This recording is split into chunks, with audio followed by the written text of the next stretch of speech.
This audiobook contains 67 censored sentences and 269 modified sentences to make it suitable for all audiences. Visit our website to listen to the original version without censorship or modifications. Link in the channel bio. His aura was raised even more that the entire continent of Europe began to shake. "Compress!" screamed Valley. He wanted to stop this attack. The people he wanted to protect were near this battlefield, and he didn't want them to be hit by this attack. Even if he knew at the back of his mind that they would be safe because of Eren, he didn't want to risk it. Compression divider. The magic attacks that darted towards Valley quickly started to compress over and over again. They became smaller and smaller until they all vanished from existence. All the forbidden techniques and magic that rained upon Valley were all gone. Valley had destroyed them all. Once Azidaka saw what had happened, he felt a chill. He felt happy when he saw his attack be destroyed by the young Lucifer.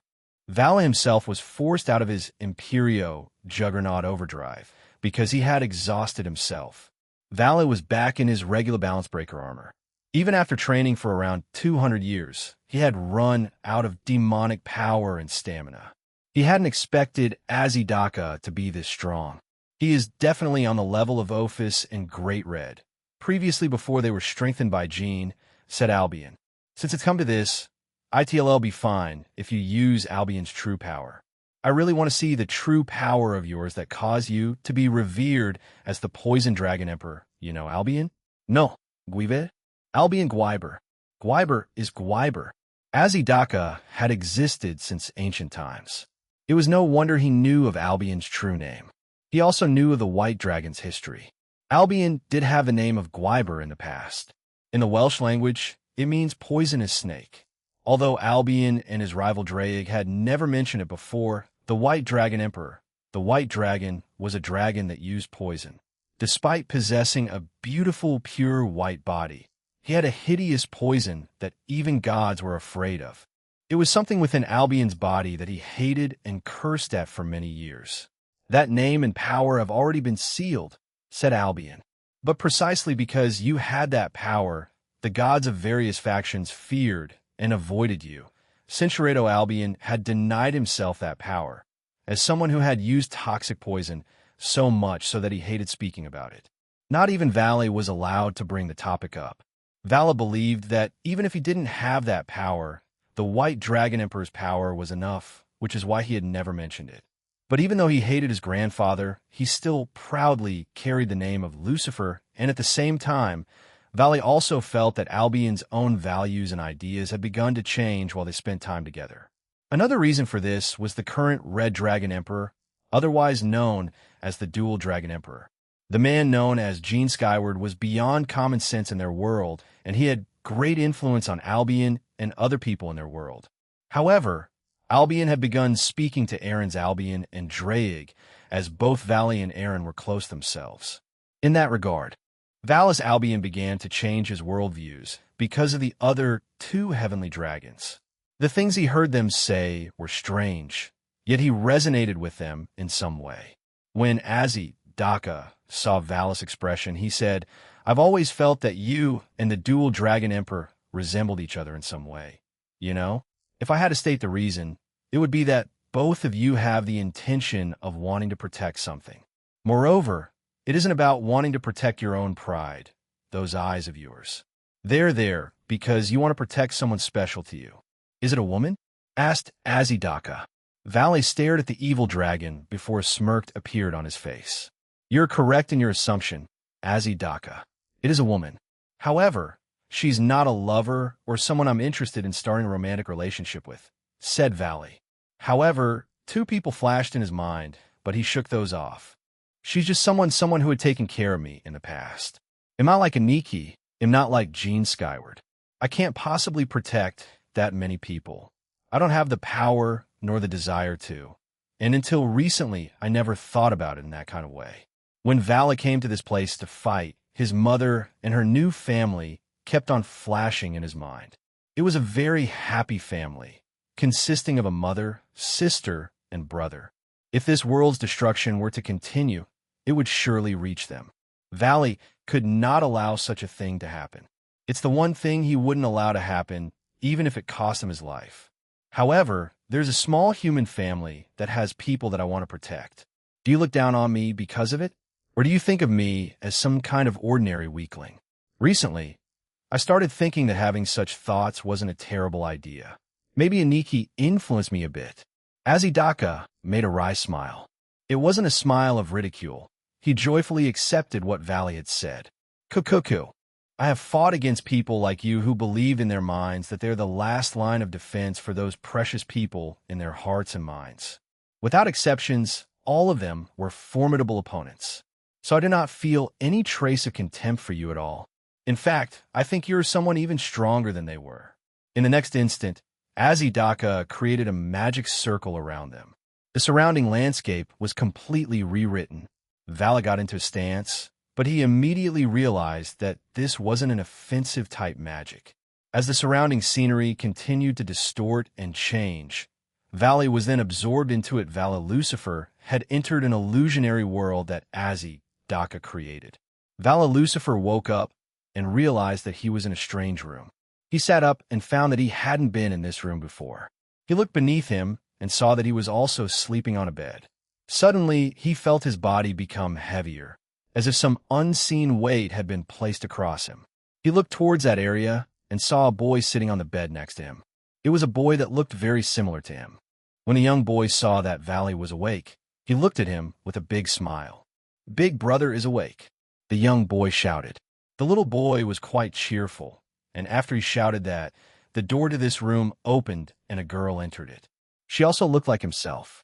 The girl then scolded the boy. "Geez, you can't just forcefully wake up Big Brother like that." Vala himself was still quite confused about the situation he was in, but the boy suddenly pulled on his arm. "Big bro, it's time to eat. You can't stay in bed all day," he said happily. Still confused, Vala instinctively nodded. The little boy got off him and stood on the floor and began walking away.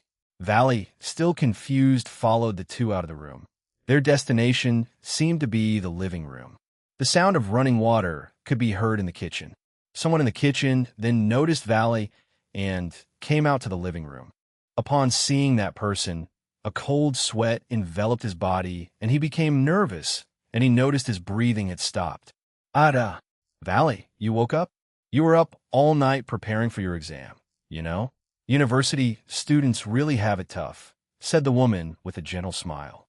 His mother stood in front of him, and both of his siblings stood beside her as they grabbed onto her hands.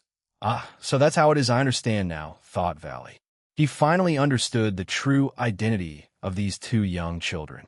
They were his younger brother and younger sister. However, at the same time, he realized that this was all an illusion created by Azidaka.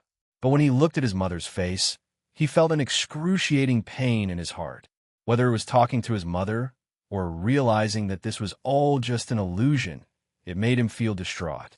"They'll go prepare the food," she said, and then returned to the kitchen to prepare their breakfast. Vala sat down at the table on his seat, and like two typical kids, his brother and sister sat on each side of him. His mother brought over the food and placed it on top of the dining table. It was a very ordinary home-cooked meal. Bread and soup, potato wedges, a salad, all of these were all items that Vala had seen before on TV. "Thanks for the food," everyone said except Vala. All three of them began to eat their breakfast, but all of them became confused after seeing that Vala still looked confused. "Big bro, are you not eating?" his little brother asked. His mother tilted her head and asked, "Dara, could it be that you don't have an appetite?" "And no, I'm fine, thanks for the food," Vala said nervously. Vala then picked up the spoon to eat the soup and began to feel emotional. "It's so warm and delicious," he thought while he ate. He then heard the voice of the evil dragon. "This is the false world that I created.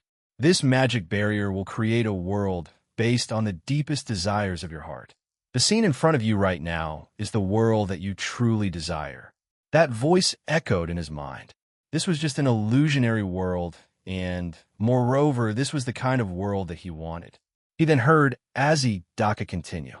"I see. You who is known as the strongest white dragon emperor in history. What you really wanted in life was an extremely ordinary and common family." Vala didn't reply to that, no. More like he couldn't rebut it since this was based on his deepest desires. In the inner depths of my mind and heart, what I really wanted was to have an ordinary family, an ordinary life. Once they were finished having breakfast, his brother pulled on his hand. "Big bro, let's go play football, soccer." However, at the same time, his sister also grabbed his hand. "No, you can't. Big brother is going to help me study today." Valley felt conflicted. "Play with me. Study with me." Seeing this scene play out, his mother laughed at them. "Come on, you two. If you don't stop pulling on your brother's arms, they'll come off, you know?" His own siblings were competing for his attention while his mother just laughed at them as she watched them. In the end, Valley helped his sister study first, and then went to play football with his little brother while both his sister and mother watched them. His sister wanted to study history, and after that, he played soccer with his brother until evening fell. Following that, the three siblings washed the dishes together with their mother. When he saw the figure of his mother and younger brother chatting away happily with each other in front of him, Valley hadn't noticed that he had started to smile at some point. Suddenly, Azidaka spoke again. "If you want to continue living in this world, then it's possible, you know? This barrier, this magic was made for this purpose." When the world they strongly sought after was placed in front of them, dozens, hundreds, and even thousands of strong warriors fell like this. "I see. I didn't think Azidaka had such magic like this." It was almost like Dulio's technique, the bubbles of hope, thought Valley. During their own battle against Azidaka, when they were brought into this world, hardened warrior and heroes would see something precious to them. It was understandable that some people's willpower would crumble to this. To be able to live in an ideal world with your loved ones who may have already passed away. Valley had spent a night in this world. At night, he shared a bed with his brother and sister on one bed. It was the first time since he was born that he slept together with his family. It was so tranquil that he felt moved by it. The next day, he got up early and they ate breakfast together again. The family of four ate breakfast as they conversed with each other. His loneliness was buried by all of this. After breakfast, the family of four sat together and played board games with each other. While his brother and sister argued, his mother happily laughed at them. It was such a gentle and peaceful world. There was no fighting. It is just time spent happily together with his family members. Time flowed by gently, and from the depths of his heart, a smile emerged on Valley's face. However, he suddenly stood up, surprising all of them. "Big bro, what's wrong?" asked his little brother. "Big brother, are you feeling sick? Do you want to lie down?" asked his little sister. His precious siblings looked up at him with worry. At some point, Valley could no longer hold back the emotions swelling up inside of him, and he began to cry. So this kind of happiness does exist, this kind of ordinary happiness obtained from an ordinary life and family. This was the first time he had ever received such loving warmth. But regardless of whether it was real or not, Valley was able to realize that this was all an illusion. It was a false and a never-ending power. The time that had taken place in this world was only a matter of a few seconds in reality. If I could live days like these, I would be so fortunate. If I could live days like these, I wonder how happy I would be. While shedding tears, Valen knelt down and tightly hugged his younger brother and sister. He choked up. He didn't even know their names. He couldn't even call out to them. Because of that, he knew it was a false world. He hadn't even met them face to face yet. He had no idea of their names, their real personalities. So that was one of the reasons on why Vala could tell this was all fake, all an illusion. Vala looked at them and said as gently as possible, "Your big brother has somewhere he has to go. He can't be with you. I'm really sorry for not being able to play together with you anymore. I'm sorry. A dream is fine. An illusion is fine. Even so, we met each other and we understood each other. This was the first time since I was born that I was able to spend some time with an ordinary family, even if this is all a dream or an illusion. To be able to meet you again and even speak to you is truly wonderful.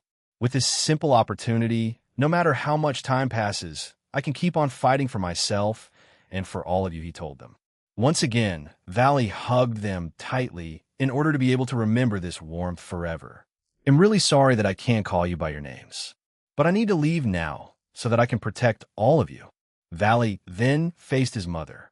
He wanted to tell his saddened mother so many things, even if she was just an illusion. He wanted to speak with her one last time, to be able to spend more time with her mom. We probably won't be able to see each other ever again. We probably won't be able to speak with each other again, but I will still protect you from afar and watch over my brother and sister, he told her through tears. Vala knew that if he hugged his mother right now, he definitely wouldn't be able to return to reality. So he couldn't touch her, and it pained him. Valley then showed his mother the happiest smile he could muster up at that moment. So thank you. You were able to talk to me one more time. Even if you were just an illusion, this was enough for me. I will definitely protect you, all of you. He turned around and walked towards the door. Once he was there, he grabbed the doorknob and turned it. Goodbye. I'm heading out. After opening the door, waiting in front of him as the figure of his father. It wasn't the father who had abused it, nor was it the father of his brother and sister. It was probably the father that Valley truly desired, and that was reflected by the magic that Azidaka used. He looked at him closely, and he couldn't deny it, that this was the person he deeply regarded as his father. Are you going? His father asked. He nodded. Yes, I need to leave, Azazel. I always thought that meeting you in reality was one of the best things that happened to me. Because of that, I realized that in Vala Lucifer. As he began to return to reality, various people flashed in his mind. The people he had met after he was taken to Grigori. The Slashdog team, the various fallen angels. His own team, and finally, that one man that changed everything. In reality, Valley already found a new family. Even if it wasn't ordinary, they were still a family to him. Vakoin, you should eat your vegetables. Jean was the one who cooked them, so they're super tasty. The voice of Lavinia rang in his head. A sister, yes, you were like a sister to me, and you still are. You had that gentle smile my mother had. I should thank you in the future, Yolusa Drago. Still trying to get stronger, huh? Think you can handle another tough sparring match? Cookie's voice echoed in his head. An annoying family man and delinquent, pick one, you idiot, Valley. I made that dish you liked, have a try. If you don't, Jin will just eat it, or Shigyun, you decide. The voice of Tobio also echoed in his head. Your cooking only improved over time, but you were so distraught when SAE slipped into that coma v Valakun. Didu, you want to play with Jin? He's really fluffy too. I think you'd like him. Sa's voice also echoed in his head. I wasn't really fond of dogs after being beaten by Tobio a few times. But Jin isn't a bad boy, oi Valley. Don't just barge into our rooms because you feel like it, you cheeky brat. Natsum's voice screamed in his head. I was looking for Azazel and Lavinia, you stupid woman. Did you want to eat some? There's still a lot left. Valacin Shigyun's voice echoed in his head. She had always been a glutton. You eat too much, is your stomach a bottomless pit? I feel bad for Tobio and Aniki at times. He even has Kuroka to deal with. Various more voices started to echo in his head. People he met in the 5 principal clans, the various yukais, devils, fallen angels, and other species. Finally, yo, Valley. I made some food with Grafia and Reiko, so I brought some down here. It's late at night, you know. You're still training? What a dedicated little brother I have. The stupid voice of Jean echoed in his mind. Cinchureto, we should be at each other's throats, trying to destroy each other. Yet, why should we fight? Let's just get along, you know, love and peace and all that nonsense. Also, Rennie would be furious with me if I hurt you or cause you harm. So let's protect them. Let's protect your mother and your siblings. Even if you don't want to protect anyone else after that, leave them to me. He'll protect you, them, and everyone else, so rely on me from time to time. You meddlesome person. If you keep acting like this, I'll seriously see you as my older brother. The next time I see you, I'll definitely punch you and tell you to act more like an older brother. Vala Lucifer had to return to the land of the living, to the world where his comrades, his rival, his brother, and his new family were in. Because life was precious, he wanted to see all of them again. The false world had collapsed, and what appeared in front of his eyes again was the scenery of the snow-covered mountains and endless field. Azidaka also floated in front of Valley. That was a pleasant dream, right?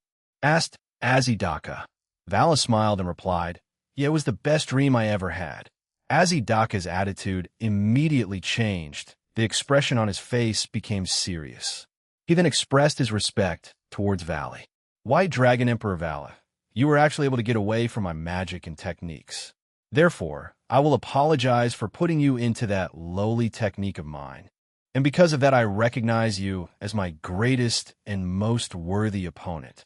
Upon noticing Azidaka's change in attitude, Vala became excited. Gone was the previous playfulness that Azidaka had. The one in front of him was now a hardened and serious warrior. Azidaka knew that this powerful illusionary world was capable of sucking out a warrior's willpower and also fascinating them with what they saw. The ones that could return to reality were truly the best of the best, and the only ones he would fight seriously.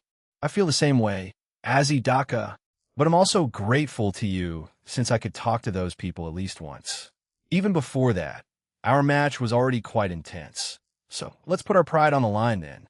I'll defeat you right here, right now, and I'll definitely protect that family," declared Valley. Valley felt happy from the bottom of his heart. The previous uncertainties he had vanished. He felt at peace. His mind was also clear. I need to protect them. Swearing upon that, Vala began to feel excitement both physically and mentally as he had noticed the dramatic change in his heart. Is this the source of your power? Aniki? Protecting people? Protecting them? I'll admit it's an exciting feeling. Vala within that illusionary world. I gained even more insight into your consciousness. So I think I will also pick up that name, the one I once discarded, said Albion. Albion had also accepted himself. All the gems in his armor began to release a gentle warmth and a bright glow that had never manifested before. While being submerged in this light, it also caused Valley to remember the warmth that he received in that illusionary world. At the same time, he heard a voice echo in his head. "Lee, Valley, can you hear me?" It was Ophis' voice. Valley hadn't expected to hear her. Ophis was currently with Kunu as they fought together at one of the coasts of Japan. Aaron and I sang it together before. You heard it, right? So now it's Vala's turn. Aaron's going to give you some power too, so sing together with me. That chant, huh? Heh, if it's from you too, it will surely be amazing, he replied. It's different from the time when Aaron combined our powers. Vala made peace with himself, which brought out new power, and Albion had also accepted himself, so this is just our encouragement. All we need to do is lend a hand. Valley felt reassured that his older brother and the dragon god of infinity would extend their hands to him right now to help him. Also, thank you for talking to me, Valley.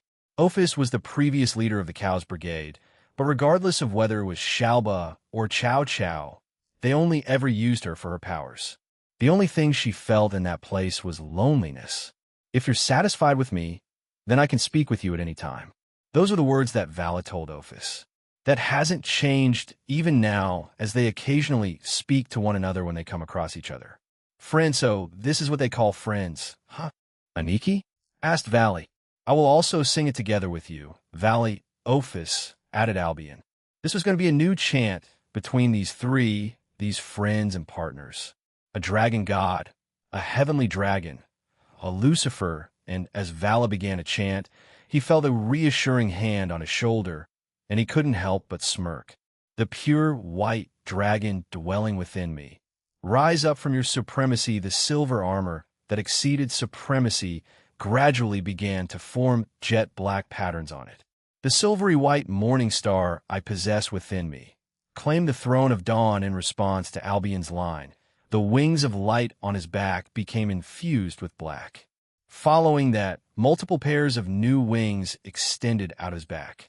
The jet black god of infinity, the mysterious and unfathomable father of devils, 12 jet black wings grew out of Vala's back.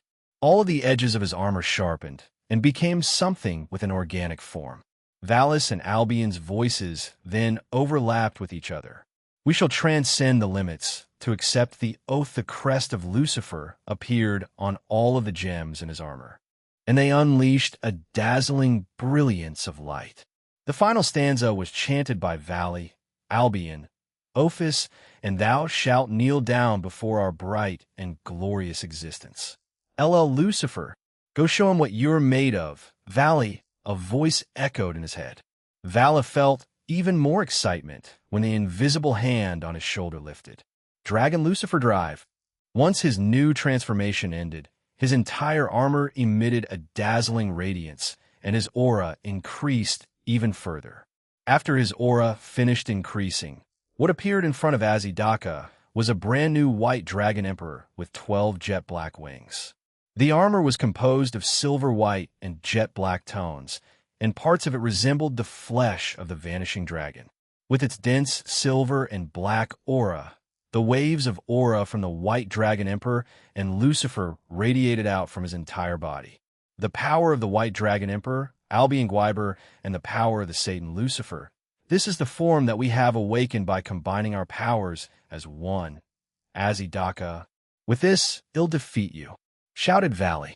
Azidaka became even more ecstatic upon seeing Val's transformation. It's just like the reports, the armor that killed Rizavim and the one that defeated Indra. If the outer god underwent dragon and outer deification, then this is the white dragon emperor's satanification. Azidaka shouted in excitement. If Aaron's boosted gear transformation was called dragonification, and his divine dividing was alterification, then Valis is his satanification.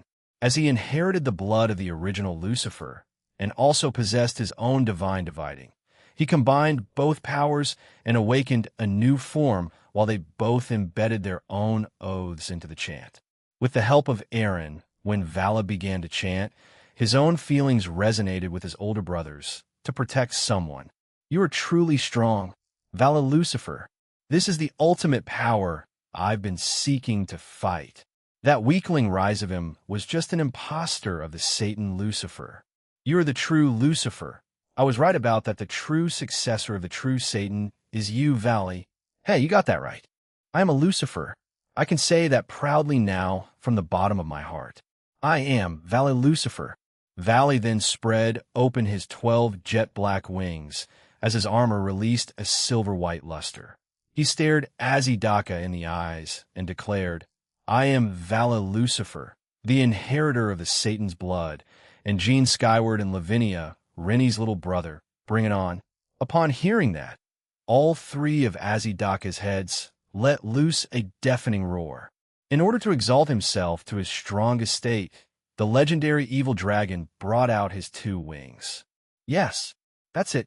Even if you share the same blood and name, when compared to that weakling Rizavim, I definitely like you more, Vala Lucifer. What a coincidence, me too. Compared to that pathetic geezer, you're 100 times better.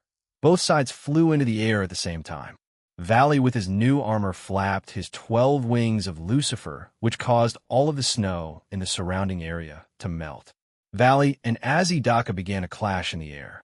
Valley thrust his hand forward and released a jolt of demonic energy. Azidaka activated a teleportation magic circle and evaded the attack. However, his new attack completely decimated the mountainside and beyond. The speed that Valley used was faster than Azidaka anticipated, which is why he opted to use his teleportation magic rather than evading it normally. Otherwise, he would have suffered damage that he couldn't heal easily. At the same time, after teleporting away a great distance from Valley, Azidaka was quite surprised at how easily he was destroying the surroundings. However, Valley could also do such things before his new form. He just didn't want to since there were still innocents around. Perhaps this was Aaron influencing him again. Amazing. You're amazing, Vala Lucifer.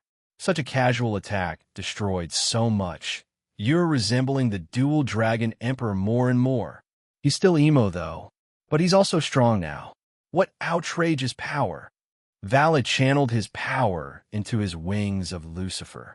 LLL. A robotic noise was once again heard from the gems of his armor. Then his 12 wings parted in the middle of his back, and from them came out the same wyvern-like objects that Aaron uses in his queen form. They were Valis' own dividing wyvern fairies, ones born from the White Dragon Emperor. However, they were originally from divine dividing, but due to Aaron upgrading his sacred gears, certain forms were unlocked and certain abilities could be used. Valley had watched Aaron use this ability from time to time. He had used both versions of his dividing wyvern fairies to combine with the various companions he had. A total of 12 small-sized wyverns flew around him.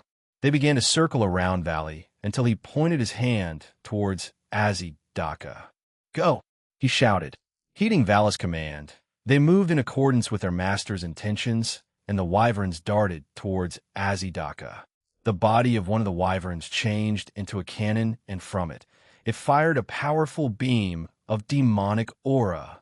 The three heads of Azidaka each emitted a strange glow. Miniature magic circles expanded out from each of their eyes, and they completely blocked the attack that had been fired by the wyvern. Vala couldn't help but compare what he just did to Gasper Vlada's sacred gear. But he knew it was different. Perhaps the evil dragon managed to reproduce the same effect, using his knowledge of magic and thousands of years of experience. Azidaka was able to use magic of various types. He was an evil dragon that was even capable of freely using space and time magic, and Vala couldn't help but respect that, although he saw many of his brother's allies do the same over the 200 years. Despite this, Vala continued to allow his wyverns to keep attacking Azidaka with their cannons. Azidaka kept on dodging the attacks while in the air, but one of the wyverns suddenly appeared behind him and used Reflect to reflect the cannon attack back at the dragon. However, the evil dragon had already prepared defensive magic circles behind himself, and they stopped the attack, protecting him. Azidaka then spread his arms apart, and millions of magic circles appeared all over the sky again. It was a repeat of the scenario earlier, the one where Valley was forced to use up all of his demonic and stamina reserves. Cuckoo. How about this then? Can you survive this again, Val 3? Azidaka further empowered them by combining various types together and unleashing them. Once some were combined, he summoned even more magic circles, replacing those ones, and kept on firing them. There's more to come. How about this too? Immediately after unleashing a full-powered blast, Azidaka vanished without a race through the use of his teleportation magic. When he reappeared, hundreds of clones appeared, then he multiplied it even more with illusion magic. Moreover, each of these clones looked exactly the same as the original, as they activated countless numbers of magic circles around them and fired even more magic attacks of different attributes towards Val. Vala was in awe at this. He wasn't sure which one was the real one, which ones were the clones, and which ones were made of illusions. But he could see that all those attacks were powerful. Some were ordinary magic, some were advanced, others were forbidden magic, and others he had no idea of.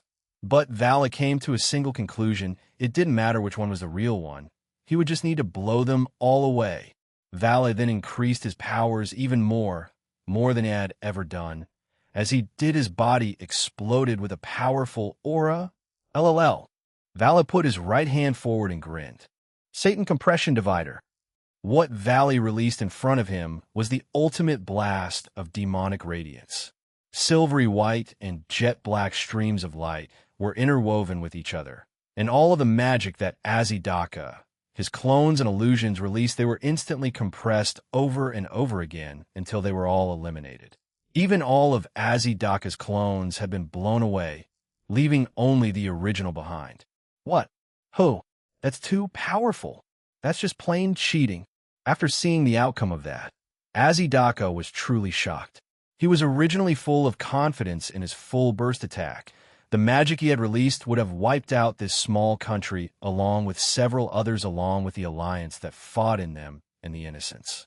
He even made clones and then illusions of those clones. With that, his victory normally would have been assured, yet this young man in front of him had completely destroyed it all. Vala Lucifer's attack had destroyed it all. It wasn't some special technique or a super powerful ability. It was simply light released by Valley. Just like their clan's trait, demonic brilliance of evil light. Perhaps it was the combined powers of Vala himself, the white dragon Albion, Ophis the dragon god, Aaron, and his powers, and finally the Lucifer's clan's trait. Azidaka was unsure. Vala didn't stop there as he kept attacking Azidaka. He gathered demonic energy into his right hand and aimed it towards Azidaka. Azidaka realized the danger of the attack that Valley was aiming at him, and he moved away from his current position, but the wyverns flew towards him and used an ability that he knew of. Half dimension. All the wyverns used the power of half dimension, which caused all matter in their immediate surroundings to be halved. Zang. Even those small ones can use that. Azidaka shouted in annoyance, even though Azidaka had read the reports of Eren doing the same thing. Even though he also suspected Vala to be able to use the same thing, it slipped his mind due to all the excitement. Even though he was obstructed by the having field for a moment, that was enough time for Valley to successfully attack Azidaka. He fired his attack at him, but at the last second, Azidaka used his teleporting magic to avoid a direct hit. Vala's ball of demonic energy missed its target and collided with a tall mountain in the distance. With a loud boom, the enormous mountain was instantly decimated along with its surroundings. Luckily, there were no humans within that mountain's vicinity. Valley turned his gaze towards Azidaka, who had managed to increase the distance between them. However, one of Azidaka's heads, his left head, had been destroyed in the clash, and he had also lost his left wing. Azidaka hadn't completely evaded the attack that was aimed at him by Valley. Valley smirked, and while floating in the sky, he again spread open all his wings and released a silvery white and jet black light. Azidaka couldn't help but stare at it. Dawn of the Morning Star, he muttered as he gazed at Valis' brilliance. At the same time, he saw Eren's figure overlap with Valis, and he smirked. Dawn of the Morning Star, that was the name that embodied Lucifer. When Azidaka saw the current Valis, he clearly addressed him as such. Azidaka's own power was on par with the dragon gods, and he also thought the same of Vala Lucifer. It takes another dragon god class being to fight another. Anything below wouldn't suffice. Azidaka had obtained this strength through other means. While he didn't care how he got it, it made him ecstatic about being able to fight strong and worthy opponents. Meanwhile, Valley attained this through the help of Eren and his own hard work. He had worked even harder than anyone else in those 200 years. He wanted to attain strength that could protect that small family and also prove to himself that he could do it. Vala knew he could never catch up to Eren, but he wanted to be acknowledged by him too.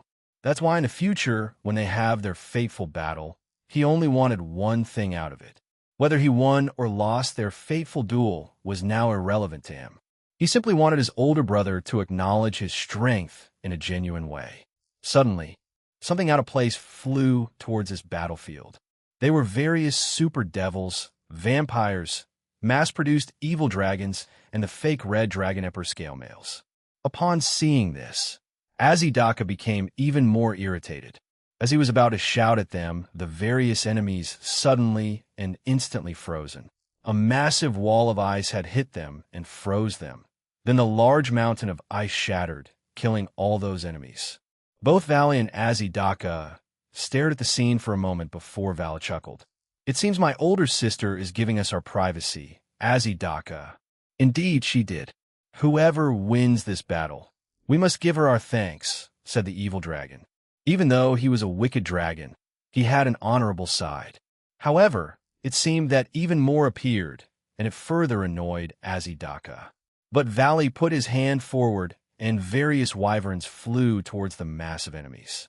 Those same wyverns then began to let out dangerous auras around them as they covered those enemies. Venom, a dreadful sound rang out. Appearing around the wyverns were a dense curse that was clearly visible.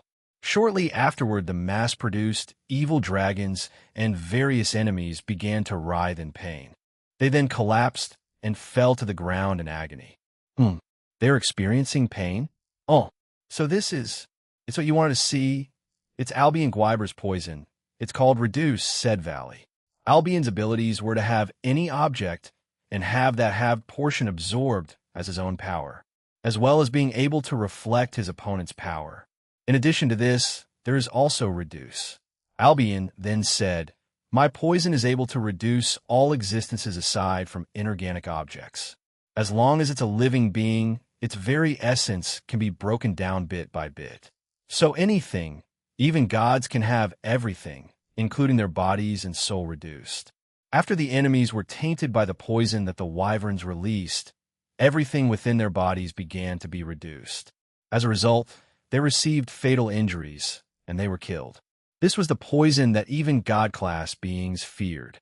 The single existence that this poison was ineffective against was the Red Dragon and Welsh Dragon, Red Dragon Emperor Ydraig Gosh.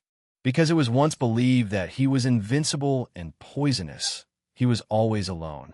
Because no one wanted to get close to him, no one was his rival or friend.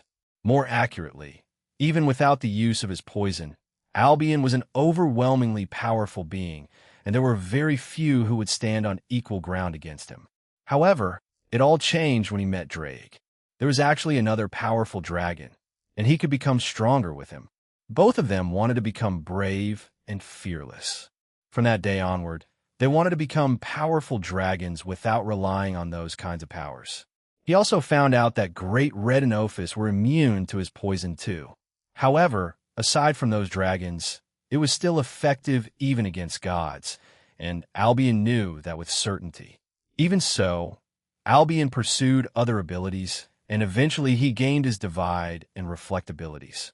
He had successfully developed other abilities that weren't his reduce if he had not encountered Drake. Albion would have been a dragon who mainly used reduce and nothing else.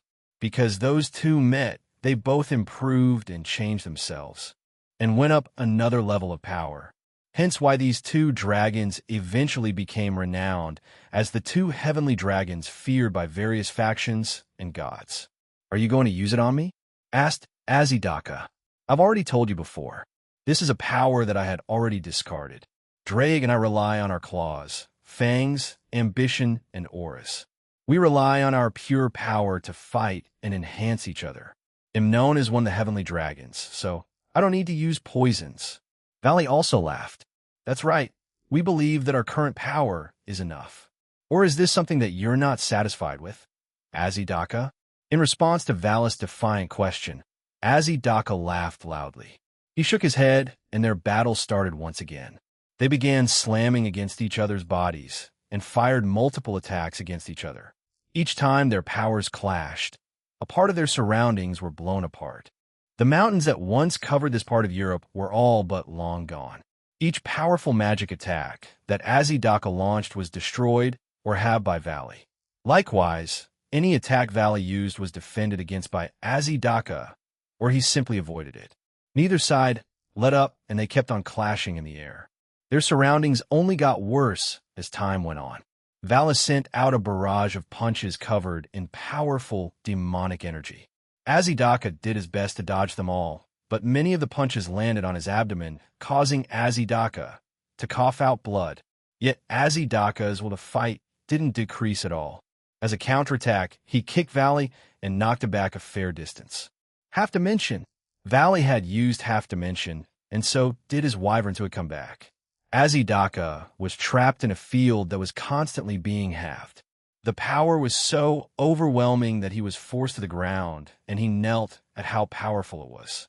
However, Azidaka activated a magic circle beneath him. He had started to attack Valley with his own elemental magic attacks, but they proved to be useless as the constant use of Half Dimension rendered them useless.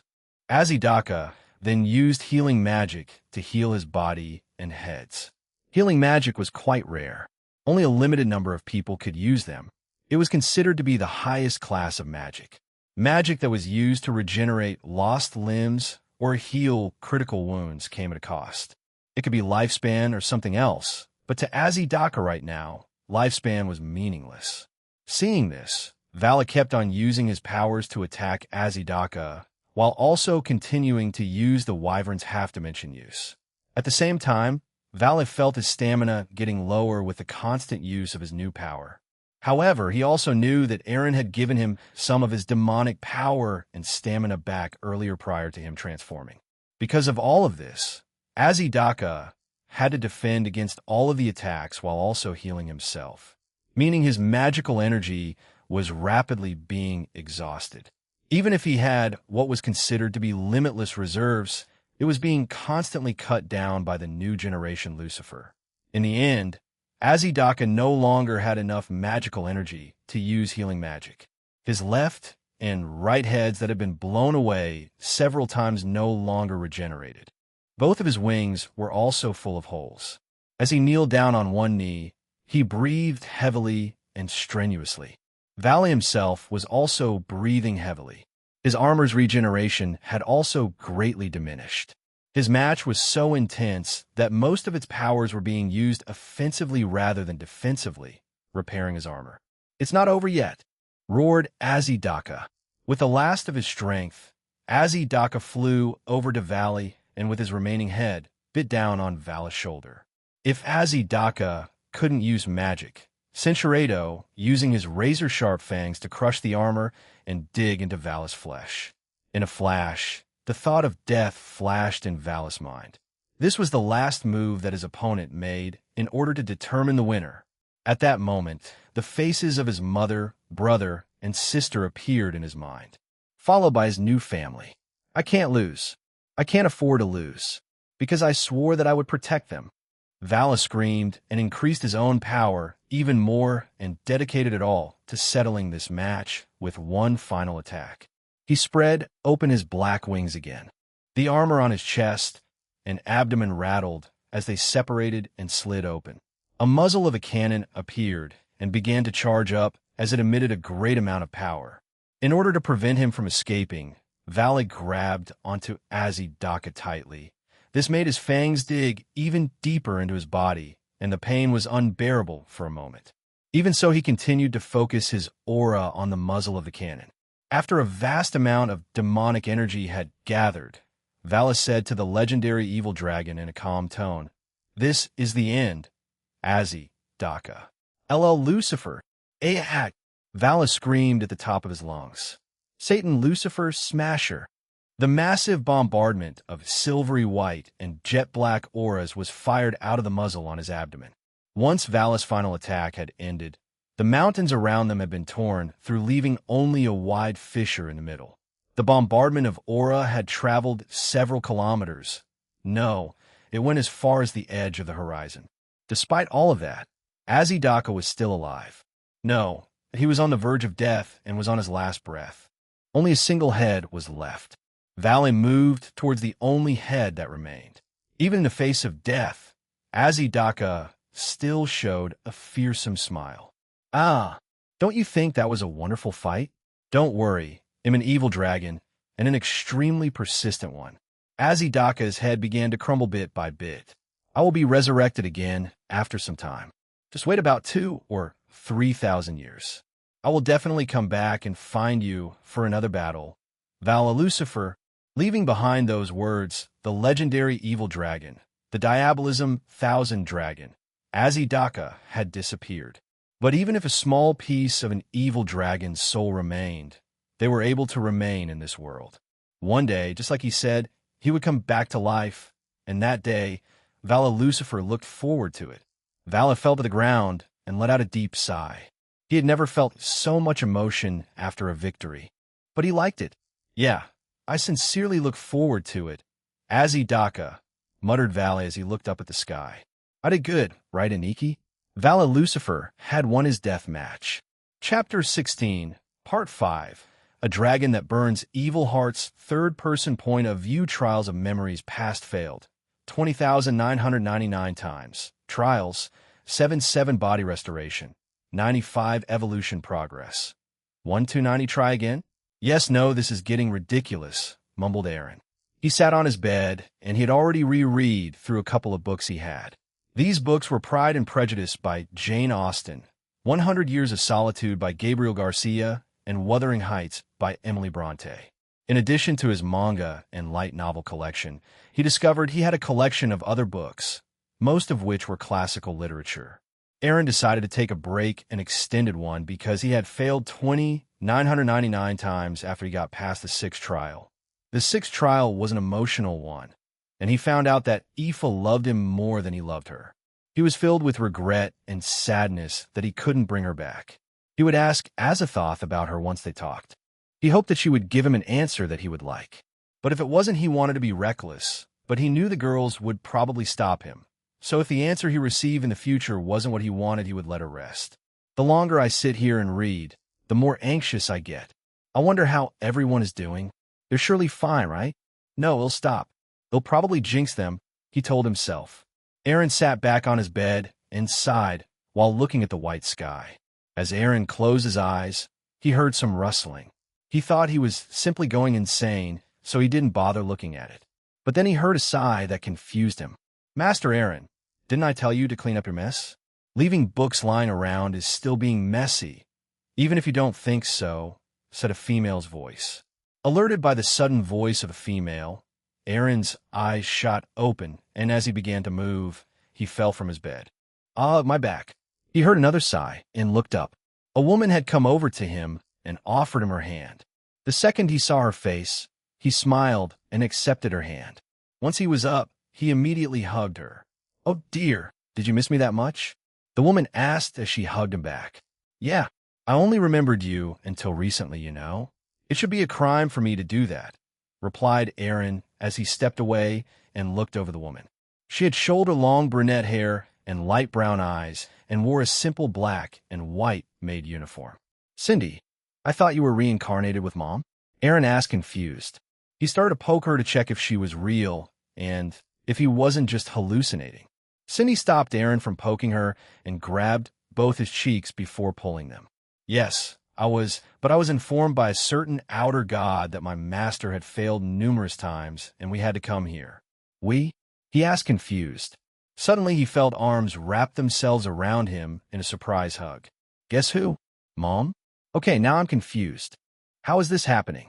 I thought as Aaron was about to continue, Cindy released his face and he was brought back to his bed by his mother, Royson Toole. So we were contacted by Azathoth.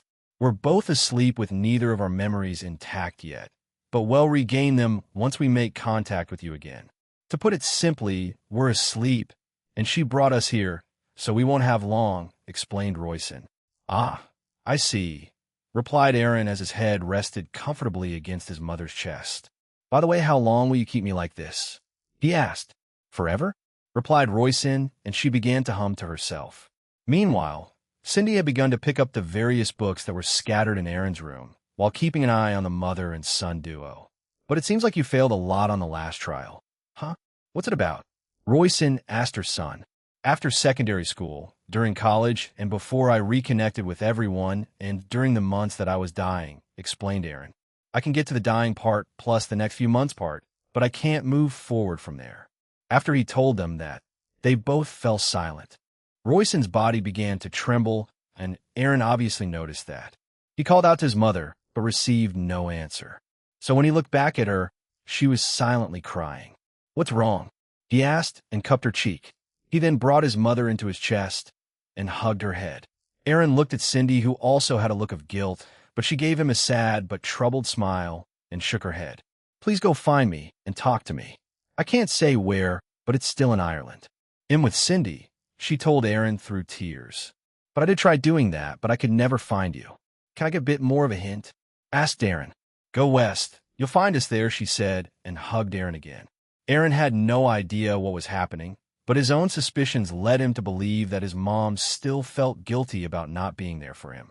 He believed that's why she's overdoting on him since they reunited. The guilty ate away at her, and maybe since to the west of Ireland were the cliffs of Moher. Quite a bit of people visit there to take in the breathtaking views. They're a very large cliff face, with a vast ocean stretching out below. There were also many accidental deaths because of people being stupid and careless. Aaron looked at Cindy again. Both of them stared at one another, and both understood what Aaron was trying to convey silently. In the end, Cindy nodded her head. Okay, you'll go there. Was there a specific date? Or? I don't remember, but we did stay there for quite some time. So if you meet us okay, I understand. You don't need to say anything anymore. I'm sorry I put you through that, said Aaron. You apologized again. Did you do that to Aoife and Ryan during your trials? Cindy asked. His mother also looked at him with moist eyes. Aaron awkwardly looked away and nodded. I've been apologizing most of my life, after all. Only in the Draconic days have I started doing it less, though I do catch myself doing it from time to time, he admitted to them. That needs correcting then, but we can do that once you fetch both of us, his mother told him. She wiped the tears away from her eyes and looked at him seriously. Will you make me immortal too, sweetie? For as long as I live, I want to make it up to you. Cindy shares the same thoughts, right? Ido, madame. Even though I was his nanny for most of his life, I failed to do anything to change the circumstances that were placed on him. So I also feel a lot of regret because of it, Cindy said behind Aaron. He then felt someone place a hand gently on his shoulder. Allow me to care for you for the rest of my life, Aaron. Aaron exhaled and scratched his cheek. I guess I can do that, but, don't you want to get married at some point again, Mom? The same with Cindy, he asked them. Pass, both said in a deadpan. Yeah. Aaron was stunned by the reaction of both women. He didn't understand what they meant by pass. W, what do you mean by that? We meant what we meant, Aaron. After being married to that asshole for so long, I'd rather die than get together with another douchebag. They'll be content with staying with my son for the rest of my life, Royson told her son. I remained single until my death, although that wasn't too soon after you were gone. However, I had no desire to look for a romantic partner as my standards were both high and non-existent, said Cindy. Aaron became confused by what she said, but when he looked back at Cindy, he felt a peck on his cheek. Aaron turned around and understood what she meant, and he felt conflicted. But when he looked back at his mom, she didn't look that happy about it to him. It almost looked like, "Are you sulking?" he asked. No, Royson Toole replied and sat back on his bed. But I think we gave you enough hints. That should suffice, right? Our time here is also ending. Oh, and if you ask Cindy to join your team, please take care of her. Aaron's bravado twitched. I never said anything about what that said. We'll see you soon, sweetie, Royson said to her son, not letting him get a word in. She got up again and kissed him on the cheek before disappearing. Madam is right. Please come get us as soon as you can, but for now take care of yourself, Master Aaron. When Aaron turned around, Cindy had also vanished. He also found that his room had been cleaned quite well. He sighed and rubbed the back of his head again. So I have to find them west, huh? The cliffs of Maher too. That's near Tir Na Nog in my new universe. I hope I'm wrong about something bad happening and that they just went there to look at the views. It's the last one. Let's get this done and get back to everyone. He shouted at himself before disappearing. After he left the space, another figure appeared in the distance. The figure walked over to Aaron's bed and picked up one of the books. It was Wuthering Heights by Emily Bronte. The figure was a woman. She read the back of the book first and opened the first page and began reading it. What are you doing? Asked a white-haired woman. I became interested in the books he read, replied the other. The white-haired woman stared at the black-haired woman, trying to decipher her strange behavior. But in the end, she didn't understand her intentions. We are one and the same. You surely can understand my curiosity, can't you? Asked the other woman. No, I can't, Azathoth, said the white-haired woman. The black-haired woman, now revealed to be Azathoth, smiled at the white-haired woman. The more he goes through these trials, the more of his lost memories he regains, but not all of them. By the time we talk, he will remember all of it, because once he reaches his second and final requirement, everything will be unlocked. Right, Kantor? I will leave him to you, as when that happens, I will barely be alive, said Azathoth. He will bring you back forcefully, just like you did with Aoife initially, said Kantor. Azathoth didn't answer her. She simply showed her a sad smile and kept reading the book. Kantor shook her head and left the place. Azathoth knew Aaron wouldn't be back for a while, so she stayed. She wanted to understand why he made her that promise, so she began to read his stockpile of books. Finding out why is easy because I can use my powers, but that would leave me more with questions rather than answers. Will these books give me a different insight? She asked herself. She knew Nyarlathotep was too busy laughing at her back there, so she ignored it. Valley had recovered enough stamina and flown back to his comrades. Once he got closer to the area, he saw massive black blades everywhere. Ice, flames, wind, electricity, and various other attacks strewn about the place. Both the Slash Dog team and his team had done a lot of work while he fought his death match with Azidaka. However, the first one to notice him was Lavinia Rennie as she flew over to him using magic. Vakuin, you won and you have the same armor as Aaron, she said happily and stroked his head.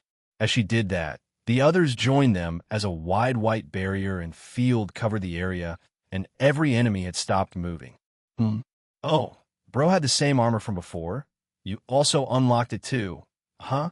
Nice work, Lysidrago, said Cookie, and he started smacking Valley on the back, much to his dismay. Oh, you guys are all here, huh? Ah, Valley also has that armor now too, huh? From older brother to younger brother. So? How does it feel to have that armor? Do you feel powerful? Dumb? Is your massive ego back? Are you going to say some Chinibu lines? Azazel had also arrived and began asking him rapid-fire questions, and Vala became even more irritated, but he remembered the illusionary world and the ideal father that Azidaka showed him. It was Azazel, and he began to wonder if Azidaka had gotten that right. Ophis and Aniki helped me attain this. So yeah, Che, and Albion, along with my blood, I inherited. Just like Aniki, we call this satanification, like his dragonification and auterification. Anyway, let's clean up here and go to another place, he told them. As they were about to move, the area around them became to tremble, and a massive tear in space-time appeared just above them. From the tear came a massive monster one that resembled the one that Glinda had fused with. However, it was much smaller in size compared to the one that appeared on Halloween. Oh God, that thing's back! Kanami shouted. Can I even stop it? Well, at least we won't need to deal with an annoying Glinda this time around, Azazel said, trying to lift the mood around him. Where's Avetsa, by the way, Governor? Asked Biko as he looked up at the monster, slowly leaving a tear in the sky. She's helping the others back in Japan. Trihexa is over there after all, but from the sounds of it, Leanne, Aurelia, and Alicia have it trapped in a barrier that it can't escape, so it can't do much except make fake red Dragon Emperor scale mail armor and other monsters, explained Azazel. Anyway, let's get ready to kill that thing. It doesn't seem that powerful like the one Glinda summoned. It belongs to the Phantasma, right? Asked Azazel. However, before anyone could answer, Tobio leapt towards it, summoned a scythe, and slashed at it. A zing noise was heard around the country, and to their surprise, Tobio's attack was reflected back at them, and they were forced to dodge it. His attack hit the ground and sliced half the small country in half, as well as the remaining mountains and hills around them. Toby! SAE shouted in horror. Sorry, I wanted to see if I could slice it apart before it could finish transporting itself here, replied Tobio as he joined them with Jin. With a finger on his chin, Azazel said, We can assume that thing can reflect attacks, but up to what certain degree? Just physical attacks. How about magical? Do we need to find a different way? Or should we find a way to seal that ability? Ashasis, what are you doing? Natsum asked, and everyone turned to her. Kanami had stepped forward, and with a serious expression on her face declared, We're going to defeat you with the power of friendship. Kanami then pulled something out of her ring. And with this gun I found. Natsum immediately smacked Kanami on the head. Take this seriously. Ow, I am, shouted Kanami back as she rubbed her head. I doubt guns will do anything to that, Kanami, said Azazel while not taking his eyes off it. You guys throw an attack at it. I want to see its response to other types of attack. Everyone looked at one another before they started firing attacks at the creature. Kanami fired a large and powerful light projection using her true Longinus. She then followed it up by launching a torrent of white flames with her Ashen Burst. Natsum wasn't far behind and fired a Spirit Storm towards it using her Black-White Wind. Both attacks weren't deflected, but they didn't hit the monster either. It had been around it and flew further into the sky and into orbit before disappearing. Both girls were surprised by this, and Azazel was even more intrigued. Fusey, Lavinia used magic on it, he told them. Both women immediately created several magic circles and fired various elemental attacks from them. The attacks quickly approached the monster, and like with Natsum and Kanemis attacks, they both bent around the monster's body and went into orbit. Another physical attack, then? Tobio asked, and Azazel nodded. Tobio looked at Ajimo, and he nodded. They then moved further away from everyone and got their weapons ready. At the same time, Tobio and Ajimo swung their weapons towards the monster, and once it hit the monster, their attacks were immediately reflected back at them, and they swiftly dodged them. However, both held back and didn't use too much power, so the reflected attacks didn't cause much damage. I see, so it seems magical attacks are just bent around its body, while physical attacks are reflected back at it. How should we deal with this? Azazel muttered to himself. Various plans and methods swirled around his head. But do you require assistance then? Asked a voice, and they all turned to it and saw a woman. Centurado. and a golden green body. Ah, Ifin, Lavinia said and hugged her. The elf woman giggled and hugged Lavinia back. You were that elf chick that helped us during the underworld defense. You're one of Brother's subordinates, right? Cookie asked. I am. The winds told me of your dilemma, so I came over to help. It's as you say, Governor. That thing belongs to the Phantasma. According to Comptoir, it's a beast that's immune to many attacks, hence why your attacks did not damage it. However, strong poisons can seal or completely destroy that ability it's proud of, she told them. Urfine then looked at Valley. Your Albion recently unsealed that ability, did he not? The ability of Reduce? So Aniki could use it too, huh? He asked back, and Urfine nodded. Yeah, I can. So we'll just send my wyverns up then. I will help prevent it from being attacked, said Urfine. Valley then summoned his wyverns again, and they flew around him. Is this the only creature that appeared? Azazel asked. No, several others appeared in various parts of the human world and pantheons of the supernatural world. The Electa and GOB have informed them in how to defeat them. They just need to find people with powerful poison-based abilities, replied Urfine. I see. So after Vala destroys it with his poison, we can kick its ass, shouted Kanami. Urfine chuckled and confirmed that they could. Valley then sent his wyverns towards the monster who had silently been watching them. It knew that they were his first opponents in this world. As Valis' wyvern approached, the monster opened its mouth and shot a beam at it. However, with Urfine's assistance, a powerful wall of wind decimated the attack aimed at Valis' wyverns. Natsum stared at the winds and knew that those were much more powerful than what she could conjure. She wondered if she would be able to do the same once she was at a higher level of power. Once the 12 wyverns were in place, they started to release the same curse-like aura around the monster. LLL. Valley increased his power, and so did the wyvern's output of the poison. Urfine then trapped the beast in a powerful wind barrier. Each time it tried to leave the barrier, it was forced back since its own body reflected the barrier back since it was made of magic. The monster began to struggle and thrash around even more. It desperately tried to leave the wind barrier, but it couldn't. Each time it rammed its body against it, the ability it had started to weaken. At first it would just deflect the wind barrier, but now parts of it were being torn apart by Urfine's barrier. A few more seconds, and it should be all gone. Valley, said Urfine. She went over and held a slime pill to his mouth, and he readily accepted it. That restored his strength, stamina, and healed his wounds. Seeing that his overall condition had improved, Valley increased his power even more to hasten the process. LLL. Urfine held her hand up and then clapped. It's gone, we can kill it, she announced. Ora! Kanami screamed like a gorilla before aiming her spear at the monster and fired an even more powerful beam of light at it. The monster was still disoriented, so the wind barrier was taken down and Valis' wyverns also went back to him. Kanami's beam of light hit it and pierced its side. This made the monster howl in pain and began to attack everything in its surroundings. Various tentacles, arms, tails, and appendages back to grow out of the monster. It also began firing powerful beams of energy all around it, completely decimating the remaining landscape and threatened to destroy the other places beyond this small country.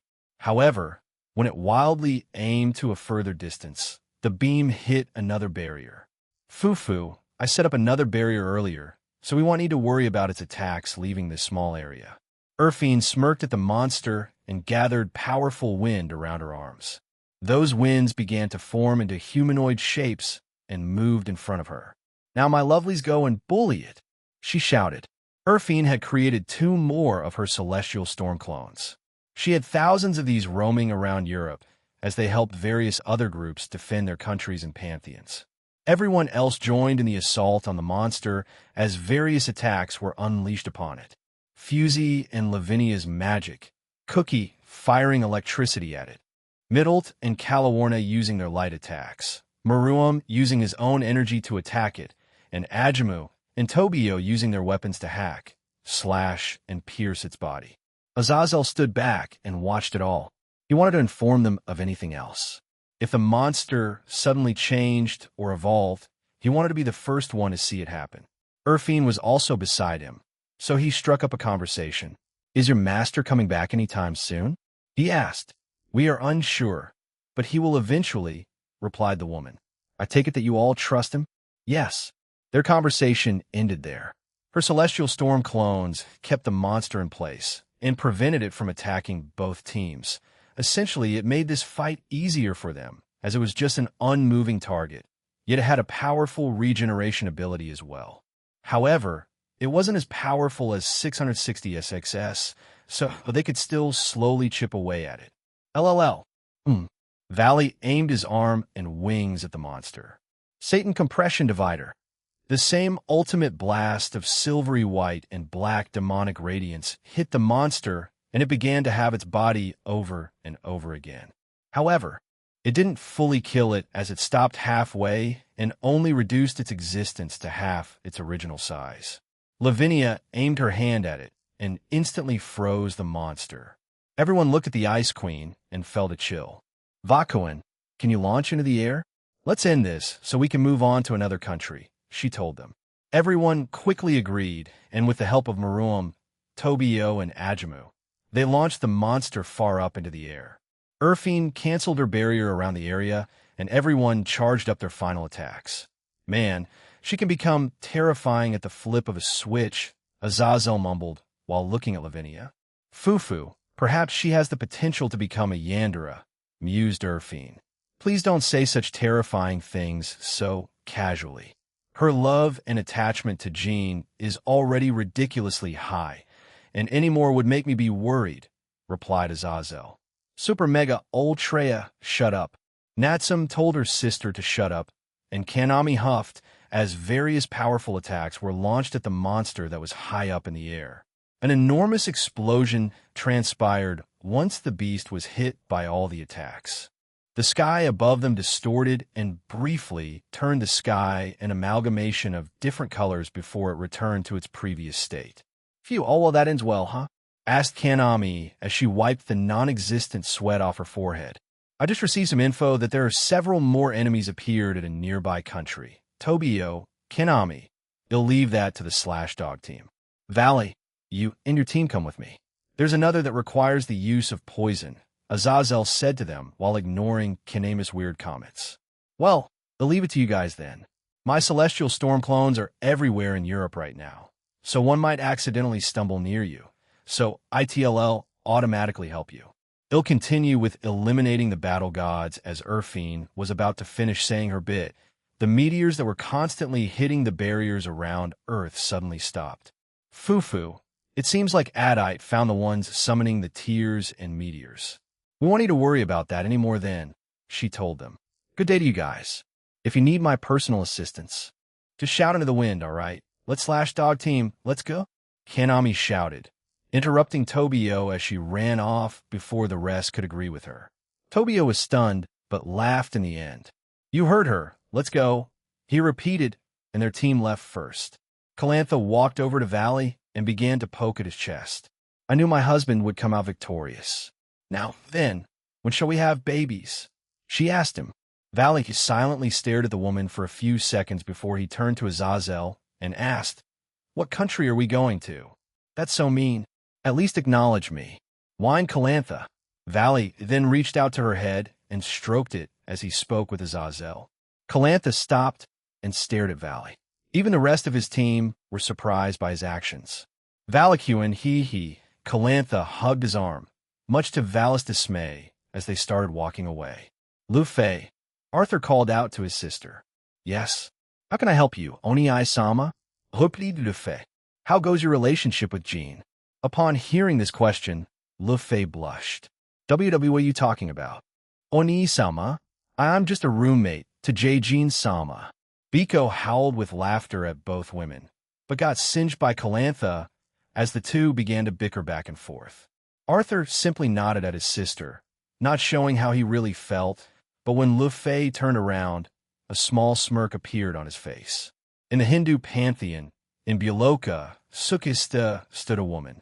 Her skin was almost pale. She had blue eyes and white hair that was in a ponytail. She had 2 short blue horns on her head and had a blue rose accessory on her head. She wore a blue and black yukata with a strange pattern that also had clouds. This was Era, one of the Electa, a former snake that previously belonged to Nagendra, a dead member of the Seekers of Truth. She, along with countless numbers of shadow soldiers, were in this realm to help defend it. And, ironically enough, there were many large snake-like monsters that had been summoned here.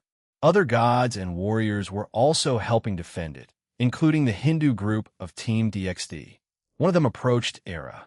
"Miss Era, we've cleared the west side. The only ones left are in the middle and the others," said the young man. Era looked at him and nodded. She swung her hand down in front of her, killing several large snakes. "Good job, Amidadana. Focus your attention to the south next. Leave the rest to me and the gods," she told him. The man called Amidadana saluted her and disappeared. He, apart from the gods that were part of that group, led the rest of the group if those gods weren't there. He was like the sub-leader for them. Amidadana was a devoted follower of Shiva. He was a human born into the supernatural and had been living it in for all his life. He practiced many types of weapons and was proficient with many of them, but his ideal weapon was a spear. He was gifted a weapon by Aaron after spending a lot of time training in the training facility, and he has proudly used it ever since. As Era turned around, she saw a tear in the sky open up. From out came what resembled a dragon with snake heads and necks. There were 8 in total. It had the typical dragon wings on its back, but all around its body were other appendages that belonged to other animals. Its eyes glowed pink and purple as it then roared, creating a powerful shockwave that destroyed some buildings around it. A few shadow soldiers materialized beside Era, but she shook her head. "Leave that thing to me. Keep defending this realm," she told them. The shadow soldiers quietly nodded before they left. Only a few gods were in this realm. The rest were in Svarog, or the human world, helping defend against the attack. Shiva was in Svarog, while Indra and his own army were in the human world, leaving the other gods to be scattered all over the Hindu pantheon. However, there was one that helped this realm. To her far left was a young man with long and white, unkempt hair that almost appeared transparent. He had aqua blue eyes and had a sharp gaze. He wore a black skin-tight armored bodysuit that exposed a large portion of his chest. He also had golden-plated armor covering his legs, arms, and knees, as well as his shoes. This was Karna. He was the son of the sun god Surya and Princess Kunthi, and thus a demigod of royal birth. He had a spear in his hands as he took down the enemies around him. He also saw the monster that had appeared and flew over to Era, subordinate of the middleman. "Do you need help with dealing with that monster?" "I do not mind, but even I am not confident in defeating it," he told her while glancing back at the beast. "I will fight it alone, Karna-san. Please focus on helping your realm's people." "I will be fine," replied Era. Karna stared at her for a few seconds and agreed. "Very well. Good luck, but if I see you struggling, I will also step in, even if I am weaker than both of you," he told her and flew away. Era immediately flew towards the giant monster, and it also noticed her quite quickly. He began firing large fireballs at her, as well as mixing in toxic breath attacks. Each one was powerful enough to kill god-class beings. Era simply slapped them into the sky, and they exploded above them. She didn't want them causing unnecessary destruction. Once Era arrived in front of her assailant, she sharpened her nails and turned them into claws. In one quick motion, Cinturedo. "I need to add anti-healing and anti-regeneration then," she thought, and appeared in front of the beast. As she was about to do the same move on it, 2 individuals showed up and fired attacks at her. She quickly blocked them, but was blown back due to their force. "We can't have you do that, Snake One-E-san," said a masculine voice. "He's right. We haven't caused enough destruction here," said a feminine voice. Once the smoke cleared, Era saw that 2 gray-haired individuals floating beside the monster. On the left was a male with short gray hair, glowing yellow eyes, and he wore a black and red school uniform. On the right was a female with long gray hair that reached her legs. She also had glowing yellow eyes and wore a black and red school uniform. Era could tell, without using her ring's appraisal, that those 2 were vampires, the artificially mass-produced super vampires. She silently stared at them as they began to speak like newborn children. "She's too stunned to speak," Alaron, said the female vampire. Yep, she's in awe of our power, Kamra, replied the male vampire. Era frowned before dashed towards them and striking Alaron, the male vampire, with a powerful blow. The male was stunned, but he burst into a flurry of bats and appeared beside the female, Kamra. Sheesh, I didn't think she'd attack me so quickly, said Alaron. How rude. Well, we have at least 9 lives while you have 8 now. So, anyway, let's just take down her and take over this pantheon. Those gods are no match for us, and this thing behind us, said Kamra. Before they could move, Era struck them down, and they burst into another flurry of bats. They flew behind her and sighed again. However, Cinturedo Era simply turned around and transformed her arm into a snake's tail, sweeping it around to knock away the Shadow's arms. In a flash, Era struck them again. She knew she only needed to defeat them 9 times before they would either flee or be permanently vanquished.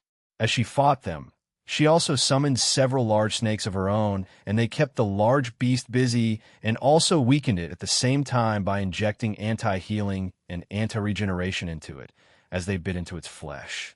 Era didn't let up her assault on the two, as she quickly dwindled their lives down to 1 each, and both new super vampires stared at the snake woman with horror in their eyes. Both vampires breathed heavily, as the thought of their new lives ending so soon was unfair. We were just made a few days ago. How are we just going to die already? Darn it. I knew we shouldn't have come to this one, maybe outside, or just another part of this wretched world. Roared Kamra. Calm down. We can still. As Alaron began to speak, a sudden blow silenced him before he could finish. Kamra looked at Alaron's body fall to the ground in horror. She then looked at Era. A snake's tail had appeared from behind her, forming a snake's head from the tip of the tail, and it hissed at her. Hi. And no, I don't want to die yet. Screw this, it'll just... Again, Era appeared in front of Kamra and struck her down. Then she used her tail and the snake's head to finish Kamra off. The look of fear was visible across her face before her life ended. Era still felt shame for failing during her first mission months ago that involved the 5 principal clans. So during the attack of the Cow's Order on the Earth, she wanted to do her job right. She sighed and turned back to the beast that had been constricted by her summons. Era's eyes glowed, and she began to transform. She was originally a snake that belonged to Nagindra, a powerful one at that. However, after she was turned into an Electa, along with Ezekiel and Kishku, they became stronger, but rarely used their snake-like powers, with the only exception being Era. She didn't want to throw away her roots, but at the same time, she held no love or respect for the now-deceased Nagindra. Era's body changed into a large body of a pure white snake with frost-blue eyes. She towered over everything, including the beast. She ordered her summons to stay there. She was going to end this with one final move. Her summons would be safe, even if they were hit by her upcoming attack. She stared at the beast. It then tried to attack her in a futile attempt to hurt her. However, as it had been weakened by her own summons, it did next to no damage. Era silently stared at the beast as she gathered a powerful blast of energy in her mouth. She silently ordered her summons to inject it with their own poison. Finally, they threw the beast up into the air. Era noticed that she would accidentally wipe out at least half of the town with her attack, and the shockwave it would produce would damage the rest, so she opted to end its life while it was in the air. Finally, she fired her attack at the beast that had been thrown into the air. What left Era's mouth was a powerful energy beam that was both blue and white in color. The size was equal to Aaron's own neutron beam cannon he used against the invaders in the same pantheon. The explosion caused a powerful shockwave that blasted through the realm. However, since it was above the buildings, it didn't do damage that would be irreparable. Era transformed back into her human form and watched the ashes of the beast float back down to the ground. However, she didn't have much time to gloat, as she had to keep defending the realm as another wave of enemies came. However, she hoped that she would do fine for her master. Kentoki, please stop this. If you do, I may be able to talk to the Alliance into just sealing shut up. You have already rejected my offer twice. There is no way of changing this outcome. Yorimitsu. And for the last time, in not being mind-controlled, the truth was just opened up to me, replied Sakata Kintoki. Minamoto no Reiko and Sakata Kintoki had been battling for the last few minutes in Takamagara. Their battle has led them near Dragon Mountain. Reiko didn't want to accidentally injure the innocents, nor did she want the buildings in the city to be destroyed by needless violence. Kintoki had arrived in the realm with various creatures from the Phantasma, as well as some remnants of the Connected Harmony faction of the Chaos Order. He wanted to use today as the last time to convince Minamoto no Reiko to switch sides, but he was again rejected by his former captain. Why won't you listen? You used to do that a lot all those years ago. Reiko shouted at him in frustration. I may still be dumb, but I've read up and learned about the atrocities done by sacred gear wielders, as well as humans in general. No matter what we do, no matter how much good and justice we serve, they'll always find a way to destroy themselves and start wars. They never learn. So why should we keep protecting them? Shouted Kintoki. Sincerado, but they aren't. They keep fighting each other for the stupidest things. Old year-time grudges. Who cares about that? The wielders of sacred gears are even worse. God forbid that they manage to awaken it and learn how to use it. Then even more chaos will ensue. I won't repeat myself since I already told you they are as worse as those outer gods. Humans are the embodiment of destruction in their own disgusting parasitic ways. After his small speech, Kintoki stretched his arm out. He'll ask again, Yorimitsu, join me, and we can make a true utopia together with the Chaos Order. I have been alive for far longer than you, due to reaching godhood. However, I believe that humans also have the highest ability to evolve and change, not just themselves, but also other species and races. The humans that have entered the supernatural world, while not all of them have been good, the ones that stand out, especially the well-intentioned ones, have made changes for the better, replied Reiko. If you knew, then why help them? Shouted Kintoki in anger. Because I said they were the best at changing everything. They've made technological advancements without our help, become more empathetic as the years have gone by, and they've done a lot of good as of late. You know the prime example of Gene. He's no human. He's an outer god who's out to destroy us all. He's only pretending. I know as much, said Kintoki confidently. That won't change, ever. Even if it comes out of your mouth. Then you don't understand him. I'm sorry if that's what you think. Reiko held her Dejidri Yasutsuna up and pointed at Kintoki. At the same time, he saw the ring on her finger. Then our discussion ends here. We may have been comrades at one point, but I will support my fiancé's goals to the end. Sakata Kintoki chuckled. Then he began to howl in laughter. He then stopped and stared at Reiko and pointed his own battle axe at her. Very well. Today we finally part ways, permanently. You, along with the outer god, and everyone in your alliance are my enemies. I will defeat every single last one of you. I will end this quickly and painlessly. Kintoki, whispered Reiko. Her heart ached, but she knew what she had to do. Kintoki scoffed and charged towards Reiko. Demande d'estimatme. Aye. Reiko closed her eyes, and in one swift movement, she appeared behind Kintoki with her Dejidri Yasutsuna in a horizontal slashing motion. The fight did not last long. It barely lasted a second. Like a flash of lightning, it was over. Kintoki turned around in confusion. Sincerado. As he went to say his final words, his body was overcome with a fatal force. Sakata Kintoki's life had ended again. Taking a deep breath, Reiko turned around and watched with a pained expression as her once passionate and childlike subordinate fell before her, a loss brought about by her own actions. A single tear fell from her eye before she looked around her and flew back to the city to rejoin the fight. When she arrived back, she saw her team, the Yamajin, fighting many enemies around them with the help of gods and shadow soldiers. Suddenly, the god of lightning, thunder, and storms appeared beside her. Raijin stared at Reiko with a smirk. Are you planning to contest my title as the goddess of lightning in the future, Reiko? She asked the woman. Raijin-sama? What do you mean? Reiko asked in confusion. Seeing the genuine confusion on her face, Raijin shook her head. Oh, no, it's nothing. I must have been mistaken then. Good job on killing that man. It must not have been easy.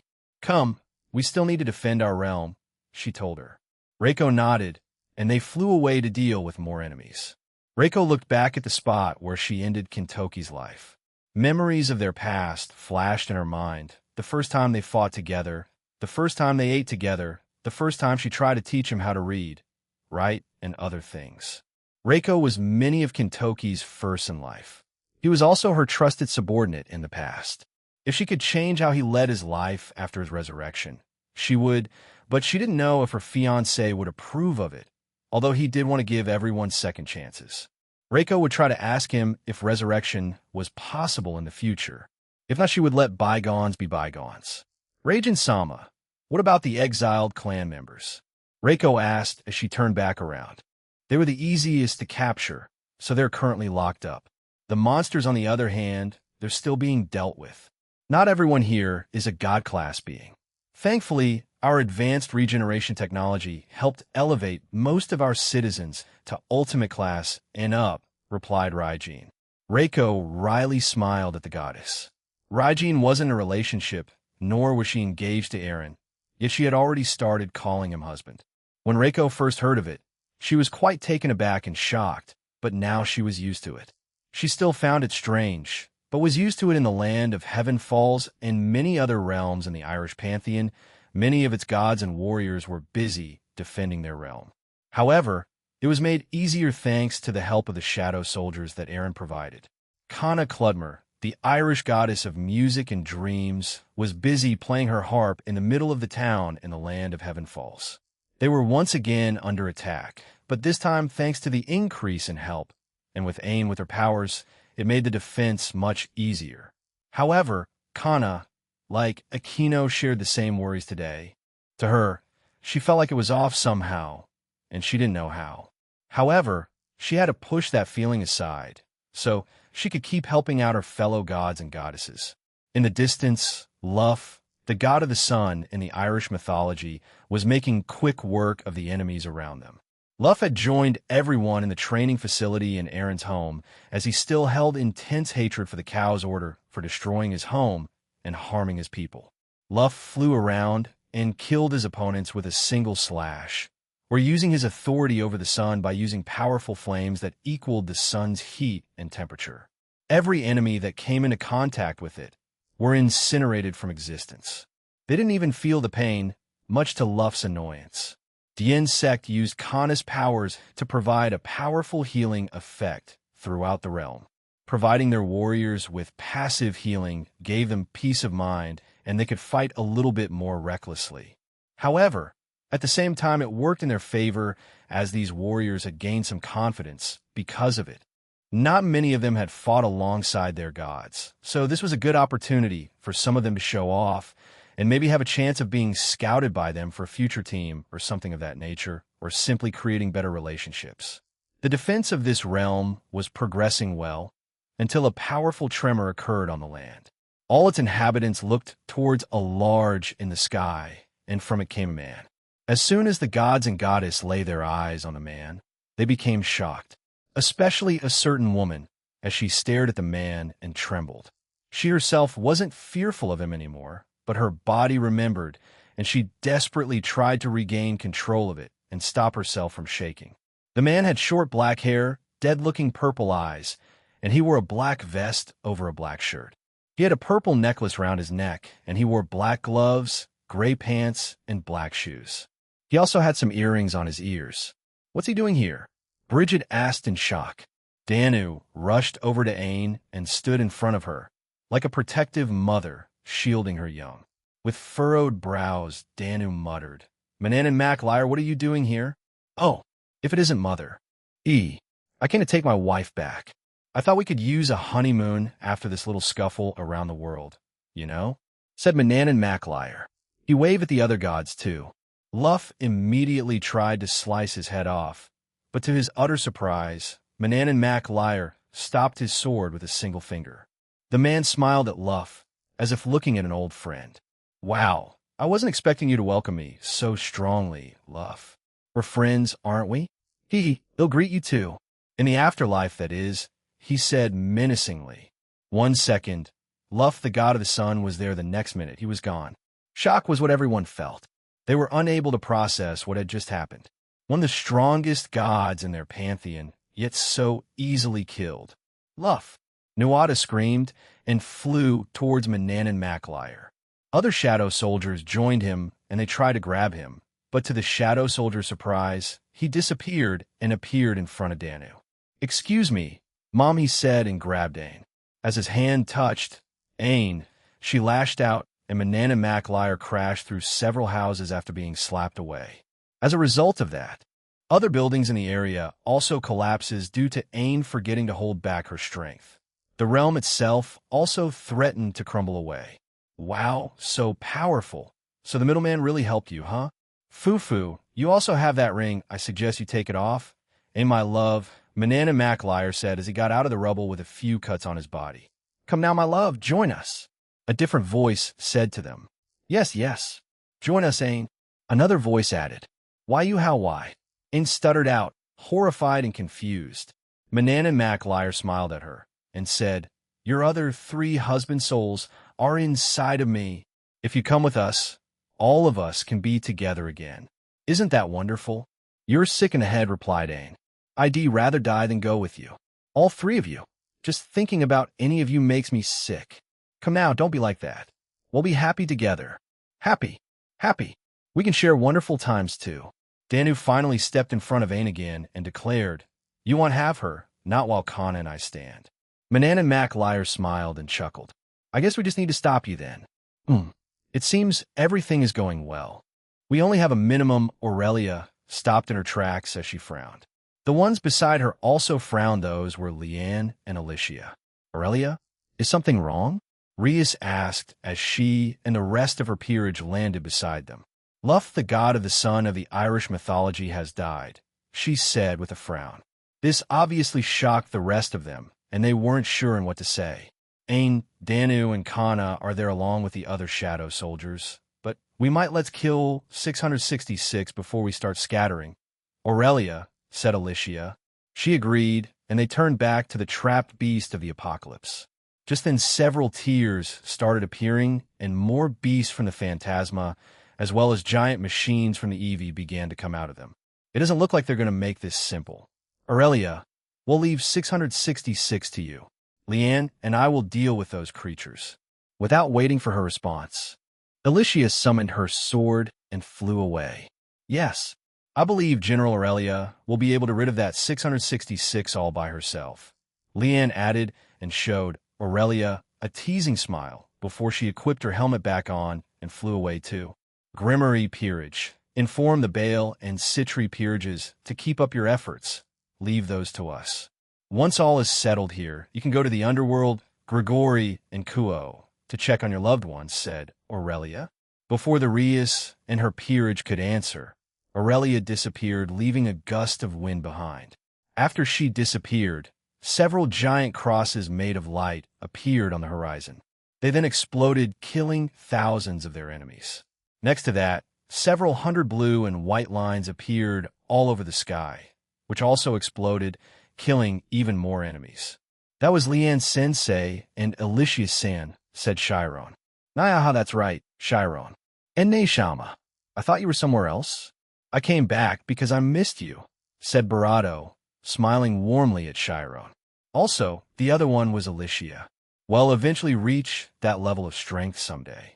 As Barato said those words, a powerful explosion shook the world. Seconds later, they heard a powerful roar that threatened to burst their ears. Everyone in the Alliance covered their ears as the entire world was covered in a golden hue. Finally, the roar ended, but the golden hue didn't. Several golden clouds appeared in the skies. Because of that explosion, even the earth was still shaking beneath them. That was Aurelia Sensei, said Zenobia. I want to recreate that move. Is it really the appropriate time for that, Zenobia? Asked Yumi. As they watched the sky above them, Aurelia then reappeared in front of them. That was easier than I anticipated. That 666 was a lot weaker than the one Aaron killed and turned into a shadow, she told them as she dusted herself. Now, then, let's end this invasion. Yes, ma'am, they replied in unison. All across the globe, in the supernatural world, The tiers and magic circles that the Cow's order created to bring their armies over began to decrease in appearance. At first, some of the Alliance thought that it was due to the Gyobi interfering, but they confirmed that it wasn't them, which confused them greatly. But they saw it as an excellent thing and continued their defense in each place. And the number of enemies began to decrease more and more, until multiple groups began to report through their transceivers that the enemies in their location had stopped appearing. The majority of them began to celebrate. However, there were a few that were skeptical, especially Aquino, as she had felt uncomfortable the entire day.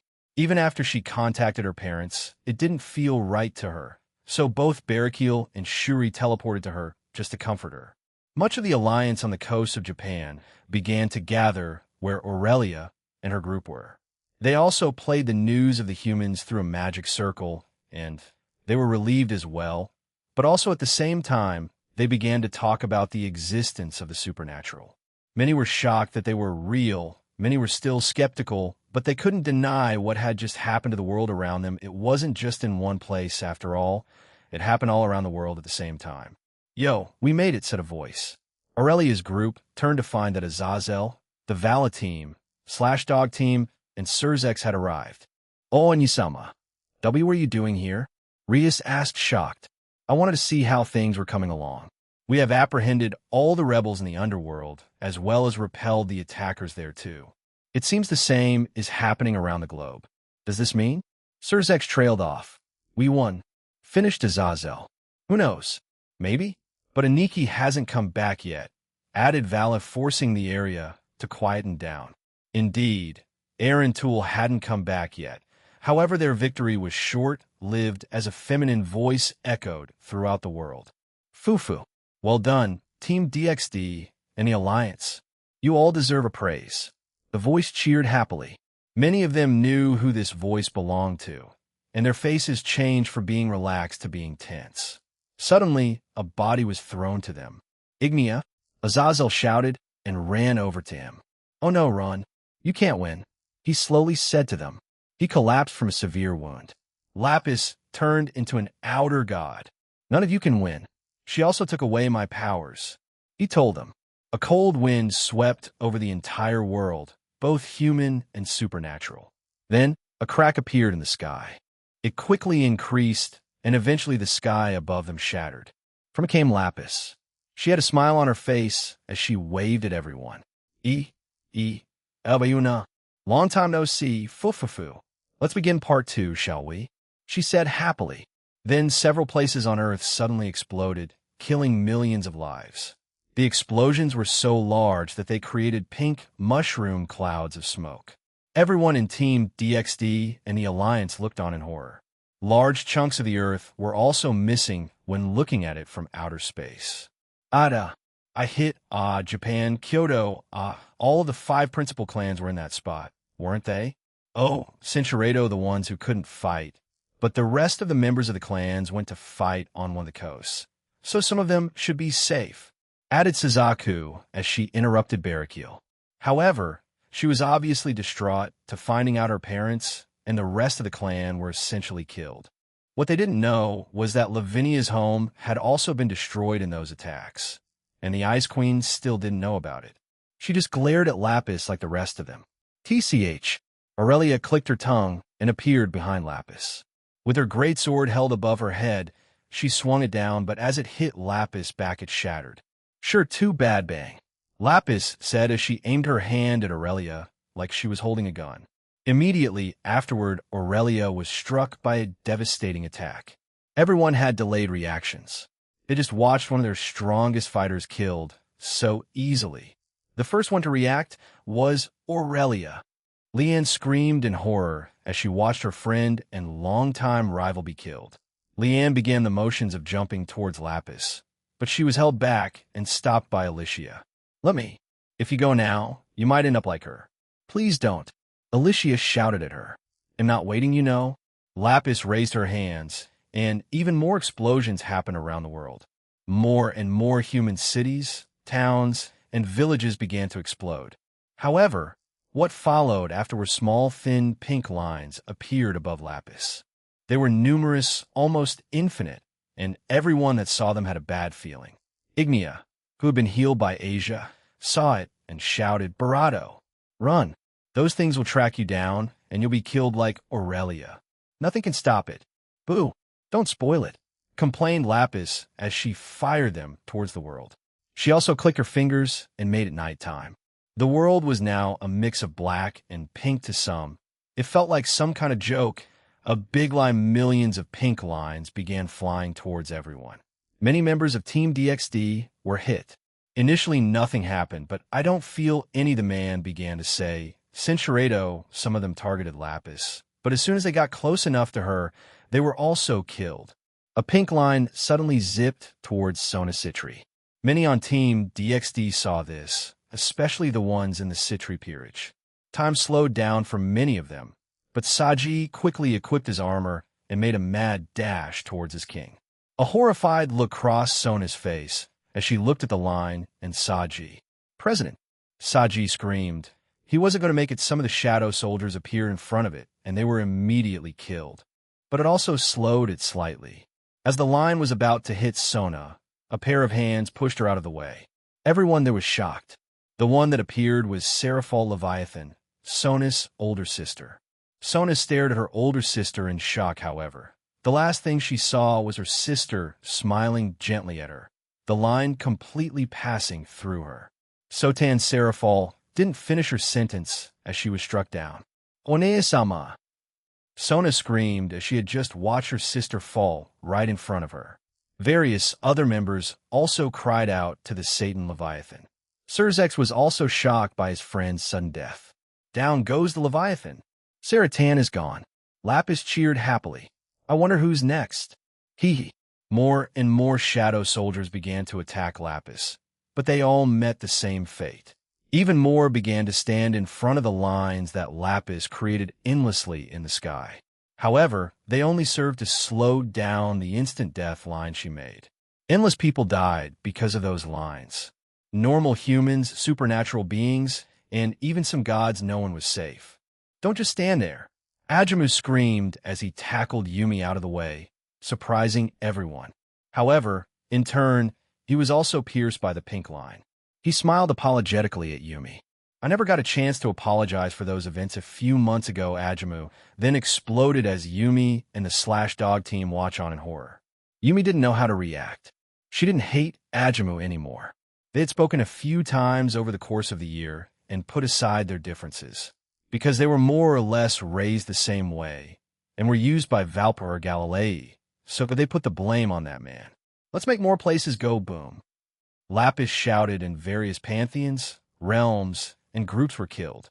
In the Hindu pantheon, in Buloka, Sukhista, the entire city was annihilated. This included all the shadow soldiers, gods, warriors, and even Era, who was still there. Era's last thoughts were of her master as her life ended. She didn't get to apologize to him, nor was she praised by him one last time. She was full of regret as she passed away. Leanne and Alicia suddenly fired powerful slashes towards Lapis. The two attacks stopped inches away from her face as she giggled at them. "Geez, that's so rude, but I like you too, so you won't die yet," Lapis said while clapping her hands. "How many will die before Daddy returns, I wonder?" she asked herself. In the Greeks' realm, Little Olympia and Greece itself were also annihilated. Kurosagi was there to help everyone, but she too was killed by Lapis pink lines. Hermes, who was faster than most, somehow managed to outrun the giant attack with Hestia in his arms. "Hey, hey, he!" Hestia screamed as she watched Little Olympia be obliterated out of existence. Not everyone was there, however, as some of the gods were on Mount Olympia. Her best friend, Hephaestus, had died in that explosion like two other goddesses, Demeter and Aphrodite. But it didn't end there. More towns and villages in their realm suddenly blew up too. The skies of their realm were covered in pink clouds and a pink hue. Hestia began to struggle in Hermes' arms as she tried to run back to the now missing town. "Let me go," she screamed. "No, it's gone. They're gone." "Hestia, we have to." Hermes was suddenly struck by a pink line and dropped Hestia. Ah, shoot! Hermes vanished in a flash. leaving such strange last words to Hestia, who watched as another one of her friends was struck down. Hermes! Hestia screamed in horror. She then noticed millions of pink lines everywhere. Hestia quickly got up and scanned her realm before she teleported to the rabbit village. The entire place had been blown up. No one was alive, except Rini. She shouted. The leader of the village had managed to survive, just barely. She was severely wounded, and her life was coming to an end. Lady Hestia, run! Rini managed to mumble. Hestia turned around and saw a line coming towards her. She gritted her teeth before she teleported away to the Lamia city. There, she saw the same scene, but this time there was a survivor. It was Alice and Senko. As she was about to call to them, two pink lines also pierced them. No! Hestia shouted then. The two heard her and turned to look at her.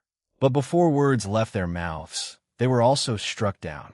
Hestia turned around and saw the pink line coming for her, and she gave up. She fell to her knees, and tears fell from her eyes. Aaron, where are you? She asked no one, as the line pierced her. Hestia also died that day. The rest of the Greek realm was also annihilated. This was because of the pink lines or the explosions that Lapis had used. Nothing was left or spared. Even the plant and tree life had withered away. Asgard, the Norse world, was also experiencing the same thing. Many gods, valkyries, and countless other races began to die off. Many managed to avoid the explosions that killed millions in the human world and other realms. However, the majority of them were hunted down by Lapis pink lines. Thor-sama, please run. Hlyn, one of Odin's maids, shouted before she too was killed by Lapis pink lines. I can't do Hlyn. Curse you! Thor shouted and fired a powerful bolt of lightning from his Mjolnir. However, the pink line was much more powerful than the god of thunder. He tried to keep up the struggle, but he eventually lost and was pierced by multiple pink links. The god smirked in the end since he didn't die a coward's death. In another part of the main island, their chief god had also been killed by Lapis attack, and many of the residents were slowly being hunted down by Lapis. One of them was Brynhilde, known as the strongest Valkyrie and leader of her Valkyrie squad. She had watched two of the Valkyries in her squad be killed. She had trained those two for a long time, and the pain she felt when she saw them die was beyond her imagination. Helmwige and Grimgerd had perished earlier, but now Brynhilde, Schwertlight, and Ortline were the ones on the run. Because of their time in Aaron's pocket dimension, their speed had increased, but they were quickly running out of stamina. I think these things drain your stamina. She's playing with us, Captain, shouted Schwertlight, as she was also finally pierced. The other two watched in horror, as Schwertlight smiled at them one last time before she was killed. But those two didn't see the two lines behind them and pierced both of them at the same time. Ortline and Brynhilde looked at one another. Neither could get their last words in as they both died on the spot. In Rossweiss's island, in the countryside, her town had also been annihilated. The only survivor was Gondel, as the shadow soldiers in her shadow managed to grab her and flee once all of this happened. However, they had all sacrificed themselves to slow down the pink lines that were hunting her down. Gondel sat down and leaned against a tree. Centurato, a good grandmother, I wish I could see you one last time. Rose Gondel closed her eyes and accepted her fate. Moments later, her life ended. The same thing happened in more pantheons across the globe. Millions of lives were lost that day. The Shinto pantheon was also hit. All its realms were slaughtered, including the new group Yamagen and their leader, Reiko. In her last moments of life, her last thoughts were of her friends, comrades, and her love. After that, Alicia told the rest of the Alliance what was happening through her transceivers, and many accepted their fate after that. In the Slavic pantheon of Praia, the gods and goddesses sat down for one last party, and so did their people.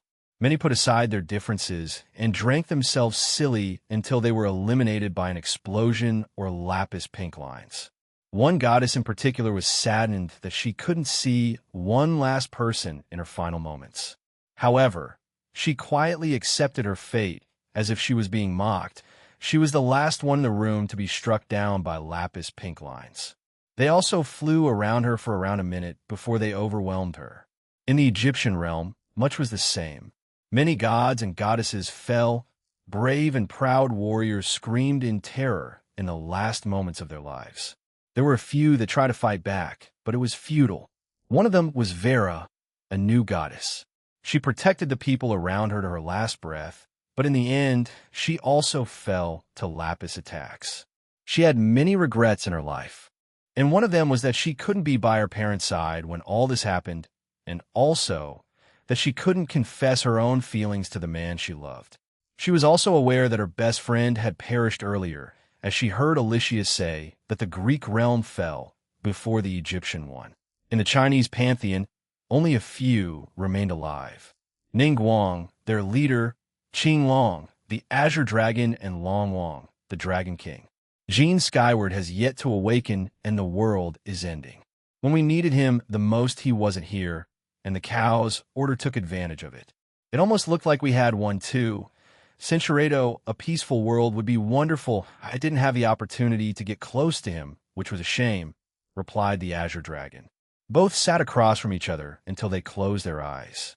Like their leader a few seconds ago, they were also finally killed, having accepted their fate at Lapis Will. Fufufu. Fufufu. Wonderful. And with this, we will be together forever. Manan and MacLyre had also been pierced by the pink lines, as he himself died first. Multiple gods around them had been killed too, as the pink lines shot towards Ain as she stood there in stunned silence. A pair of hands pushed her out of the way. Ain was finally pulled out of her shock, and the ones that pushed her out of the way was Danu.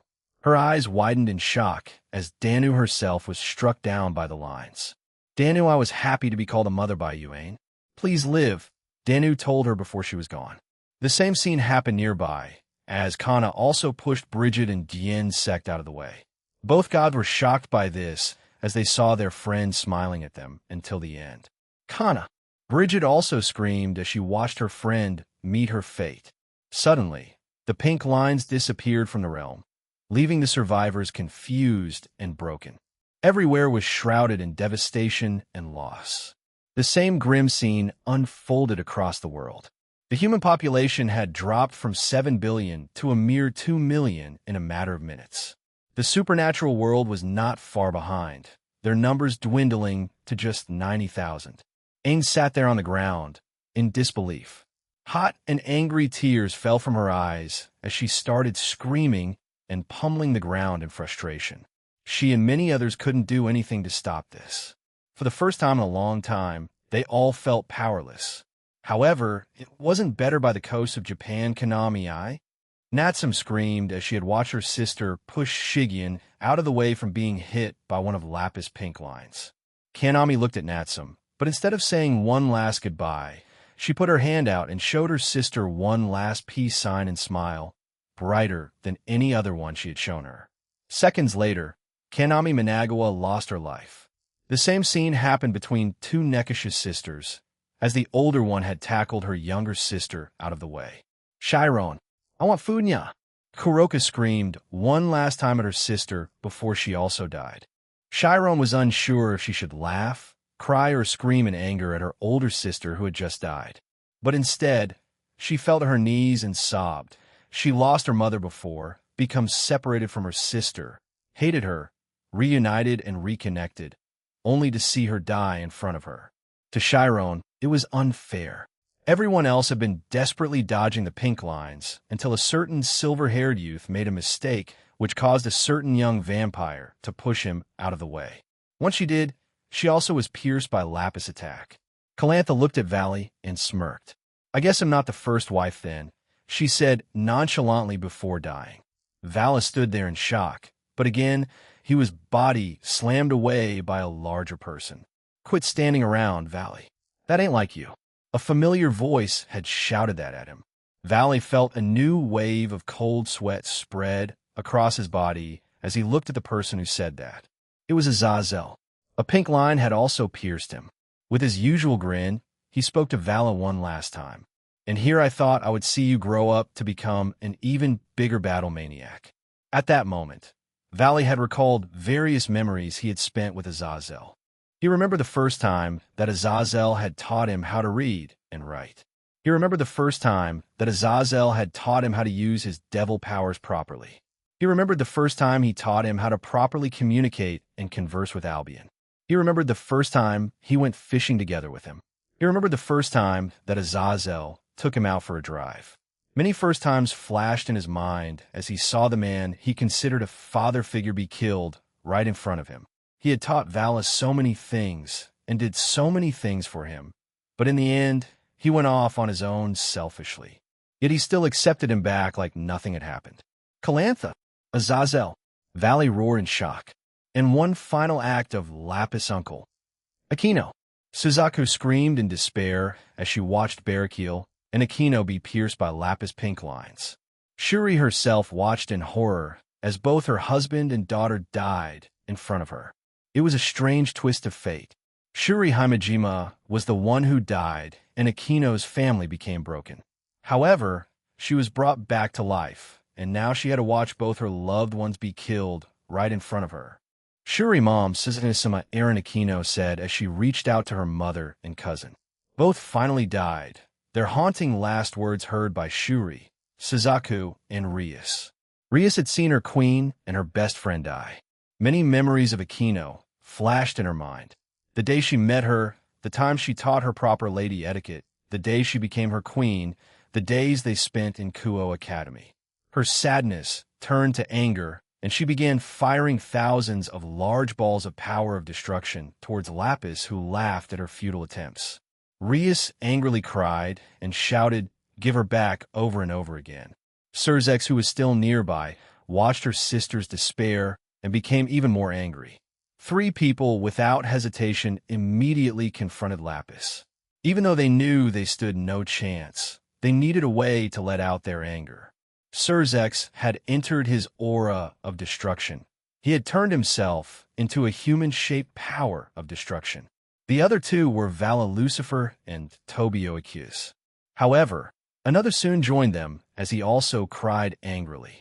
It was Dulio Gesualdo. Both Tobio and Valley were in their strongest forms, while Dulio was also still in his balance breaker form with golden wings out. They perished the brave saints and the exorcists.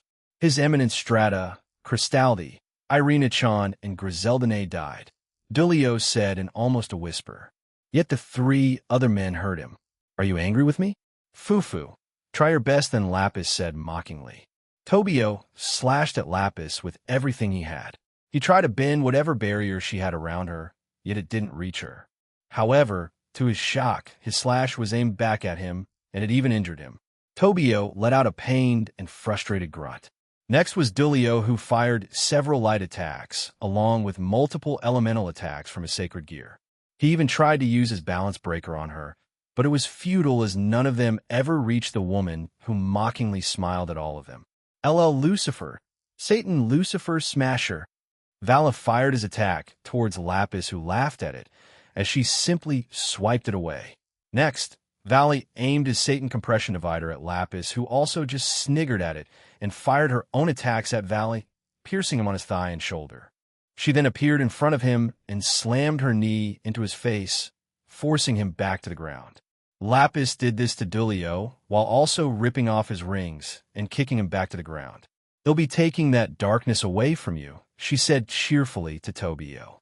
Suddenly, his armor vanished, and Jin appeared on his shoulder, much to his surprise. Next, Lapis knocked him hard and sent him crashing back to the ground. "Tobio!" Sae screamed and ran over to him. "Ah, Satan Lucifer, how do you do?" "It's the Barato we've met," said Lapis as she bowed. Surzex didn't say anything as he fired several balls of power of destruction at Lapis, who caught them and ate them. He was surprised but didn't show it. Surzex began battling with Lapis in the air. However, Centuredo, which forced him back to the ground. Surzex knelt on his knees as his right arm was destroyed by the attack, and he was missing a left eye. "But you're all so boring. I wonder when Daddy will come back?" Leanne and Alicia then appeared beside her and smashed their weapons at Lapis. However, she easily caught them and shattered them, bit-tapping their weapons. However, they didn't stop there as both used their fists instead. "Ah, I forgot you guys were still here, Fufu, but only 4 are left of the GOB, right? I killed most of them, Fufu." "Indeed they did. The goddesses of battle sacrificed their lives to protect the humans. Some of them perished in the blast, and some were killed by the pink lines Lapis used. Only 4 remained: Anna, Alicia, Urfine, and Adite. The rest had perished. Lapis caught there first. Cinchuredo, it didn't put so much as a scratch on the woman. "Nice try, Lian-chan," she said before slapping Lian on the cheek and making her crash back down to the ground. "A valley," he said as he got up. Lapis grinned and transformed into the false king Ghidorah. However, due to them merging, Ghidorah's body had turned a mix of black and pink with a floating crown on each head. In the middle of the monster's chest was Lapis' upper half of her body, who waved at everyone. "I'm not like a Nikki. I can't protect so many people, yet I failed to protect that small family I promised." Valley looked up at Lapis with fury. "Do you loathe me, boy?" "I still love you, Valley. You're my nephew?" "Ah, whatever you are, it'll keep you alive," she said happily. Suddenly, a powerful and large dragon made of ice had appeared and also fired a breath attack at Lapis, who shrugged it off and looked at who had done that. It was Lavinia Rennie. However, seconds later, a powerful and large ball of flames hit her back. She also shrugged her shoulders, extinguishing the flames. "Good effort, Suzuka-chan, Lavinia-chan, but no dice." She mocked them and smirked at them. Both of them kept firing attacks at her until Lapis destroyed the ice dragon and sent several beam attacks at Suzuku and Lavinia. Both dodged many of the beams, but were eventually struck down by the remaining attacks. Both fell to the ground, but started to get up shortly afterward. You're all so persistent. I should just kill you all since I'm bored," she said, and began to charge up powerful breath attacks from all 3 heads. Lapis herself also gathered energy with her hands and created a powerful pink ball. Vala slowly walked towards Lapis. "If I can't protect them anymore, then it'll protect the ones nearest to me now." He screamed and increased his power to the utmost limits and tried to fly, but he couldn't as he was too exhausted. Lapis saw this and grinned before unleashing all the breath attacks at Valley, as well as her pink ball of destruction. "Albion, stay with me till the end," Valley muttered as he held his hand up and grinned. "Of course, Valley. I wouldn't have it any other way," replied Albion. "Satan compression divider." Valley tried to have Lapis attack, but he and everyone could see that it wasn't working. However, the young Lucifer didn't stop and kept going. He would use all the remaining life in him if he had to. He had never thought that he would go so far as to save people he couldn't help but smirk at it. But Valley eventually lost the power struggle as Lapis attacks won over his Satan compression divider. Valley looked at the giant beams as they reached him and blasted him into oblivion. "Valkon!" Lavinia screamed in despair as she couldn't do anything to help her precious little brother. The rest of the Vala team looked on in despair as they saw their leader killed. A giant smile suddenly spread across the face of Lapis, causing confusion among everyone. "You're back, Daddy," she shouted enthusiastically. The attack that Lapis had sent to Vala had been stopped. In front of him was Aaron Toole, hot and angry tears streaming down his face as he devoured the attack Lapis had used. "Ayaniki, Finkon, Jean, Aaron." Everyone screamed his name. Aaron flicked his free hand, and everyone in the remaining human world and supernatural world was teleported away to a different place beyond the omnivores. They were the beginnings of Sanctuary. Everyone became confused as they all felt a warm feeling, and their injuries began to be healed. In front of them was a large screen. It showed both Lapis and Aaron. However, a lone woman stood in front of it. Some recognized her. "Comptoir!" Rias shouted and ran over to her. "You're all here too, huh?" asked a feminine voice. Many turned to see who it was. As some also recognized the voice, it was V. Velgrind? Lavinia asked, as the true dragon helped her up and nodded. "Holy cow, is that Jean?" The voice of Kikiho Kuda asked. "It is. Dude, what's going on?" Higuro Najima replied. "What's happening? Where are we?" asked Suzaku. Everyone in the supernatural world and humans gathered in front of the screen. He transported everyone that was left to Sanctuary, Aaron's future home. "It's still in its development stage, but everyone should be safe here," replied Comptoir. "What do you mean?" asked Shiva as he stood beside Kantor. However, the woman just shook her head and remained silent. Through the screen, they watched the confrontation. KHHH. Aaron gritted his teeth and then screamed. It was so loud and powerful that it shook the multiverse. He then appeared below Lapis and punched her. However, that simple punch eliminated at least 1/4 of the multiverse. It destroyed everything, all rules, laws, and anything that existed. It simply stopped existing because of that punch. Lapis herself also exploded, but she quickly regenerated and laughed happily. That's it, Daddy. Accept what you truly are. You're no longer human. You were never compassionate. Your entire existence was chaos from the day you were born. You were and still are an outer G. I don't care what I am. My entire existence is beyond that, and I'll use it to protect the ones closest to me. Aaron screamed at her. Nonsense. You are the embodiment of chaos. An outer god, it's your destiny to destroy everything. Accept it. Lapis screamed back. We can rule reality and the omniverse together. Stop right there. She then grew even more in size and fired a powerful beam at Aaron. The attack enveloped the entire universe and began to destroy the rest of the multiverse. Aaron's body was covered in various colors of energies as he charged at Lapis. He flew directly towards the attack and was hit by it, but he kept going. Aaron, for the second time since he was reborn in the Draconic Dais, took damage. The skin on his body began to melt, and he also began to bleed.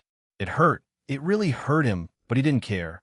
He kept flying forward towards Lapis, who only increased the power she used, further destroying the multiverse. Various worlds, timelines, and planets were obliterated because of her attack. Not even Evie, Phantasma, and the Chaos Order were safe. They all perished under her attack. My flesh, my blood, my bones.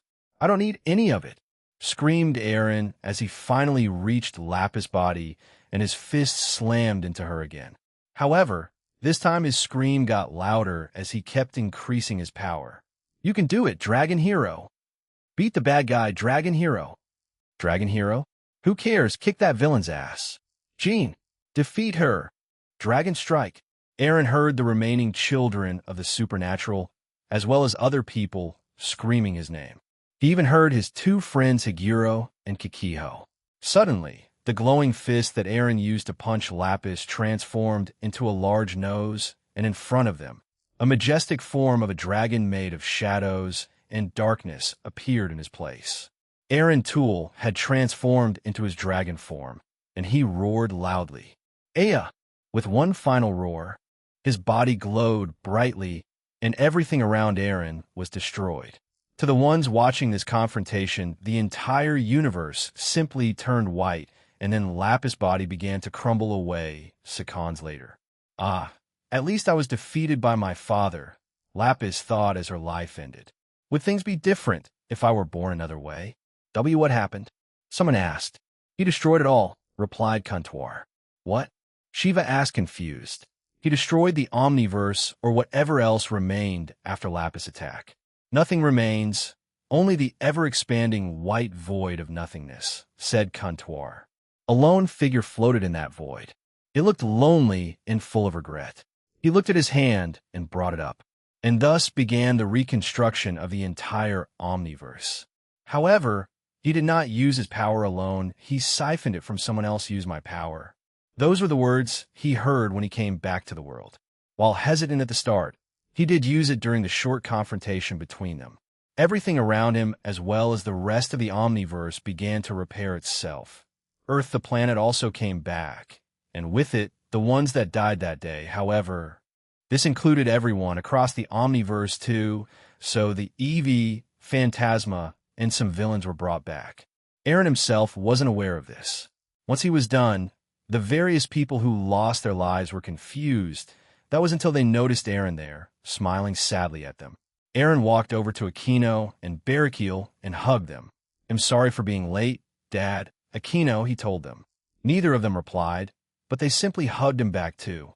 Back in Sanctuary, many breathed a sigh of relief as everything was back to normal. Their world, their loved ones, and the places they lived were back. However, unknown to them, Aaron planned on erasing their memories of this event. He didn't want them to remember such a tragedy. Holy smokes, Gene's that powerful, and the supernatural was real. And he was that masked dragon guy. Higuro shouted in excitement. As expected of Skyward Sama, added Kikiho. Both their girlfriends were still reeling in the shock of it all, but small smiles were on their faces. Without prompting, Shiva said, "This is the current middleman of the supernatural world." Everyone stopped to listen to him. He was the god of destruction after all. And he also managed to escape thanks to his wife Parvati, who sacrificed herself. He, along with his brother Vala Lucifer, stood up to that terror. Vala Lucifer, the white dragon emperor of the morning star, and an outer god with the heart and compassion of a human and the power of a dragon god, that is the dual dragon emperor of unprecedented, unparalleled sovereignty, power, Gene Skyward. The entire vicinity fell silent to his words, and then they were all brought back to Earth. Once there, his two friends approached him. "Kikiho, Higuro, I know you have a lot of things to say, but I plan on erasing everyone's memories, so nah. I want to keep mine like Hell ID, let you just erase it," said Higuro. Kikiho nodded along. Right. We'll talk to Yua and Sakura. I think they'll both support this too. We're friends, aren't we? Let us have this, Gene." Aaron smiled. "If that's what you want, and thanks," he said. "They'll teleport all of you back to Kuo then." His friends nodded before they disappeared. Aaron then put his hand up again and erased the events that had transpired today. He didn't want the humans to be traumatized by this. So he did his best at erasing any remnants of what had happened. The cows ordered themselves retreated. They had lost the initial battle and lost their other hope of winning Lapis. So for now, they would retreat. Aaron had many places to visit, many people to face and meet. Even though none of them blame him of what happened, he still felt guilty and wanted to apologize to them personally. Many of his friends, comrades, and some of his lovers died due to Lapis. Kuntwar, like many, watched him from a distance. However, she wasn't looking at Aaron, but instead she stared at a screen in front of her. It was only visible to her. Evolution Progress, 1-299. 99, Chapter 17. Part 1. Peaceful Days, an international raiding game. Gene Skyward's soliloquy. A few hours have passed since the invasion war with the Cows Order. I had gone around each faction and pantheon and helped them with repairing and rebuilding their towns and cities. Not all of them needed help since when I initially repaired the Omniverse. They also were restored with it, but not everything in them or people lied to me just to get me to repair some broken down portion of their home. Regardless, I didn't care that much since I felt guilty for being late and failing so many times on my trials. If I didn't, then I could have arrived much sooner and stopped all the destruction Lapis did. If I can help it, I'd like people not to die, you know? Just because I have the power to bring them back to life doesn't mean it was traumatizing for them. You'd have to be a complete shallow idiot and lack brain cells or empathy if you couldn't see that side of it. Right now, I was in the Irish Pantheon, more specifically, the Fairy Kingdom. I hadn't been here in a while, but they were also all killed during it. No one survived. I was near the inn I stayed in before and helped repair and renovate it. Oh, I also lost a lot of shadow soldiers, so I plan on making more in the future. I have more than 1 billion, or was it 1 trillion? Well, either way, I lost a lot of them, and I wanted to at least quadruple that number soon. In addition to this, Centurado. She told me not to worry about it, and she wanted to spend time with Mom since Shuri was also forced to watch her and Barricil die. However, I wasn't exactly alone. 2 were stuck to my hips since I came back. Both looked exhausted, especially Suzaku, since I heard that the majority of the Himejima clan, including her parents, were killed by Lapis attack. So I helped the residents in the Fairy Kingdom. Suzaku and Lavinia weren't too far from me, as they helped with comforting the citizens here, as well as providing them with food I created using my powers. We already had been to several others before we came to the Irish Pantheon, and yet a lot of devastation was also there. I feel like Hestia might have some kind of agenda against the Cows Order now. She did lose 3 of her friends she was close to, and of course many other residents of her realm and other fellow gods. She was angry with me, but at the same time, for some reason, didn't blame me.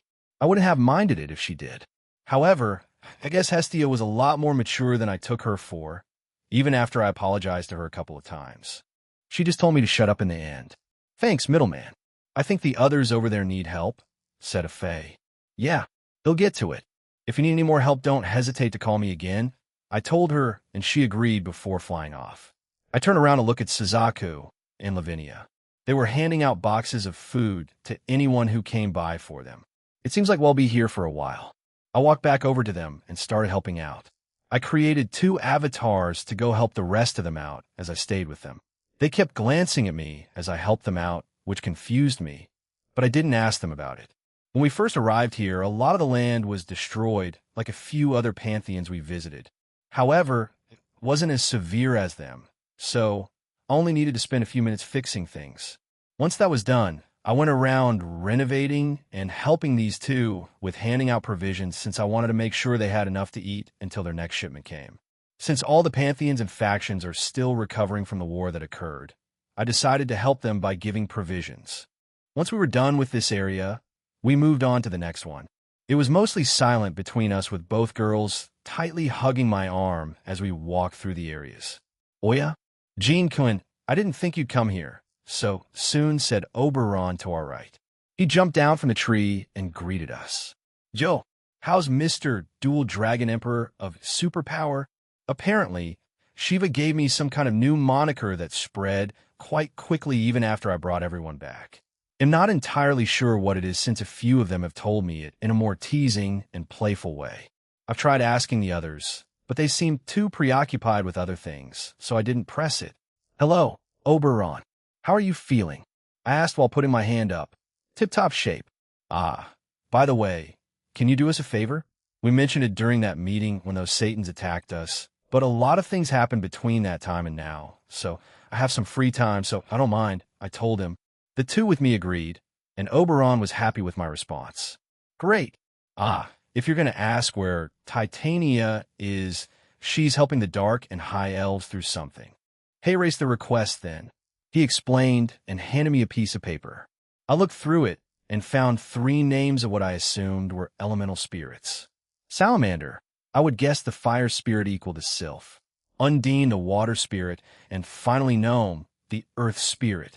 If they look anything like their counterpart from those stories, then it'll have a field day. A small smirk appeared on my face. We'll get to it then. I have a feeling they're spirits like Sylph, right? I asked him. Correct. With that said, it'll get going, Jean-kun. Today I'm forced to act like a leader, so I need to look after my people. Foo-foo away I go. Oberon left us while skipping away. As we began walking away, I decided to confront Gnome first. We got Sylph first, so I thought I might as well follow the script of MGQ and go Gnome, Undine, Salamander. I had no reason for this, I just felt like it. After we walked for a few minutes, I decided to speak to Suzaku. I was wondering, why haven't you returned to the clan? I know you're worried about your clan members and parents. So Atsudara and Aunt Shuri said that they would check on them with Akino and Uncle Barrakiel after they're done with checking their home. All of them are allowed back there now, after all. Also, because of what just happened, Atsudara Himejima is allowed a few days of leave from his cell.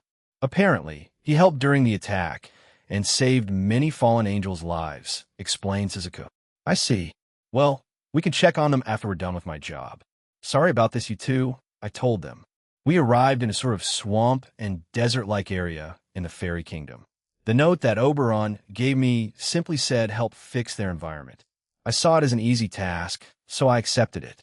We walked around for a little bit as I repaired the area, but the entire time we felt like we were being watched. After we were done with fixing everything, I turned around and said, "You can come out, Gnome. We're done. Or are you too shy to come out?" The ground around us shook a little before a small creature appeared in front of us. She had medium-length brown hair, green eyes, and wore a hat. Also wore baggy clothes and boots. "I look forward to seeing the fire spirit," said a voice from Suzaku's chest. A small ball floated from her chest to her shoulder, and out came Juke in her small bird form. She perched on Suzaku's shoulder. "Juke?" Suzaku looked confused at her contracted beast. "Am I not allowed to come out?" Juke asked and pecked Suzaku's cheek. "No, you can. It's just I wasn't expecting you to," so suddenly replied Suzaku. Juke nodded her head and stayed silent as we all watched Gnome, who stared at us silently too. She walked over to me and handed me a doll made of clay. Unsure of what to do, I gave it some life, and it began to squirm in my hand, and I dropped it. It energetically began doing sit-ups for some reason. It did about 15 before it hugged Gnome's leg before running off. I'm here to do Oberon a request. I fixed your territory, so you'll move on to the last two spirits, I told her. She nodded and gestured for me to go down to her level, so I knelt down. She leaned in close and whispered, "Thank you, please tell Sylph." I said, "Hi, sure thing, Gnome. They'll try to visit with Natsum in the future, so you two can meet again," I told her and patted her head. She nodded before disappearing into the ground again. "We're done here. Next up is Undine." The place we arrived at wasn't too far from Gnome, all things considered. However, we expected to be in a large body of water, like a lake or river, but instead we had to trek down a narrow cliff and enter a cave with a small waterfall coming out of it. The cave itself wasn't large, it was quite small and had a lot of vines and other flora and plants growing out of it. The deeper we journeyed, the more plant life we saw, the density of magic and life energy kept on getting stronger too. Perhaps it also affected the growth rate of these plants? "I feel a lot of magic," said Lavinia. "Is it Undine?" "It might be Ice Queen." These four spirits seem to be the most powerful spirits in the realm, perhaps even the Irish pantheon, replied Juke from Suzaku's shoulder. Lavinia seemed happy being called Ice Queen, as she hugged my arm even tighter after Juke called her that. Suzaku seemed troubled by something, but said nothing about it. We kept walking for another few minutes, all the while the magic around us kept getting stronger. Finally, we arrived at an even more extensive section. However, all around us were a bunch of other spirits, a small lake in the middle, and small holes in the walls all over the place. It felt a bit like that place Sylph took Natsum and I during our date. In the middle was Undine. Her body seemed to be made of water, and she had pale green eyes. She resembled a mermaid. She looked at us before she teleported in front of us. She seemed to be on guard, but also seemed to know me. "Middleman, why have you come here?" Undine asked. I showed her the list, and she nodded. "I see, thank you in advance. Please fix the homes of those spirits and the outside since they were destroyed by the recent war the Alliance had." I looked around again and found there were some holes in the wall that were worse for wear, so I brought my hand up and began to repair them. I summoned an avatar and sent it to repair the outside. They quickly did so and came back. We high-fived and he vanished. Once I was done with the repairs, the water to me seemed strange, so I walked over to it. "What happened to it?" I asked Undine. Suzaku and Lavinia joined me and both touched the water. Juke stared at it quite intently. While this realm is far from humans, there seems to be some pollution in it. It's not much to call it poisonous, Centuredo. Are you not? Juke asked me as she flew in front of me and pecked me several times on the forehead. "A bird's a bird," I replied, which made her peck me more on the head, and I laughed before apologizing. However, I want to deny that my years of experience led me to that conclusion, as it happened in multiple places in the supernatural at some point. "Yes, that includes my home," she told us. "So, it's safe to assume that this is happening all over the fairy kingdom?" I asked Undine and Juke. Undine, while hesitant, nodded her head. "Yes, this has only been a recent problem. However, I have spoken to Oberon and Titania, and they have said that they would fix the problem soon. I'll do it then. I'm still on the job after all," I told her and touched the water. "It's better to make them pure forever, right?" I thought and proceeded to do just that. The water in the fairy kingdom cannot be polluted by third-party sources anymore. The water briefly glowed before it turned back to its previous color, I would assume, as it had become so clear that any source of life reflected anything off of it. It was almost blinding. Undine, Juke, and the rest of the spirits there stared at me with surprise. "That should do it, though. I may have gone overboard. So pollution of the waters here will never happen again," I told them, but didn't elaborate. "We can't stay for too long. I need to go to the last place where Salamander stays at." As we turned around, we heard her thank us. "Middle Jean, if anyone you know wishes to make a contract with a spirit, then I will not mind lending them my help," she told us. "They'll keep that in mind, Undine." "Thank you," I replied and waved goodbye to them. Lavinia had been playing with a little spirit the entire time, and Suzaku had started speaking to Juke, wanting to get closer to her since she apparently had more knowledge to give her. "Do you feel at home, Juke?" I asked. "Are you insulting me?" She asked back. In front of us was a valley of tall and rigid mountains, and around us were rivers of lava. Truth be told, I wasn't expecting something like this at all. However, since those four are of a certain element, I was expecting their territories to mirror their element. Sylph was in a forest with a gentle breeze of wind, and it felt a bit mysterious. Gnome dwelled in a swarm in Rocky Mountains, and Undine lived in a cave with quite a lot of water. Now the last spirit, Salamander She, I would assume is living in a volcano of all places, since the place we're walking through had a lot of lava, even fire trees that look normal except their leaves are made of flames. It's quite strange. There is no water in sight, since I assume most spirits and creatures here can live off flames alone. "No, I'm genuinely asking," he replied. Well, I was teasing her a little, but I was also curious if she did. That question also extended to Suzaku, although I believe I already knew the answer. I feel a faint bit of sarcasm. Nevertheless, I will answer. Yes and no. While I am the legendary vermilion bird, and my element is of flames, I do not just spend my time near flames. I do not bathe in flames, nor do I eat them. I'm just like any creature. I eat, breathe, and do other things, middleman, she said with a huff. Don't tease her too much, Aaron, Suzuka told me, and rubbed Zook's chin, and she let her. As we spoke about mundane things to try to keep a bit of normalcy between each other after the horrible ordeal they went through the past few days, and especially the last few hours, I tried to lighten the mood. As I did this, we eventually went inside the volcano through a massive, triangular-shaped entrance at the base of it. Once inside, there were even more lava rivers, lakes, and even lava falls. It was a massive area that it almost felt like a different realm. However, we were immediately surrounded by a bunch of fire spirits and small red wyverns. As they stared at us curiously, one of the fire spirits came to us. "Who the middleman. Why are you here?" she asked me. I showed her Oberon's piece of paper, and she happily nodded. "He'll go inform Salamander. Hey, Bless guide them to that place." She told her friend and flew away. Another fire spirit called Bless came over to us and told us to follow her. We obliged and began following her. "Why aren't any of you hot or sweating? Most humans on the way here are usually already drenched in sweat," she asked. "Skill issue," I replied. I was lightly smacked by Lavinia on the head for answering like that. Instead, she gave a small explanation on the clothes that they wore and how it changes to accommodate for the change in temperature. What she didn't mention was that I gave them resistance to a lot of those over the years we spent together. However, I doubt she wanted the spirit to know that. "That sounds neat," she replied. We continued on our journey as she told us a small bit of history about this place. According to Bless, there were two fire spirits that could have taken the contender of the fire spirit of the fairy kingdom. One of them was Salamander, and the other was a fire spirit called Wrath, a male fire spirit. The spirits were divided on who should be called it. So, with Oberon and Titania's blessings, they fought for the title.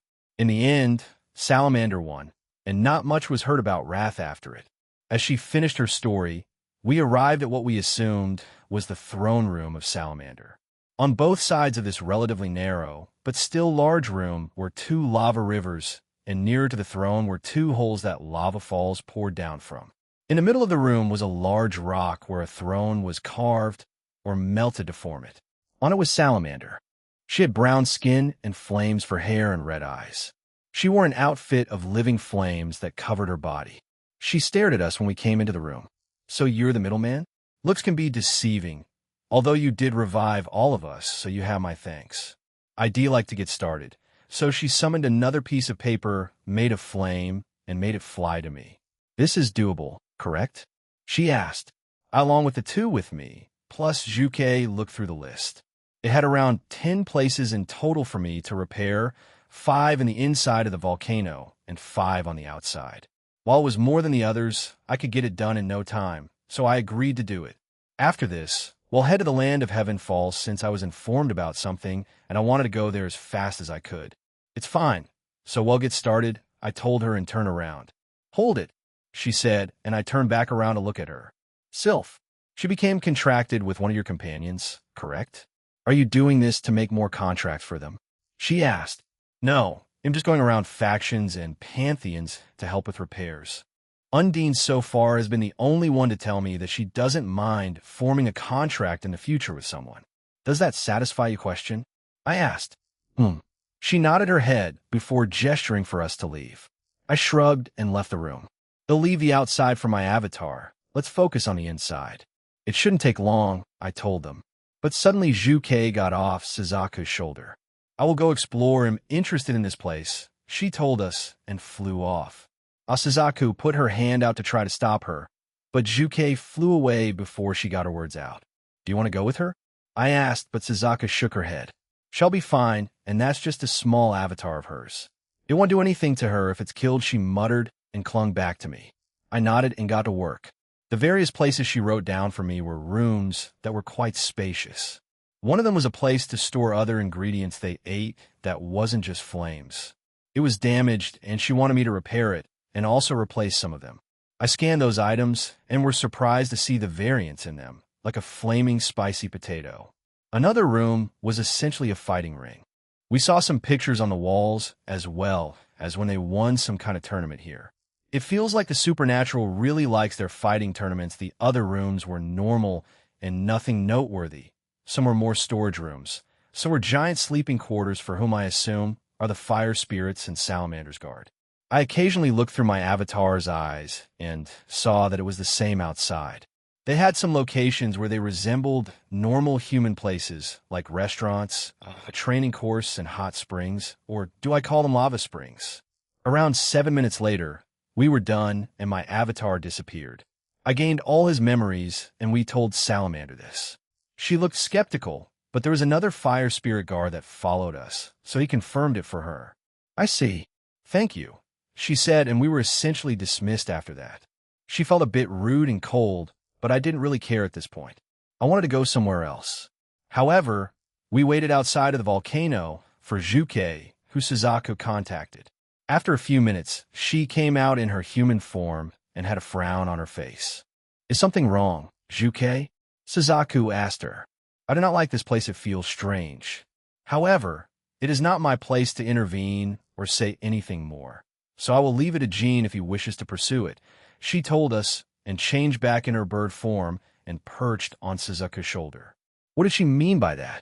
All three of them looked at me, and I stared at the volcano in front of us. Is it a pressing issue? I asked her. No, I believe you can deal with it at any time you please. However, the longer you wait, the more unhappy they will become, she told me. I weighed my options. I could stay here longer and solve it. However, Salamander didn't look like she wanted me there, nor my help that much, but since it came from Oberon, she allowed it. At the same time, Zhu said it wasn't that pressing, but the longer I waited, the more unhappy the ones that live here become. I sighed and summoned an avatar. Keep an eye on this place. I'm still lacking shadow soldiers, so you'll need to take their place. Also, please change into something else to blend in, and keep me updated on the situation, I told my avatar. He saluted me and turned into a small male fire spirit and flew away. I see. So that's what you're going to do. Very well. I will take my leave then. I will see you soon, Suzaku, said Zhu as she vanished. We should, as I begin to say that, a magic circle appeared beside both Lavinia and Suzaku. They were surprised, but answered them, and then they both became disgruntled. Centuredo, I already said this to you two earlier when we were in the Egyptian realm, but I'll make it up to all of you, I told them. Both still looked uncomfortable and against it, but in the end, they agreed to go and left. Apparently, the Slash Dog team wanted Lavinia's help with something, and Suzaku was called back to the Himejima clan to deal with an array of problems that arose after the events of today. In all honesty, I expected Suzaku to agree to go right away, since she did lose her parents and a lot of the clan members, so I was surprised by her reluctance. I wonder why. Was it because I had been absent for so long? Another completely different reason that they haven't told me? Well, I can ask them later. Time to go to oof. Sorry, I said, and helped the person up. I had teleported directly into the realm and bumped into someone. I looked down and saw that it was Podrick. Oh, Podrick, sorry about that. Do you need help? I asked. Jean. Yes, if you don't mind, a lot of things are happening right now, and a certain god is here again, he told me. Huh? I was confused by what he said, so he elaborated. Manannan MacLiar was revived after he was killed. It seems like you revive some enemies too when you repair the multiverse. Right now, he's facing off against Danu, Ain, and Kana. Ain is channeling her anger toward him in combat. I didn't stay for too long, so I nodded, created another avatar, and told him to help Podrick. I then located their aura and ran towards it. It was further away from the town since it was below it and on one of the uninhabited islands of this realm. I quickly flew over there and past the barrier that was set up around it. In the middle was Ain brutally beating a man who I assume was Manannan MacLiar. In front of me were both Danu and Kana. I heard from Kuntuar that both of them died during Lapis attack, and that Danu was one of the fated ones? I don't know why Kuntuar didn't tell me about her when I met her.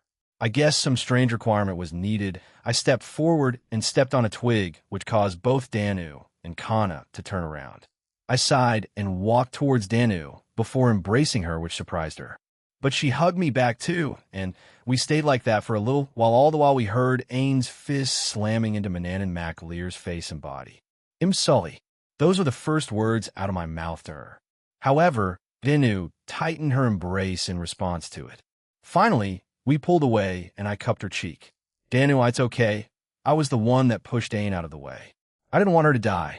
A parent always has to have the best interests in mind for their children, right? She told me, and we heard a strange mom from Ain as she kept striking at the god she had pinned down in combat. None of this would have happened if I didn't fail so many times when I did my trials. That was the undeniable truth, also me slacking off for a bit while reading books. I didn't think that was the best move on my part. What's done is done. We can't undo what happened. Let's just move on from it, okay? She said while holding my hand that's on her cheek. Yeah, I wasn't the only one who perished, Aaron, she told me, and I turned to Kana, who awkwardly fidgeted around as she kept glancing at us. I nodded and stepped towards Kana, who immediately started panicking. Ashi, Ahon, glad you could join us. You know, I never thought I'd die and be brought back to life after all that hardcore training we did. She said while bravado the back of her neck. I smiled at her, and once I reached her, I gave her a friendly hug. This made her laugh and make another cheerful sound. Again, she started to shift a bit, but eventually settled and hugged me back. Kana, I'm sorry too, but how are you holding up? I asked. T-tip-top shape. Am not that bothered by dying. I mean, I did the super awesome sacrifice thing. Why, you know? She told me. But the way that she was speaking, sounding almost forced, as if she's trying to sound fine and upbeat. You don't need to keep up the act, you know? Death, even for a god, is still quite scary, Kana. Even if gods can come back, death isn't easy and shouldn't be something that should be laughed at or looked down on. I told her. It seems like what I told her made her freeze, as when I looked at her, her lips were pursed as if she was trying to stop herself from crying. But she eventually did. I didn't want to die, but I also didn't want Bridget to die either. I didn't and don't want any of my friends to die. I heard so many of them died when Lapis attacked, even Danu. I hate it, why can't? Death not exist, she muttered as I hugged her again. I can't really remove death since it's essential to life. Overpopulation and things like that. Even so, not everyone came back when I revived everyone. All my friends and loved ones came back. However, there were some comrades in Team DXD and some of their family and friends that didn't. Reincarnation is weird. Sometimes they take thousands of years, while some take seconds. For those who didn't come back, they instantly reincarnated. This was true to the human population too. What was previously 7 billion is only 5 billion now. Around 2 billion were instantly reincarnated. However, I suspect some of them to reincarnate into this world with no memories, but others may go to a different universe with no memories either. I can't remove death since it's needed, Kana, but I'll do my best from letting our friends die from unnatural deaths. How does that sound? I asked. It makes me fall for you even more, she muttered, surprising me. She looked up and then kissed me. It felt strange. I didn't expect a confession right now, but I accepted it and kissed her back. She took advantage of the situation to confess and bravado him. Ain shouted, and more loud cheers were heard. We separated and Kana said, "They'll keep on spreading my music, but this time I want it to be about hope, love, and happiness." With what happened, many should still be quite shaken up by it. So I plan on asking Saraswati to play together. Soon may we have your help. Do you want me to broadcast it all around the world? Including the human world, right? I asked and she nodded. Sure thing, I can do that. I finally turned to face Ain and Manan Macliar. Centurado, a few more centuries. I haven't gotten enough yet. She screamed back at me and increased the speed and strength of her punches. I've already taken care of him. He can't fight back anymore. Well, that was utterly horrifying to hear. I almost instinctively shielded myself from her. Knowing the girl's strength, they can easily do that too, so it's not impossible. I looked at Danu and Kana, and they confirmed it with a nod. Does he have multiple souls in him? I asked. While I looked at Manan Macliar in more detail, he felt off. He does. This wretched creature has my 2 other husbands' souls in him too. That's why I need more time to beat him up. She yelled and kept on hitting him. I sighed, walked over to her, and put my hand on her back. I'm going to give you the power to punch the 2 other souls inside of him, while also being able to beat the one in front of you too. So go ahead, I told her. Nice, Aaron. I love you. She shouted and began to pummel him again, but at the same time, ora, ora, ora, ora, ora, ora, ora, ora, screamed Ain. She turned into a JoJo character. And I have so much respect for you. Maybe dying again really did give you brain damage, said Albion. Screw you. I'm fine, and so what if I died? I pushed your sorry ass out of that pink line's way. I could have gotten away from it, dumbass. Apparently, Drake pushed his rival out of the way and saved him, which meant he also died a few hours ago. But he wasn't worried since, according to him, I'd come back and bring them back. I was a bit flabbergasted by his casual demeanor, but I guess not much phases this Dragon Emperor. Centurado. But I gave in the choice since he or they had been haunting her for many years. I touched her shoulder, and she quickly turned around to look at me. Her sharp eyes felt like they were trying to pierce through my soul.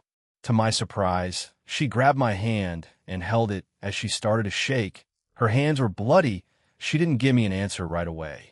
I don't want these people around since they might try to ruin others' lives. Stop them so that every single one of their alternate selves is dealt with across every timeline, she said.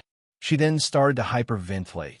All right, I replied and stroked her head while soothing her, which stopped her from hyperventilating. Having powers is always convenient. I took that for granted and felt completely useless when I took my trials. I looked down at Manan Macliar. I expected his confrontation with Ain to be some monumental debacle that would involve all of the Irish pantheon and maybe even Ireland. However, he picked the wrong time to do it and got killed in the process by Lapis. However, if she didn't show up, then maybe it would have been something bigger. However, as I know that's not how life works, quite a bit of my plans didn't go through since something or other happened. This remained the same for him. He planned poorly, and this is how it turned out. With his permanent death, I can't do what Ain wanted yet, but maybe after I evolve, he'll try to eliminate those guys from as many timelines as I can. However, doing so might mess up those timelines in the long run, but we'll see. I should have some kind of speech ready, but I don't, so we'll keep it simple. You caused my Ain endless suffering for far too long, and I have wanted to do this for quite some time now. I hope to never see you again, I told Manan Macliar and smirked. Okay. I aimed my hand at him, and Manan Macliar began to turn into purple participles. However, he couldn't scream as he just lay there and slowly disappeared. Turning my attention back to Ain, I said, and that's that. He shouldn't be able to come back since that ability destroys souls, I think. Why do you sound unsure? She snapped and punched me in the gut. She suddenly hugged me and added, if you expect me to fall for you after all this, you've got another thing coming. I chuckled and said, well, I wasn't, but to my surprise, she kissed me, making both Kana and Danu giggle. She stepped away from me, and while blushing at me, she said, and who said I was yours? Don't get cocky, brat. She then kissed me again. You're 100 years too early to have me, and yet you keep on kissing me, I told her and smirked. She walked over to Danu as I removed the blood from her and hid behind her. He's bullying me, she said behind her while squinting her eyes at me. Are you 9 years old? What's with this? Danu simply giggled at Ain. What do you want to do, Aaron? Danu asked me as she brought Ain in front of her and hugged her. Kana also joined them as all three women looked at me. Before I answer that, Danu apparently, Kuntwar told me that you were the final fated one. I told her, bringing the entire area into silence. All of them stared at me before they looked at Danu, who had turned completely red out of embarrassment. Ain't that great, huh, Mom? You can be swept off your feet by the fated dragon, mumbled Ain. She sounded a bit annoyed after hearing that. You're already jealous, Ain, said Kana. Why would I be? Replied Ain as she huffed. As I went to speak, I received a signal from Antares from the dimensional gap. I checked it, and it simply said, Otherworldly gods. Shall we exterminate them? Antares, wait for me to get there. I want to see who it is, I told him over the transceiver. Yes, of course, Aaron-sama, he replied, and I turned to face the women again. Something came up, but we could discuss this further, Danu. And Ain, let's get dating, all right? Same with you, Kana, I told them. Okay, Kana, said happily. Ain looked away and silently nodded. I guess she was still embarrassed by it all, or if she was still reluctant because of her past. Okay, we'll see you at home, honey, said Danu. I smiled at them one last time before I told my avatar to do the repairs in this realm since something came up. Once I arrived at the dimensional gap, I saw that Kokoshibo and Bellion were engaged in battle with two individuals. However, one of them wasn't really fighting, and Bellion saw that, so he kept up the fake battle. I flew over to them and floated beside Antares.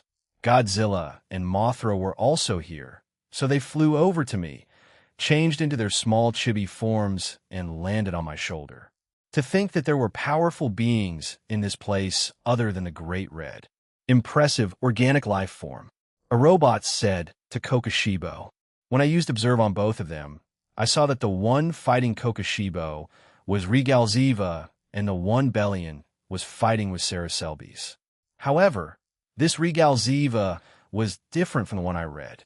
In the light novel, Regalziva was a 7-meter-tall mechanical humanoid with 5 eyes in total, 2 on each side and 1 on his forehead that shined with gold. His body has a tint of black and purple with thick limbs. However, in this reality, he was taller than that at 15 meters tall. His body was mostly mechanical and was colored black with wine red and yellow accents. He had a gem in the middle of his chest that was yellow as well, and had black and yellow wings behind him. His eyes also glowed yellow, as he looked like he was enjoying his battle with Kokoshibo. Meanwhile, Saraselbis had a lighter black body with gold and pink accents. She had robotic cat-like ears. Her left wing was like Valis light wings, except they were pink in color, and they pointed up, while her right wings pointed down in a darker shade of pink. In her hands, she carried a spear-like weapon, and she had a tail, and the end of it resembled a key. Much like Regalziva, her pink eyes glowed. Further, using Observe, I saw that Regalziva was a genuine mechanical god. However, Saraselbis was a different story. She was a former spirit, just like the Atold. Her current title was the Wicked God, but another one, which I presume was her previous one, was the Spirit of Tranquility of Strihustia. I'll assume that was her previous home planet before being invaded. So she definitely was something like that before she was converted. Just like I yell it. But I can't see her former name. If I had to guess, Saraselbis was just some kind of surname. So does that mean the Wicker God Saraselbis was from the universe of Fata Fedora, like I yell it? The Miko of Fata Fedora that Ajuka had under his care, Safera Saraselbis. Don't think too hard about it. Partner, just take it one step at a time and deal with whatever is going on here, Drake told me. Now let's see what Saraselbis wants. It looks like she wants something different out of this, I replied to him. What have you found out about their goals for coming here?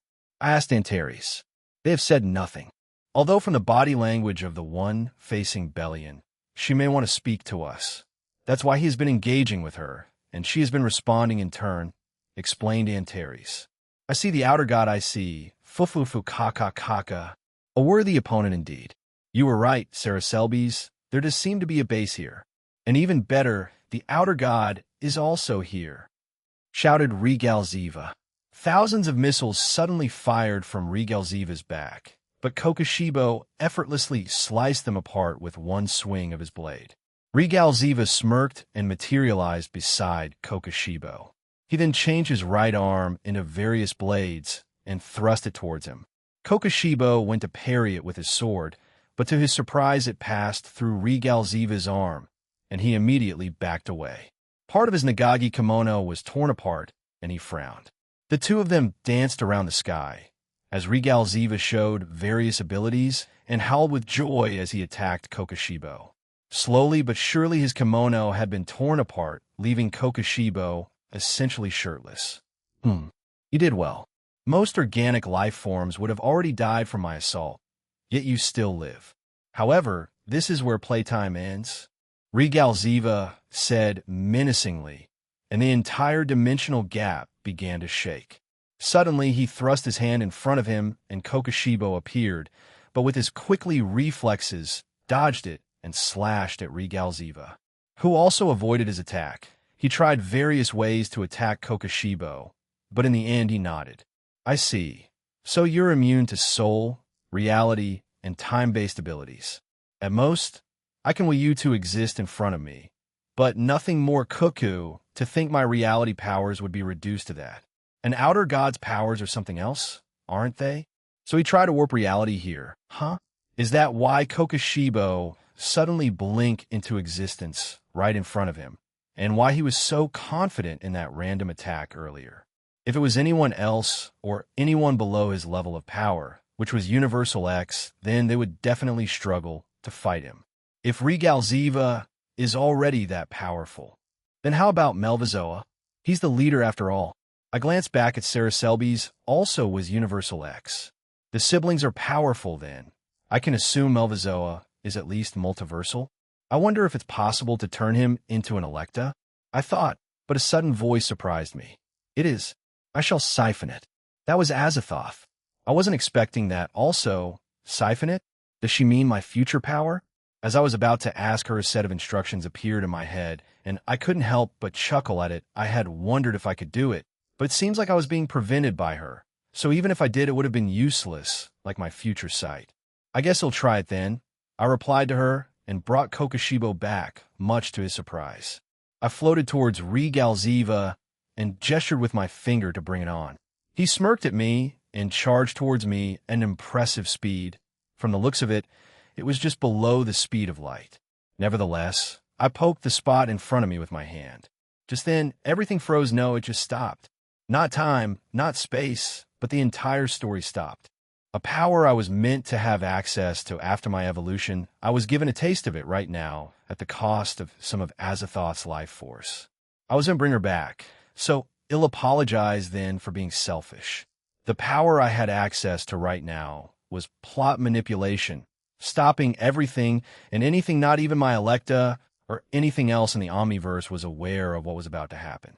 I summoned a pen and poked the air in front of me again. Then I began writing in the air.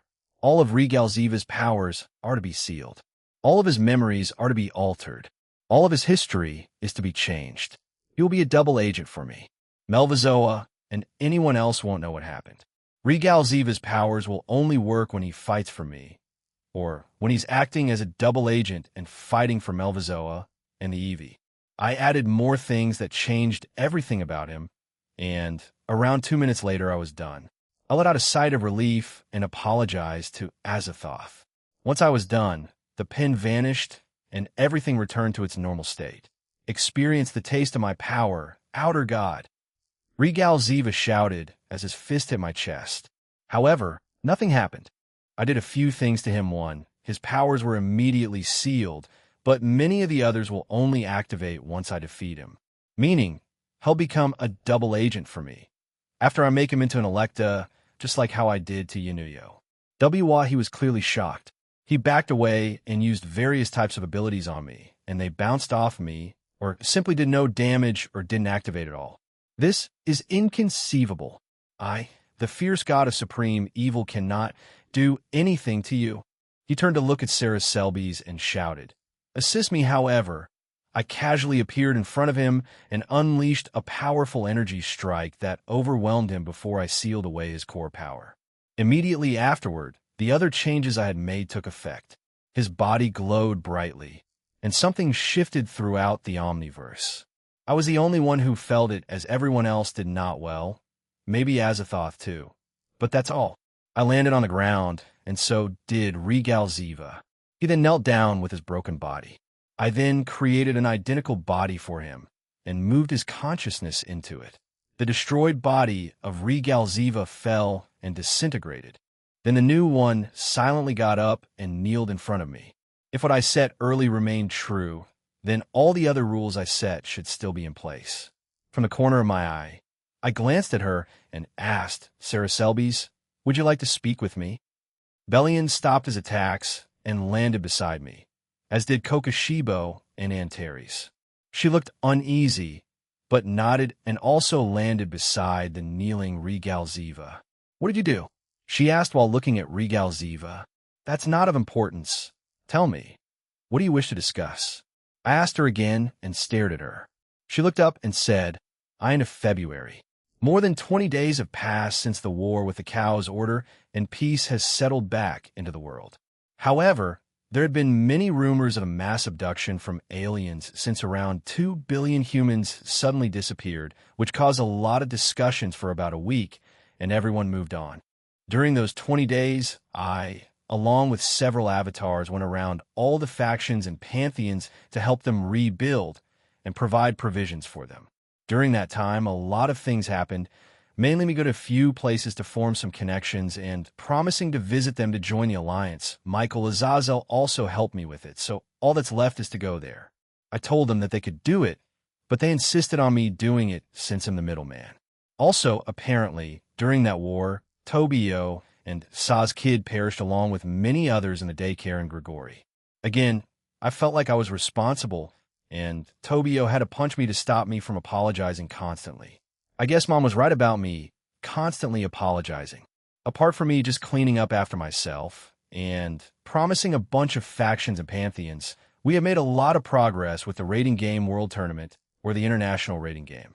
I think today is going to be the announcement, so I'm looking forward to everyone's reaction, even if they already know about it. I've also made around 10 33 zeros of Shadow Soldiers. Apparently, once I evolve, I can make them at the power level of Outer Gods, so I need to update the ranking system, though that's just adding something new after Omniversal, but it's not that big of a deal. Also, Kana moved into my home. She never had a stable home, as she was constantly on the move to spread her music. However, since she became one of my close companions, then she wanted to move in. Danu helped her pick a room.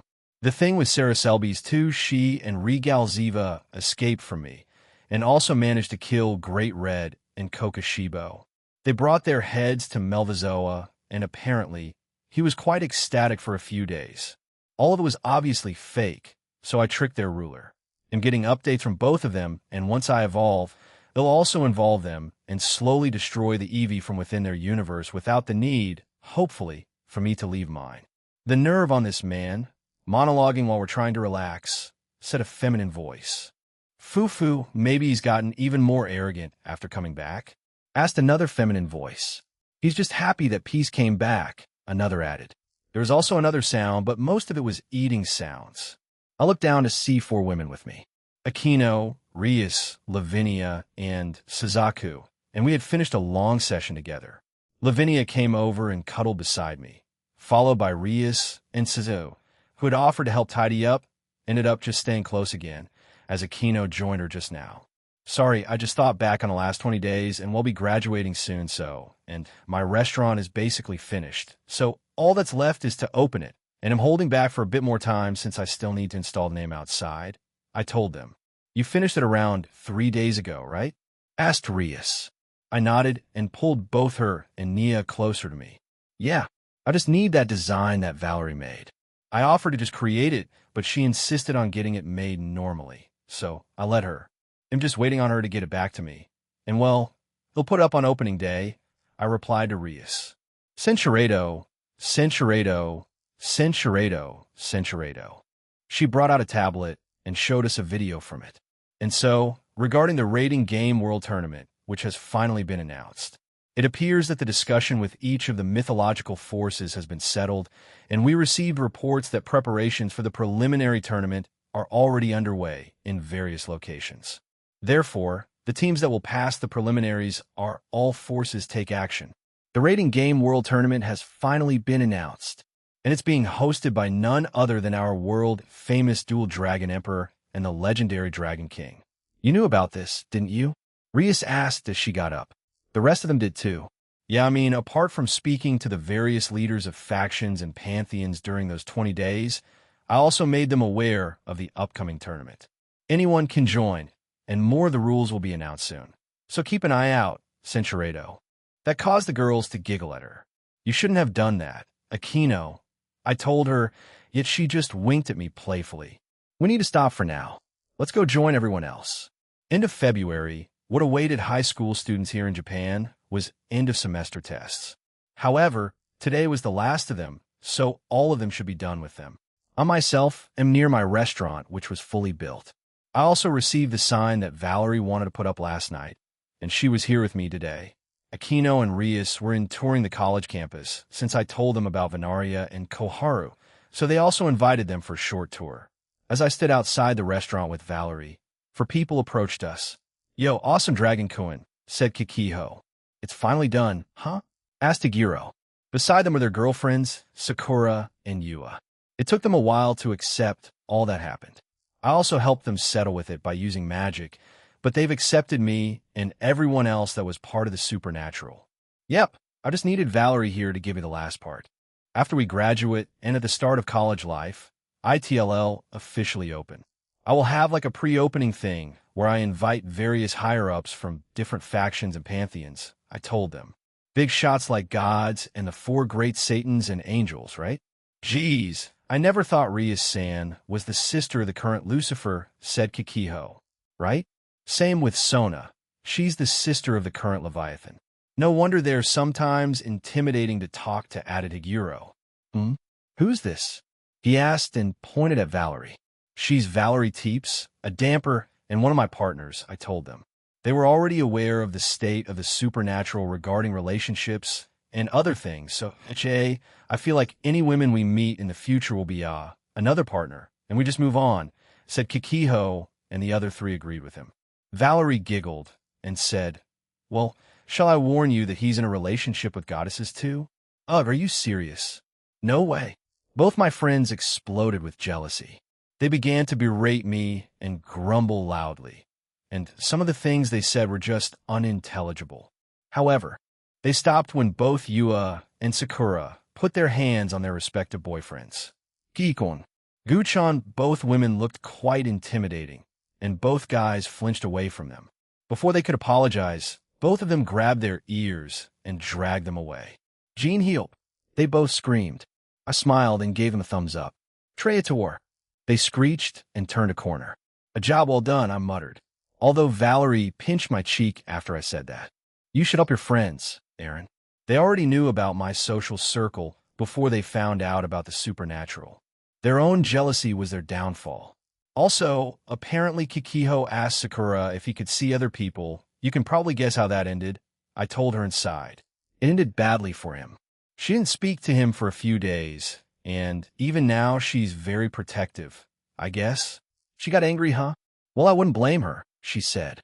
She was recently just a normal human after all, she said and pulled out her phone. Did you see this? She showed me a picture of Ingvild doing a small performance in the Fairy Kingdom. She was accompanied by Shala, since she's also a fan of Ingvild songs. I also asked her to keep an eye out in that place.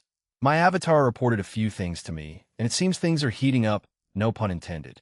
Do you think there, as Valerie went to ask me something, 3 people approached us. I checked the time, and it was already after school hours. I guess time does fly when you're busy. Aaron called out Chiron. She was accompanied by Yumi and Gasper. Hey, no club activities today? I asked. We just want to ask you about something. You know the thing, said Chiron. Oh, will you plan on calling Rias after she graduates? Huh? I think it's fine.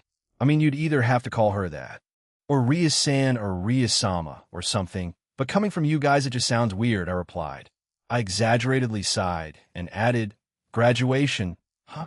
A year does fly by also. I won't get called anything special after I graduate. The same with Akino too. Akino-senpai is Akino-senpai, said Gasper. WL, I can call her Akino-san too. So, Akino-san is what I plan on calling her, said Chiron. Yumi agreed with her. Do you see this, Valerie? I'm the odd one out. Wait, what about Ingvild? I asked them. Ingvild-san, Ingvild-san, they said in unison. Gasper wanted to call her Nay-san. Huh? Is it due to her close relationship with Valerie? I really am the odd one out. Be blasphemy, I shouted, pretending to be shocked. However, Chiron rolled her eyes. We spoke a bit more to each other until two unexpected guests joined us. Oh, Rias Aquino, what's up? I asked. The trio that came excused themselves and walked away. I guess they wanted to keep these two out of the loop. Some guests are waiting for you. They're in the Spectre Dragon's room, Rias told me. They wish to see the Dual Dragon Emperor and ask him something, added Aquino, and she winked at me. Oh, it's about that time to wait guests? As in plural? I expected Tannen's son to come visit me. Bova is third son. I wonder who the rest are? I decided not to scan Kuo and leave this as a surprise for myself. Once we reached home, with Rias, Aquino, and Valerie with me, we arrived in front of the room. We walked into it and found Crom Crutch with Ophis, Irene, and a 10-meter-tall dragon. He looked almost like Tannen. It was almost uncanny. The dragon bowed his head and is pretty much lying flat on the ground when he saw me. This is the first time that we've met face-to-face, Middleman Dano. I'm the third son of the blazing meteor dragon Tannen. My name is Bova, and it is a pleasure to meet you. He then looked back up at me and said, I came here to request something from you. Dual Dragon Emperor of unprecedented sovereignty. I came here to eagerly become one of your subordinates. From the looks of it, he was quite serious. I don't mind more subordinates, but at the same time, he's not strong enough, so he should be put through the training facility if he becomes one of my subordinates. Also, I think Aurelia was trying to negotiate with him to join her team for the World Cup. Ho ho ho. Being youthful is certainly wonderful, isn't it? Asked a familiar voice. From the right corner came Vasco Strata. Good day to you, Gene. I've come to ask you the same thing, he told us. This obviously shocked Rias and Aquino. I myself was quite shocked too. I didn't expect the limits of humanity to come to me and ask to be my subordinate. And finally, the last one to come out of the other corner were two people. Kita and Hirokazu? I wasn't expecting both of you to come here. It was the rank 8th of the Eradicators and Hirokazu, the one with the twice critical sacred gear that had its own balance breaker that resembled my boosted gear scale mail armor. It's been a while, Gene Dono. I also wish to become your subordinate. I would also like to spar with you again. I believe my team and I are ready to try again, he said with confidence. I looked at Kita and then to Hirokazu and raised an eyebrow. She in turn blushed and shyly nodded. I see, so that's how it is, huh? I can assume they got into a relationship then. So many people here, and all are asking to be my subordinate. First, I don't mind, but I do like to test both Bova and Hirokazu again. We can set up yours at a later date. Hiro, since you'll need your team. But may I ask why you won't be my subordinate, Vasco Strata? Yes, I would love to, replied Bova. All right, I can. How does in a few days sound, Gene Dono? ITLLB before your graduation, and I'd like to be part of that too, offered Hirokazu. I chuckled and agreed. Very well, we can do that then. Please try your best. I won't accept anything else. Yes, he excitedly exclaimed before he left with Kita. Vasco Strata had a hand under his chin as he tried to find a way to convey his thoughts. Everyone else waited for him until he opened his eyes. After the rebellion's defeat, and when I looked back at you that day, I saw the Lord. Again, we were left speechless to this. I wasn't sure if Vasco Strata was aware of the God of the Bible's death or not, but me, the Lord, am flattered, but him and I aren't exactly alike. There were so many things that me and him did differently that it was night and day. While I do want to help people, I wouldn't say I love everyone unconditionally. The ones closest to me will get better treatment than strangers. However, I do like to give them the benefit of the doubt and treat them normally even if they were a bit hostile to me. Circumstances and all that. Vasco Strata laughed loudly. I'm aware of that. However, because of your recent actions over the single year and my own intuition that I have built over the years, I trust it, and I know it won't lie to me. What say you, Gene Skyward? Will you allow this old man to serve you for the remaining years of his life? He asked and knelt down on one knee. Hey, Vasco, I want to ask you a question. Will you listen to it? I asked him. He looked up at me and agreed. So I told him, and his eyes became wide and he had a look of disbelief. If you're unsure of your answer, then please get back to me. But don't take it the wrong way. Even if you refuse, I will still accept you as a subordinate. I will do that, Gene. This is a difficult decision for me. I will get back to you once I have made my decision, Vasco Strata said, and left via a magic circle. Dragons sure do like you, said a feminine voice. From behind some boxes out came Velgrind. After I teleported people around that day, she decided to stick around. However, the first 20 days she spent touring this universe with Ophis and Irene as her guides. A Draig also challenged her. It ended in a draw. Now, the Welsh dragon wants another fight against her, but Velgrind is a bit lazy and doesn't want to. However, the time she stayed with me she's been, I guess, strange. I was wondering when you'd come out. Where did you go today? I asked her. Oh, just out and about, nothing to worry about. He'll be upstairs, she said and walked back up. Who is she? Bova asked as he shook a bit. She's a true dragon, like the Great Red. You felt it, didn't you? Tannen did try to fight Great Red once. Though she mostly ignored him, I told him. I see. So that's why she felt familiar. I almost mistook her for Tiamat, he said and nodded sagely. Well, let's get to testing you, Bova. Regardless of whether you win or lose, I will accept you as a subordinate. However, after this you will need to train hard. Do you understand? I asked. Yes, sir. Fufu, he's enthusiastic, Aquino said beside me. Yes, but I feel a lot of potential from him. He may surpass his father in the future. Did you know? He's quite well known in the underworld as Bova the Destroyer. It's because of his bad attitude that almost resembles a delinquent, said Rias. I heard the rumors, I replied. Anyway, let's get going. Valerie seemed to be staring at the egg much like Ophis and Krumkruch, so she didn't say much. Even after I told her we were leaving, she stayed with them. People and dragon eggs, they're strange, to say the least. Third-person point of view, once they arrived at the training facility, they saw that there were some people there. Many were angry at themselves for being useless when Lapis attacked them. However, at the same time they understood they could never reach that level of power, yet they were still determined to get stronger. There's a free spot. Let's go over there, said Aaron. He led them over there on the way to this place. Velgrind also joined them since she changed her mind in whatever she planned on doing. Once they got there, Aaron and Bova walked away from each other and then turned around and faced each other. Show me your best, Bova, so I can determine what kind of training regime I have to make for you, Aaron told him. Yes, sir, Bova replied while saluting him.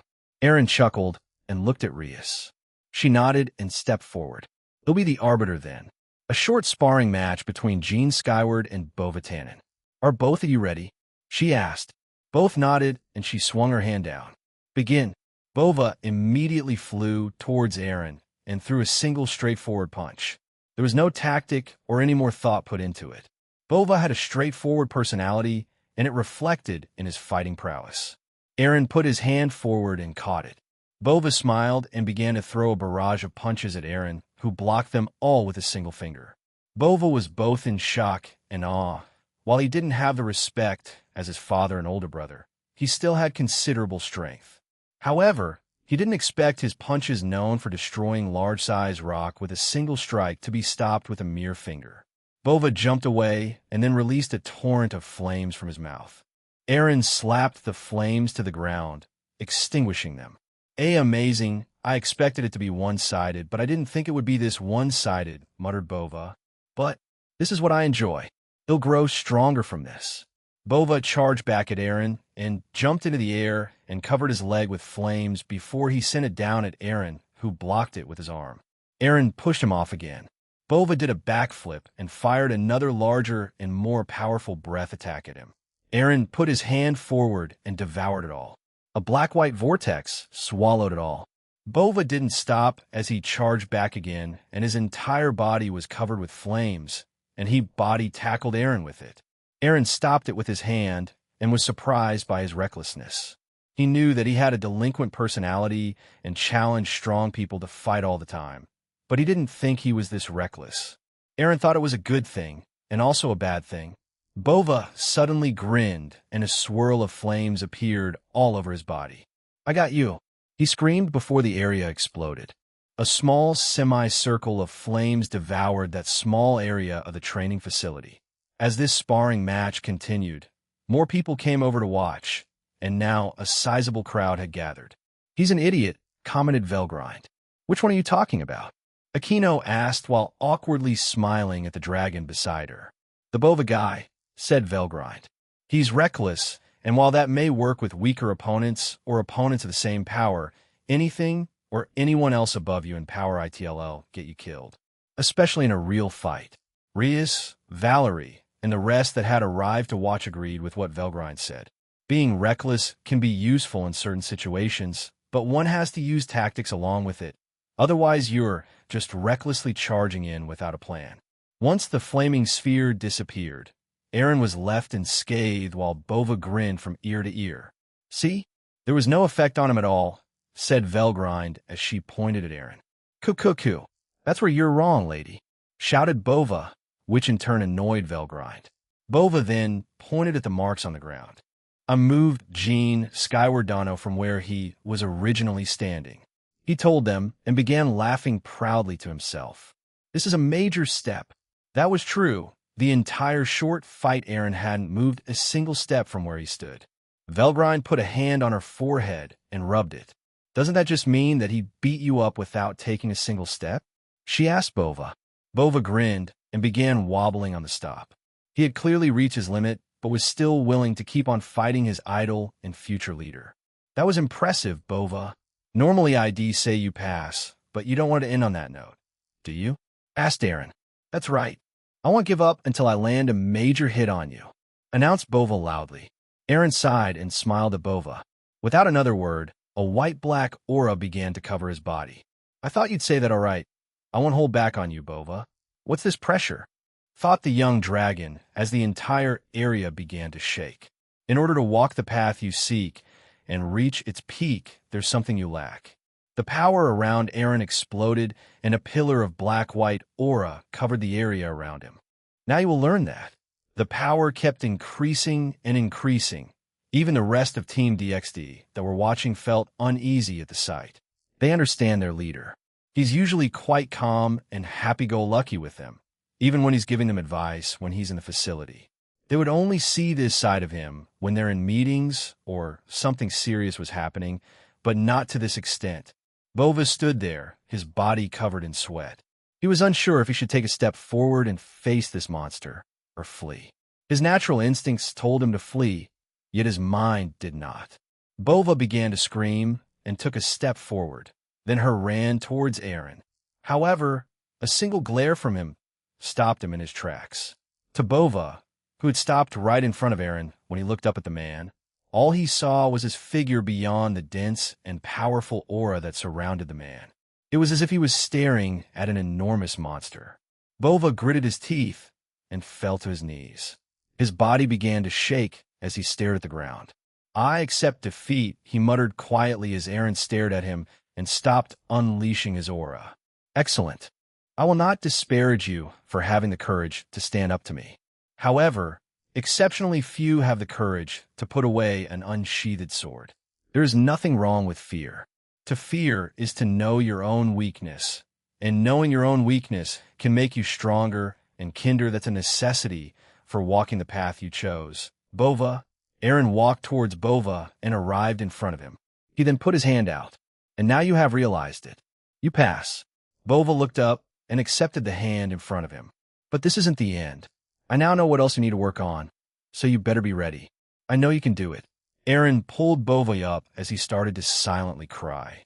"I'm saying this as a friend and not as your boss. It's not all about how strong you can get, but I can still appreciate the burning passion you have inside of you. Regardless of age or your fighting record, I'm the same as you. I don't want to lose since I have a lot of people to protect, not just as the middleman, but as me.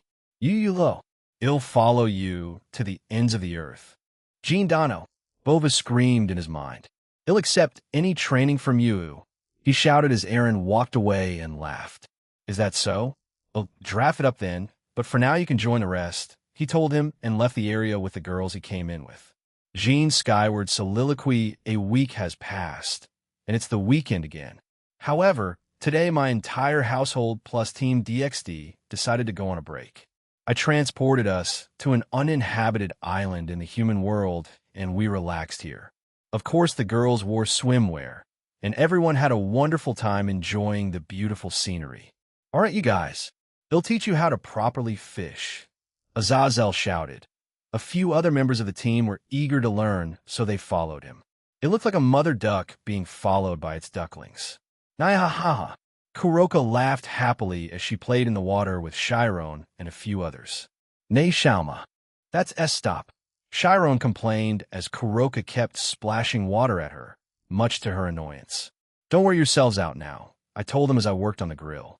As everyone played and had fun, I made food for them. However, I wasn't the only one since I had Graphia and Raiko's help.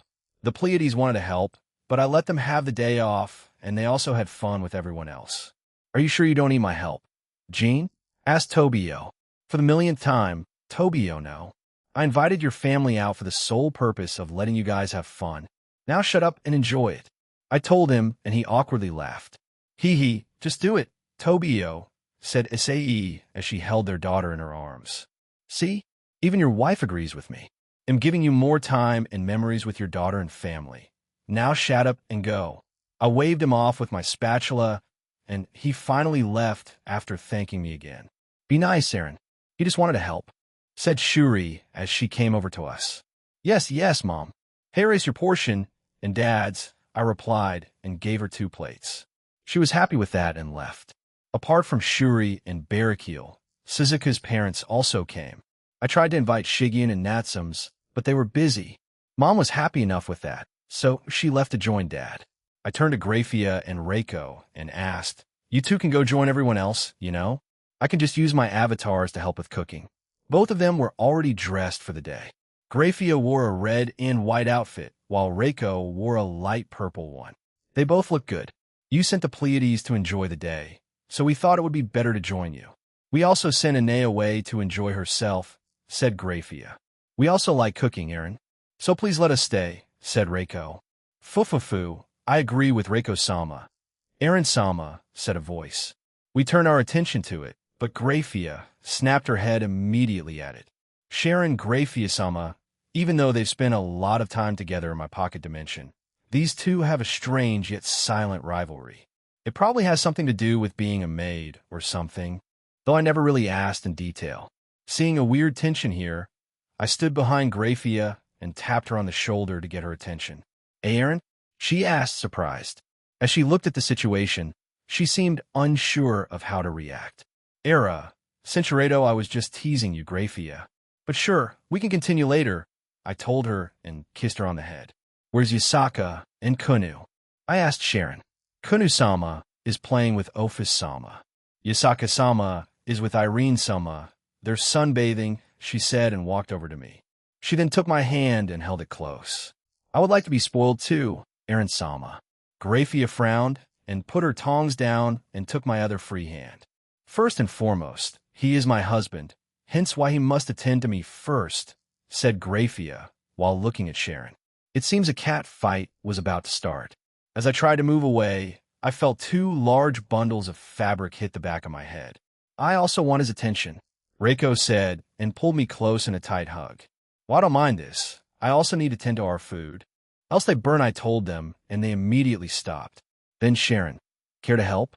I'd like to give everyone their portion now. It would be my pleasure. Aaron-sama, I gave her plates with food, and she began to serve it to everyone. Reiko and Graphia helped with that, so I was left to do the cooking, which I was fine with. This went off without any problems. I gave Shigyun and Kuroka extra portions since I knew how gluttonous they were. TCH, get off me, Valley said in an irritated tone. I looked over to the spot and found the young Lucifer being clung to by Calantha. However, Vala didn't put much of a fight as he awkwardly looked away and sported a blush. Vakuin, you have to be kind to your lover, okay? Didn't Aaron teach you that? Lavinia said to her little brother. Who on earth said she was my I did, said Calantha. HAA, don't go telling people that. said Valley as he tried to get Calantha off him, which just got some laughs from his team who were near him. Suddenly, Jinbu Duman went over to him and greeted Valley. "Ah, it's second wife Chan," said Calantha, and smugly stared at Jinbu, who puffed her cheeks and glared back at Valley. "Avakoan is starting to get his own group of admirers. I guess Aaron was an influence on him," Lavinia said proudly and wiped a tear from her eye. Vala did not deny that, and awkwardly walked away with Jinbu, Calantha, Lavinia, and his team following him. "Jean-san," a voice called out to me from behind, and I glanced back. "Ah, Nakiri, are you having fun?" I asked Suzuko. She could invite some of the clan members of the clans to give them opportunities to get better relationships with people outside of it. I told him, "Yes, everything is proceeding well. Everyone is amicable with everyone else, and no fights have started," he said with glee. "The fact that we have to celebrate no one trying to harm each other is just depressing. We have to set such a low bar, huh? True unity is still far off, although whatever was done 4 years ago did help. I mean, if they didn't, they'd, I guess, try to hurt each other? I see. How about you? How's school life treating you? And your fiancé?" I asked him. He sheepishly scratched his head and chuckled. "It's going well. The student council is interesting with President Zenobia leading us. She is very involved and takes a very active role in leading the council. As for my fiancé, we're getting along well. I've informed Ajuka that I knew where the last 2 Longinus were, Innovate Clear and Telos Karma, so he didn't need to send Malarka Vordenberg and Uryu Ryuta Nakiri to search for them. He didn't question it much and accepted my word for it. In his words, it came from the middleman, leader of DXD, EXE, and the Dual Dragon. How could he not believe my words? I was flattered by it, but also questioning him on his future plans.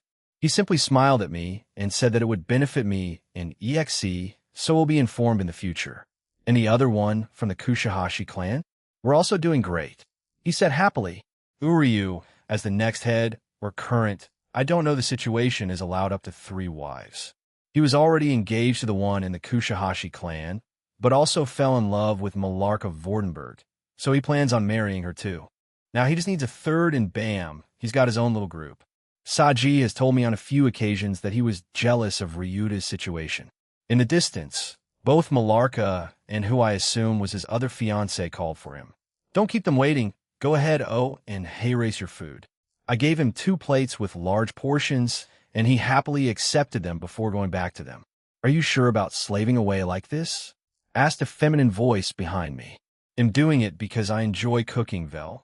Also, I'm going to have a restaurant soon, so doing this is going to be common. Care for a taste?" I asked and brought up a skewer for her. She came over and took a bite, then took the entire thing from my hand. I glanced at her and saw that she also wore the bikini we picked a day ago, a black one-piece. "You look great, by the way." She glanced at me, then looked away while sporting a small blush. "Compliments won't get you anywhere," she told me, and kept eating. "Is that so? Well, let's just enjoy this peaceful time, since they don't always last forever." A few hours had passed, and everyone was still having fun. I had joined Azazel and the others in fishing. I had found a spot where Valley and a few others were. My group, which consisted of Lavinia, Inu, Velgrind, and Rossweiss. 4 of the 5 were the fated ones, and they had assembled finally, and Rosewell, she wanted to be the 5th. I wasn't sure if it was possible, but I didn't really say anything. Chiron, Birdie-chan, Gayokon, Valerie, Ine, do your best. You'll eat any delicious fish you get, and have Grafia-chin and Reiko-chin cook him up, shouted Kuroka while drooling. "I'm surprised that cat is still hungry," muttered Velgrind. "I'm surprised that you're not used to it yet. You've seen how much she eats along with Shigian," replied Lavinia. We reached our spot, and it was near Valley and his team. "Yo, little brother Coin, how goes today's fishing trip?" I asked. "Only small fish have been caught," replied Calantha, and pointed to a bucket with a couple of small fish in it. "V. Valasan is concentrating hard," replied Jinbu. Lavinia walked over behind Valley and then put a finger to his neck and used some ice magic. "Jaya!" screamed Valley as he pulled up his fishing rod and turned around to face Lavinia. "Ada?" I didn't think Vakuin would react that strongly. "I'm sorry," she told him. It's fine, he mumbled before turning back. Oh, you're here too, Aniki? Yeah. I sat down and cast my line into the sea. Not too long after that, I felt something tug on it, and with one powerful pull, while also reinforcing the line with magic, I pulled out a large fish. A sea bass, huh? Pretty common. We've been here for the last hour and only managed to catch these. And not even a minute passes and your older brother gets a larger one? Vala, try harder, said Calantha as she nudged him with her shoulder. I am trying. Also stop shoving me, snapped Valley. You'll be tasting these soon enough, shouted Calantha, making Valley turn away in embarrassment and disgust. We sat in silence for a minute before the girls in our group began speaking to one another. The only outlier was Velgrind, who sat beside me and looked out at the sea. She had no interest in girls' talk. I wanted to ask her about various things, but hadn't found the time to do so. Rudra and her have spoken a few times, but it feels like things are tense. Not in a bad way, but they both know the inevitable is coming soon since she's managed to get here. Well, it was due to my help, but still. Whenever we step foot into her universe, I feel like Rudra will soon follow, and it makes both of us uneasy. It's almost time for their high-class devil promotion ceremonies, right? Asked Valley. Yep. It's the day after tomorrow, I replied. After the war with the Cow's Order, many devils in the underworld have been given promotions. Many low-class became middle-class. Some middle-class became high-class. The Grimory, Citri, and Bale peerages will all be promoted to high-class soon. Tomorrow, it will be all of their ceremonies. The last time they received a promotion was after the demonic beast riots, and they became middle-class devils, but now they'll finally become high-class with their own evil pieces. I, along with others, were invited to see it. Of course, I accepted since I wanted to see my friends and dear companions be promoted. Saji, when he heard about it, burst into tears since he could make his own team out of his peerage. This meant he would be trading Ruruko for a piece with Sona. The others haven't said anything about making their own yet, but they will still get their evil pieces. I know Keisha would like to build her own in the future. In other news, many of the higher-ups lost their positions as soon as the cheating scandal in the rating games were revealed. The Satans, especially Ajuka, was the one who prosecuted their mistakes and had been capturing them since then and revealed even more of their crimes. There were many in authority that lost their place and were forced to resign because of the champion's actions. There is no doubt that it will have a significant impact on the political world, the business community, and many other departments of the underworld, as well as the human world to some extent. There were solutions prepared by them to minimize the impact that this scandal would cause, like assigning reincarnated devils with potential and trustworthiness to each department. They had the ability in those departments, but couldn't join because of the old devil boomers being difficult about it. Finally, the reincarnated devils, both old and new, will have their potential be released in this new era. The underworld is going to change, and it definitely needed it. The more we push out the old devils and their old ways, then the underworld can finally move forward. I'm a third party, and I have no say in it. But since I'm friends with many devils, I can still support it. The majority of US are going to take time off school for the promotion ceremony. It can't be helped since that was the only day that everyone could attend. So I've worked with Sona and Rias to get us a bunch of absences. Also, a lot of big shots are showing up, I told him. Those three groups will have the spotlight on them. However, they're also being advertised as trained by the middleman. They went from low class to high class in just a year, or some weird title like that, though there's a small truth in it. But it wasn't just a year. This promotion ceremony has been the most anticipated in years, since there were many of them happening in a single day and also being broadcast to the entire supernatural world. I'm also going to be asked some questions, so I don't look forward to that at all. Vala chuckled and said, "That's only natural. You are the hero of not only the underworld, but also to humanity and the supernatural as a whole. You saved the underworld multiple times and our world not too long ago. Everyone associated with you will have many eyes on them, and you obviously already know that everyone is also watching you." Vala pulled out something and said, "I also received this not too long ago." He handed it to me, and I smiled since I knew what it was already. I opened the document he gave me, and it said in devil symbols, "We shall appoint you, Vala Lucifer, as an ultimate class devil. You're naturally going to accept, right? I asked and handed it back to him. Vakoin, good job, Lavinia said and hugged him. Vala grumbled, and she got off him and hugged me instead while cutely complaining about being rejected by him. I declined at once, but Azazel insisted on me accepting it. So did that Odin geezer, and an anonymous source, he said, and looked at me. I again only smiled at him. But I received this in secret, so I don't know why Ajuka Beelzebub wants me to be one, though. Even if it does give a lot of benefits if I become active down there. Well, I think you should.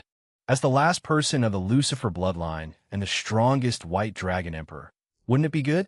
You'll have a lot more freedom down there, too. Not to mention supporters. You yourself are essentially going from high class to ultimate class, you know? You are a special existence, after all. Most devils born into noble families are automatically high class at birth, even if they don't have the demonic powers for it. By simply being born into the right family, you're already above most in the underworld. While Valley is a hybrid, he's still the last true Lucifer since Rise of Him was dead, and so was his father. Valley, in a way, needs to pass down his genes if they don't want the Lucifer clan to become extinct. Vala scoffed and said, me? Special? I did say that once, didn't I? Then how about you, Gene Skyward? Or should I call you Aaron Toole? I stared at him, and he continued. Let's go down a list. Gene Skyward randomly appeared one day last spring, declaring that he's the Red Dragon Emperor, and that he will unite the supernatural and make peace with everyone. He then beat Thor, the god of thunder, killed both Kokobeel, Azrael, and solved the Holy Sword incident. He witnessed the signing of the alliance between the three great powers, and was the reason the Gaelic Alliance was born. He also got them to join, along with the Greek realm and various others. You helped defeat Loki, beat the strongest youth devil, defeated the hero faction, and added more pantheons to the DXD Alliance. Defeated other worldly threats, defeated Clippeth, saved the country of the vampires while also uniting them, stopped the abduction of the floating city of Agrias, stopped the assault on heaven, stopped the rebellion. Finally, you killed Rise of Him, and prevented the annihilation of our world by killing Lapis and Trihexa, and ending the war with the Cow's Order and saving our universe. Now you're sitting here, fishing. I won't go into detail on the things you did during those last 20 days either. And all of this happened in just 1 year. He looked back at the ocean and added, you probably won't find any other examples like this. So many history-changing events occurred in just 1 year. Everyone, including you, your comrades, partners, and I, are living in an incredible era. And the one to lead it? You. He then laughed. And you say I'm special? I myself wouldn't have gotten to where I was if you hadn't meddled in my life. Well, you're no devil, and you won't be getting a promotion like me or your friends. You're already respected worldwide because of your achievements. Well, if he puts it like that, then I guess. I mean, this journey started because of my own selfish reasons. I didn't do it because I wanted peace at the start. The peace would have been just a byproduct of me wanting to gather powerful companions around me. But that obviously changed over time. The things I saw and experienced made me want to have peace. Both in the human and supernatural world, they all suffer too much. If I can give them that small amount of peace, then I think it's worth it. To be able to wake up the next day without having to worry about dying or being able to afford food. So, I asked. So? Repeated Valley, confused. You're going to participate, right? In the raiding game tournament? I asked him. Who knows? Are you? He asked me back. Isn't this your dream? God-class beings and gods themselves are going to be participating in this tournament, you know? It will be an excellent opportunity to fight them without you causing unnecessary trouble. I told him with a smirk. Since this event is going to be larger than the usual raiding game, the rules have been changed to accommodate it. Gods and God-class beings can participate in this too, so whoever's too weak, they won't last long. Firstly, the maximum number of people in a team is 16. The teams consist of a king, queen, 2 rooks, bishops, knights, and 8 pawns. No chess pieces are required. It's all done digitally online, so you just need to register yourself as a king. Also, your teammates don't need to be part of your peerage if you're a devil. You don't need to be a devil. As long as you don't double register, you're fine. You can have anyone on your team. A devil, angel, and human can be in one team. Also, even if someone is, let's say, a reincarnated devil, and their piece is a bishop, in this tournament, they can still register themselves as something else. I'll use Asia as an example. She's a bishop of Rias, but she can register as, let's say, a knight if she joins Aurelia's team. Because of these unique changes, many people around the supernatural world became interested. Centurato, what do you mean? He asked. This time, it was Lavinia who answered his question. Volcon. Aaron will be an exhibition match after the two finalists fight in the tournament. Meaning, whoever wins will have any wish they want granted by Aaron. Also, the winner will also fight against his team in a final match, an exhibition match, if you will. Valis' eyes lit up, and he grinned even wider. That's why if you want our fated battle to become a reality, and in front of everyone come and win the tournament, Vala Lucifer the Morning Star, I told him and smirked too. There will be other teams too. You know, Aurelia and Chow Chow's team will join. I will pull them back from their mission in the Phantasma, since I'll have other plans then, but so far, they're doing fine over there, I added. However, Valley, keep this in mind. You won't be the only ones that want to fight me and my team. You'll have a lot of strong opponents in this. If you don't win against them, you won't get that fight you want, I told him seriously. Sarorg, Rias, Chow Chow, Aurelia, and many others like Dulio, Hirokazu, Tobio, and others want to fight me seriously. Of course, they'll only use the powers of the Red Dragon Emperor and some others, but yeah, he has a lot of competition in this. So, who's on your team? He asked and looked at Lavinia. It's not decided yet. As of right now, the tournament for my queen is still underway. It's quite fierce, you know. I will win, declared Lavinia. The other girls there stared at her, their own fighting spirit increasing. I gently karate chopped her head. Don't go provoking them. She puffed her cheek at me and lightly hit my back over and over again. Valley got up and reeled in a big fish. With a grin on his face, he declared, He'll be there to fight you in the end, Aniki. Just you wait. He then put his fist forward. You can associate this fist bump with a promise. I also got up and laughed, bringing Lavinia up with me. Is that so? Those are pretty big words, Valley. You better keep them then, I told him and bumped my fist with his. As our day ended on this island, we had our dinner here as various people helped me cook it. Most were tired and were now enjoying the nighttime view that this place offered, and it was pretty amazing, I won't lie. The clear sky with all the stars above us with no cloud obscuring it. Picture perfect. Once I finished cooking the food, I began distributing it to everyone. However, I found that Velgrind was nowhere to be found, so I felt around for her aura and found it. They'll go give it to her, I told them and stored her food away. I found her and stood beside her. She was on one of the cliffs of the only large mountain on the island. The island itself was quite large, covered with dense trees the further inland you ventured. Hey, I've got dinner here. What are you doing being a loner here? I asked. I was thinking, she replied. I've traveled through many worlds and universes, each one different, and they had various things in them, but being around people like this and enjoying my time here, it makes views like this even better. I never understood that since I had followed Rudra for so long. Maybe my obsession clouded my judgment. I still never mind. She finally turned to me, and while looking at me seriously, declared, I'll participate in the fight for your queen position on your team. If I don't get it, then I'll fight for the other positions. I was quite surprised by this, but accepted her decision. Velgrind had been visited many places since she came to the Draconic Dais. She spoke with many people, and although she was initially reluctant, she became comfortable rather quickly because of everyone's accepting nature. Lavinia was the one to start, followed by everyone else. She put her hand out, and I shook it. I look forward to it then, Scorched Dragon, Velgrind. Look forward to it, Arantul. We both smiled at each other. I was unsure of where our relationship stood, but at least it's in a positive direction now, right? Chapter 17, Part 2. To those irreplaceable people I met, an outer god's graduation gene skyward soliloquy the same night. After we came back home, I couldn't sleep.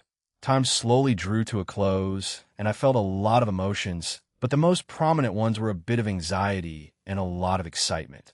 A few hours had passed since we came home, and nearly everyone in the household was asleep. However, I felt two sisters awake at the top of my home, so I made my way there. Once I arrived on the rooftop, I found Natsum and Kanami there. I'm 99 sure they noticed me, but didn't turn around to look at me, so I quickly joined them. When I got there, I put a hand on their heads, and they leaned against me. Today was fun, right? I asked the two sisters. Yep, we caught a lot of fish. We released some of them, though. I think the stupid cat and Calawarna sneaked off somewhere on the island to hang out together, said Natsum as she sniggered. Like you want to talk. You sneaked away with Aaron a few days, Aya. Stop. I get it, I'm sorry. Natsum half-shouted and covered her sister's mouth. After that little comedic bit by those two, we fell silent again. I know that Kanami died during Lapis attack, and that Natsum saw it. I asked the two about it before, but they said that they got over it. However, you can't really just get over something like that so easily. Maybe they're putting up a front or are really trying not to think about it. So, hey Natsum, Kanami, I called out their names. Both sisters stopped looking at the night sky and looked at me. Hold up. This is an eerie case of deja vu. When I was considering whether to do this or not, I twitched. Aaron, is something wrong? Your eye is twitching a lot, said Natsum. She pinched my cheek, worried about me. Will you two marry me? I blurted out. Both sisters froze as they stared at me, dumbfounded by my sudden proposal. Hey. W, wait, Aaron. Aren't we meant to date first? W, why are you jumping past so many bases? Kanami asked in a panic. You suck at this, Aaron. But not like I care. I'm not that girly after all. So I accept Natsum Managawa will marry you, said Natsum as she hugged me. The smile on her face stretched from ear to ear. Kanami stood there, even more stunned by the situation. However, Natsum turned back to her sister and grinned. I guess I became immortal, grew up and got engaged before you did, sis, she said smugly to Kanami. Kanami's eyes twitched rapidly, but to our surprise, she started to cry. Tears fell from her eyes, and she blurted out, I wanted to even the playing field. I'm just confused now, ugh. I don't care anymore. I accept Aaron. She then stood on her tiptoes and kissed me. I smiled and kissed her back, but I could feel that Natsum was a bit jealous because of this. Once we separated, Kanami looked at Natsum smugly while still teary-eyed. My tears worked though they were real, she said and wiped them away. You troublemaker. Darn you, you innocent one. Natsum shouted and took hold of Kanami's cheeks before pinching and stretching them. Ow, ow, ow, shouted Kanami as she also took hold of her younger sister's cheeks and pulled on them. Both sisters were crying and pulling on each other's cheeks. W, what is the world? How'd this end up like this? I thought and stared at both sisters in bewilderment. I sighed and playfully swatted them both. Enough. Geez, you two, what's with this reaction? I asked. She started it. They said in unison. Let's just go to sleep. Ain soliloquy Danu and Kana have moved in with Aaron. It had been 20 days since he came back here, and he had a few avatars come here to help, and it fast-forwarded the reconstruction of our realm. During that time, we met up with the rest of the groups that were part of the Gaelic Alliance. Apparently, the two vampire groups didn't suffer too much damage as they had moved away to their own safety spot. However, there were still some casualties, and some didn't come back after Aaron resurrected everyone. It felt fantastic beating the living daylights out of that bastard. All three of them had tormented me all those years ago, and I finally got to do it back to them. It was also some revenge for my baby. I should go visit him soon. But when I thought about my awkward as can be confession to him, I always feel my face heat up. Ugh, why did I act like that? I'm the older one here. Well, his soul is older than any of ours, but that's beside the point. But I'm finally in a relationship again. Huh? I asked myself. I looked at my hand, and it started shaking. No, I shouldn't think like this. I've seen him and spent a lot of time with him. He's not like them. He's the one person I decided to put that trust in again. He saved, no, that isn't right. Aaron would say that he saved me. He would probably phrase it as I gave you a helping hand, you helped yourself, or something like that. He likes helping people directly and indirectly, but I haven't heard him say that he saved anyone. More like action speaks louder than words, said a masculine voice. I turned around and saw Noada. It was night right now, and I was sitting in a somewhat secluded spot. Good evening, Ain. I take it that you're happy about the relationship you're in? He came over and sat beside me, not directly but a few centimeters away. Were you following me? I asked. No. I usually go for a walk at this time of night, and this is my usual route. I just happened to overhear you. You're right about Gene, though. He didn't save you, he did, however, stop you from doing something stupid. Nawada crossed his arms and looked up at the sky. I followed suit, and we looked at the evening stars that they made hundreds of years ago. After that, and with his positive reputation among the Alliance, he got you the opportunity of a lifetime to be able to repent and change yourself. All he did was give you an opportunity to better yourself, forgive yourself, and move forward with your life. Nawada then laughed and added, if I was a female, and if someone did that for me, I would be very grateful. Whether romance will bloom from it is another thing. I do not know what happened between you two when you were invited to his home, but I presume that's where it all started. Gene is a good man, and I sincerely hope you, Kana, and Danu will be happy with him. I never thought in my life that you, of all people or gods, would give me life and romantic advice, Noada. But thanks, I told him. But I'm not some woman that's head over heels for him. I doubt I ever will be. But yeah, you're right. He's done a lot of good, and he's definitely different from them. He's been honest about his goals from the start. That he has. Anyway, I will continue my walk, and good night, Ain. He waved to me before leaving. Or I should get to know him more and get closer to him. We are in a relationship now. My past has been permanently sealed and dealt with. I took my phone out and texted him. This is modern dating, right? Texting and all that internet lingo. The next morning came. Aaron and I texted a few times over the evening. Evidently, the Grimmery, Citri, and Bale Devils were going to be promoted to high-class Devils today, and I was invited along with many of his friends. Of course, I was going to accept, but here you go, and the receipt. I handed over the item and receipt over to my client. Even after regaining my powers, I wanted to continue my job. In a way, I'm just a delivery girl. I also take odd jobs here and there. I love it, so I see no problem with it. Thank you, Lady Ain. I've been meaning to ask, are the rumors true? The lady asked. Rumors? What rumors? I asked. I wasn't aware of any rumors in our realm, even when I have this job, as strange as that sounds. Maybe I don't pay attention that much anymore. Or maybe I'm really that busy. You're not aware of them? Well, it's about you being in a relationship with the middleman. We also heard that Mother Danu and Lady Kana were also in a relationship with him. Well, we are. I don't think they really care about rumors spreading since they're true, I replied. Those two would probably not mind if I confirmed these strange rumors. The woman in front of me gasped and then giggled. We heard rumors that he was also in a relationship with a goddess from another pantheon, but I never thought it would be real, she said. Why would they think that? All of us are aware of the things he's done. Honestly, it's strange that he hasn't just said yes to anything that looks appealing. Though I don't know why, but may I ask why?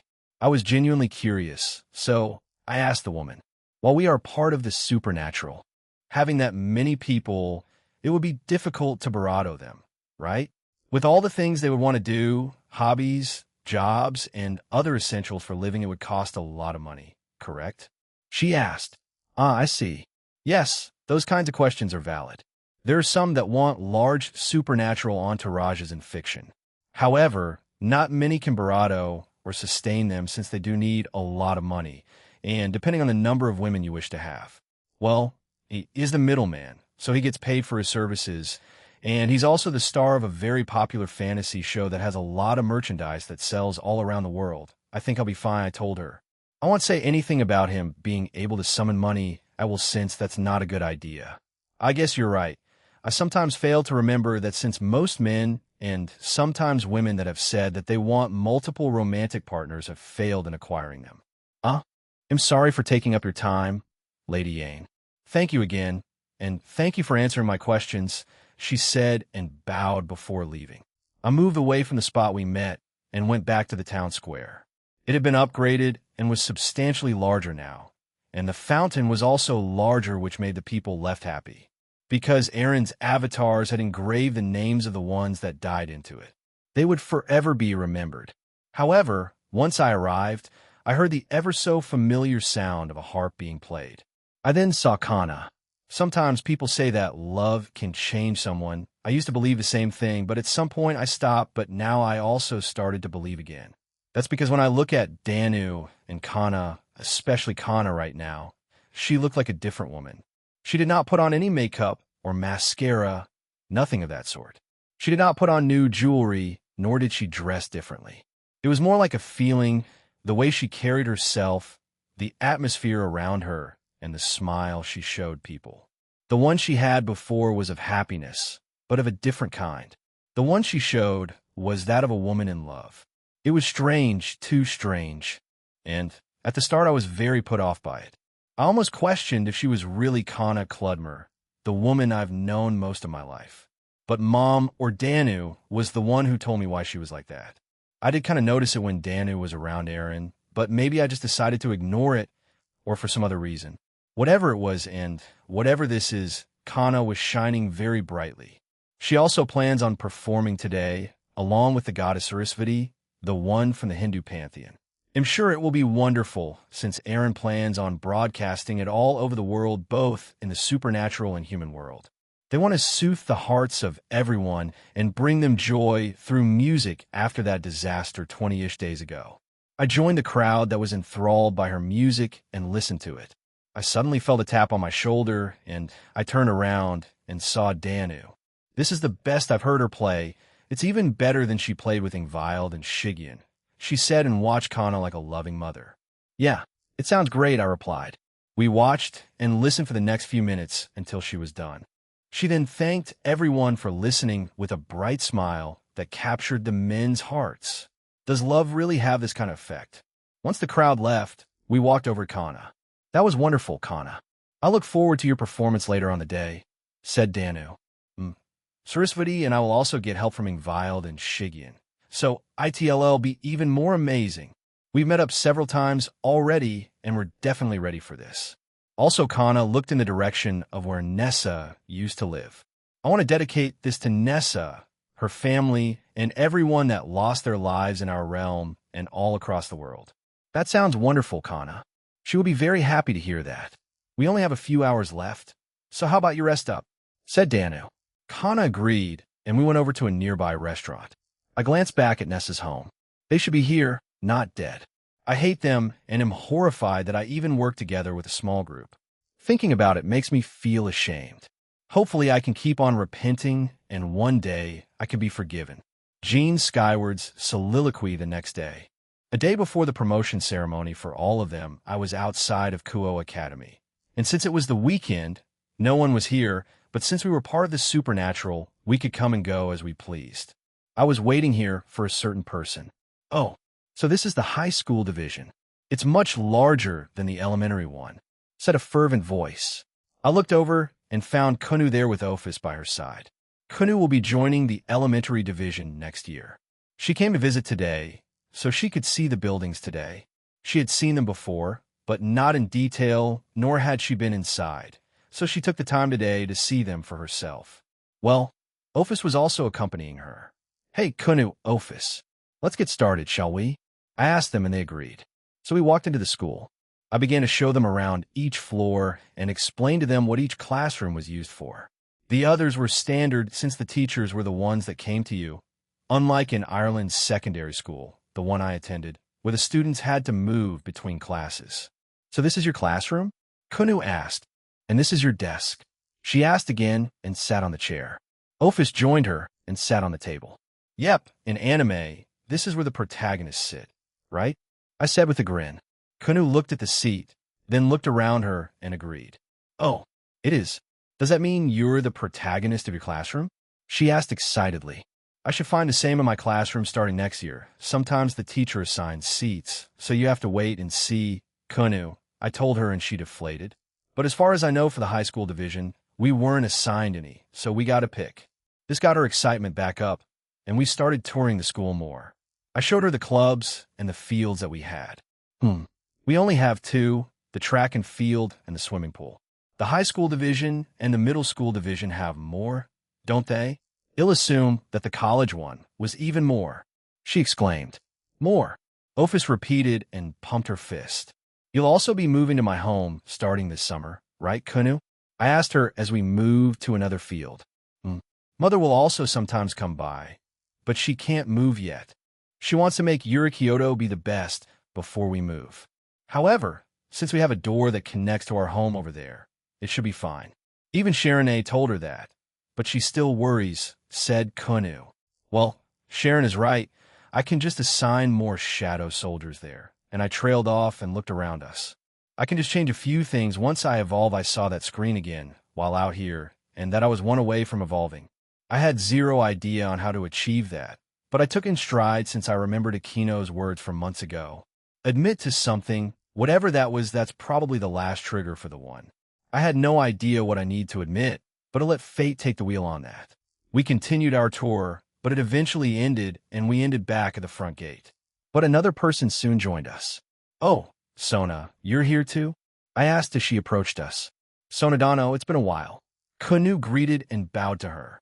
"Sonson-elo, grite Dofi." Sona smiled at us. "Hello, Aaron, Kunoheim, and Ophis-san. How are the divisions? Were they to your liking?" "Indeed, this is a wonderful school. I can't wait to enjoy my years here," Kunu said excitedly. Her tail and ears accidentally came out. She noticed and hid them again while blushing. Sona smiled and stood beside me. She looked up at the building with a nostalgic look and said, "I remember that day very well. The first time I came here, it was Rias who brought me here. I remember Rias telling me something about it during our stay in my dimension. She apparently forcefully brought Sona here when there weren't too many people around. I'm sure Rias wanted to show me this place since she would be attending it very soon back then. I am her childhood friend, after all. I can still remember the happy face she had when she showed me around," said Sona. "Did you enroll here due to Ria's suggestion?" I asked. The other two with us had begun listening in to our conversation. Sona shook her head. "Rias didn't suggest for me to enroll here. However, I was quite enchanted by this place when she showed me around back then. It was already decided that I would go to high school in the underworld. However, after being shown around here, I had a change of heart and decided to come to this academy instead." Sona smiled and added, "The shocked face my sister showed me when I told her I wanted to attend high school in the human world was priceless. It was definitely worth telling her that since I can still remember it, even now, Fufu." Sona softly laughed again and then looked down at the ground. The expression on her face made her seem lonely and sad. "A lot of things have happened here in the past 3 years. Especially when I became a third-year student, many events and countless surprises happen all throughout the year," she said and glanced at me. "I wonder what kind of lives they had in the first 2 years in Kuo. If I had been reincarnated earlier, I definitely would have shared those times with them." I had asked both sisters about what had happened, but like the Managawa sisters, they brushed it off. Seraphal acted like usual, but I could tell she was bothered by it. And Sona saw her older sister die in front of her. They probably just didn't want you to worry about it. Well, I prevented the gods from going into the isolation barrier by killing 666, so those events won't need to happen anymore. And this time, in this universe, Sona can have her sister see her graduate, though I'm bothered that they had to suffer for a little bit. As I was about to say something to her, another person showed up. "Ah, President. So you were here?" It was Saji. It seems like he came to find her. "Saji, did something happen?" she asked worriedly. "No, but it looks like the matter from before can be dealt with now. Tsubaki-senpai asked me to find you," he replied. Sona nodded, fixed her glasses, and composed herself. The fragile and sad expression she had was now absent, and she was back to her usual self. "I see. I already had my fill here. Let's return, then, since we also need to prepare for all your promotions that's happening tomorrow. Thank you for listening to me, Aaron, and we'll see you at the promotion tomorrow." "Yes?" "Yep, I wouldn't miss it for the world," I replied. Sona then left after that. Saji walked over to me and sighed deeply. "I've been looking forward to this for so long, but to think it would happen in just less than a year. I'm so nervous. I'm going to be a high-class devil." I patted his back. "You deserve it after all the hard work that you went through this year." "Keep it up, Saji." "Thank you. Though I heard a lot of big shots are going to be there, right? That makes me even more nervous," he added and shook his head. "You've already asked Sona to trade Ruruko, right? Is she going to be your queen for your peerage?" I asked. "Yes. Ruruko will be my queen, since he'll be a king soon.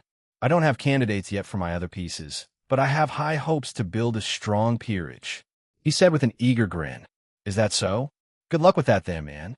Saji's face became serious, and he said, I, along with Ruruko, will play for President Sona during the tournament, so that won't change.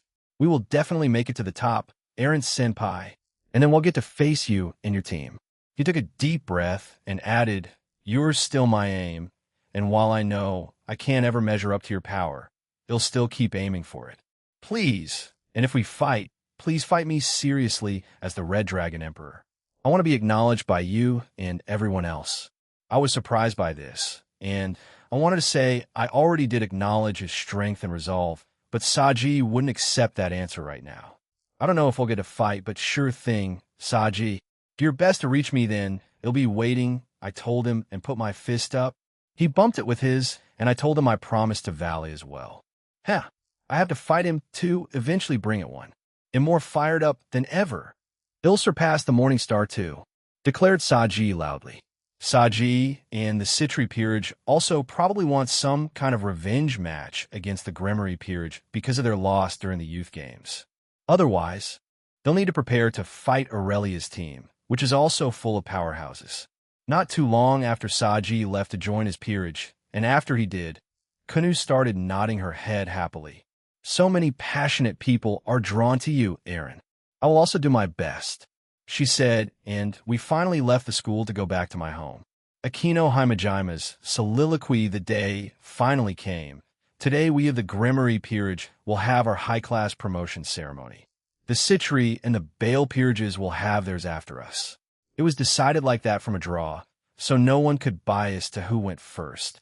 My family, the rest of the Occult Research Club, Ria's parents, Sama, Eren, the rest of his close companions, and many others we met this year will be attending the ceremony. Currently, we were in the Gremory home, and my mom was speechless at how large it was. Now that I think about it, she hasn't been down here yet, has she? I was in a different room with Rias, since he'll be the one going first as the queen of her peerage, after mine, Yumi, then Chiron, Gasper, Asia, and finally Zenobia. In that order we'll be promoted. I already knew how this would go. However, it didn't hurt to prepare and practice, so with the help of Rias and everyone else, we did this over and over again before today. Even more so today, since I woke up earlier and practiced. I didn't want to embarrass myself to my king, so I took it seriously. One of the Satans will read the certificate that will be given to you. You already know the answer, and we have practiced it a lot. Next, I will put a crown on your head. This is the ritual where someone in a peerage is acknowledged as a king. And finally, you will be brought to the stone where you will register yourself as a king. You can touch the stone after the Satan's words. The ritual is pretty simple, right? Once all of that is done, it's pretty much over, explained Rias. She had done this many times before. Afufu, even if you say that there will be many people there today, the pressure might get to me, I told her. Then, do you want some encouragement? Asked a voice. We turned to it and saw Eren.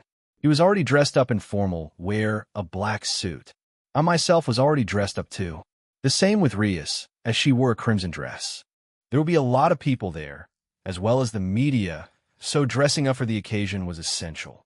Everyone, including the guests, are going to be wearing something formal. Yes, please, I replied, but Rias grabbed my arm, stopping me. I think you already encouraged her enough last night and earlier in the morning, she said, and gave us tired looks. She did cheer louder than usual. You were doing that on purpose, weren't you? Asked Eren. I simply winked at him and made a playful face. He came over to us and stroked my head and then cupped my cheek. For some reason, I felt really nervous now. It feels like I'm getting married and the groom just walked in on the bride. I felt my stomach churn. However, it quickly left as I experienced a soothing sensation on my cheek. You'll be fine, Akino. All of us will be there for you, and those four will be playing after the promotions, he told me. He then kissed my forehead before he left. But soon after, Rias-sama, Amijima-sama, it's time, said the attendant. It's finally time. We got on a train from the Gremory's home. This train would take us to the current capital of the underworld, Lilith. While this happened, we were under strict watch and guarded quite heavily. The place we were heading to was going to be packed with many people after all. Even while on the train, there were many reports, and they began taking pictures of us and began asking questions. Hi Majima Aquino-san. Please tell us how you're feeling right now. One of them shouted, even after you become a king, will you be participating in the World Rating Game Tournament as an independent team, or will you still be part of Ryu-sama's team? The Grimoires rivalry with the Bale and Citri peerage is also quite more and more flashes of cameras, as well as more people asking us questions. We were told beforehand not to answer any of them, but to just grin and bear with it. This journey was going to be exhausting, however. Once we reached a certain stop, they were all escorted out by other devils. It seems like Surzek-sama was looking out for us, which we were thankful for. Zyate-sama, Kaisis-sama, and Venelana-sama came with us. Rinia-sama said that she would be there too, but would have to disguise herself to not stand out. We passed by another stop, and Ravel-chan points outside of the train. That stadium is going to be used as one of the arenas for the upcoming World Tournament, from what I heard. She told us. The stadium was huge. It was way bigger than the Tokyo Dome, though it makes sense since rating games are very destructive, so a field of that size is necessary. Many pantheons and factions will have their own arenas too, right? Jean Senpai did go around helping them build it and also repair their realms, which was one of the reasons he had been busy nearly all of last month, said Yumi. He didn't mention it since he wanted it to be a surprise. However, he also built multiple rooms that would house the VIPs of each mythology and faction, Rias replied. If Aaron didn't do that, then many of the mythologies would be unable to help with providing with the arenas, forcing others to pick up the slack, and he didn't want that to happen. He also built teleporting circles on each, so it would make moving around to them easier for the tourists. Ravel-chan added, rating games originated from the underworld. Hence the reason why it was decided that the majority of the matches for the first World Tournament would be held here, but there will still be many held in different mythologies.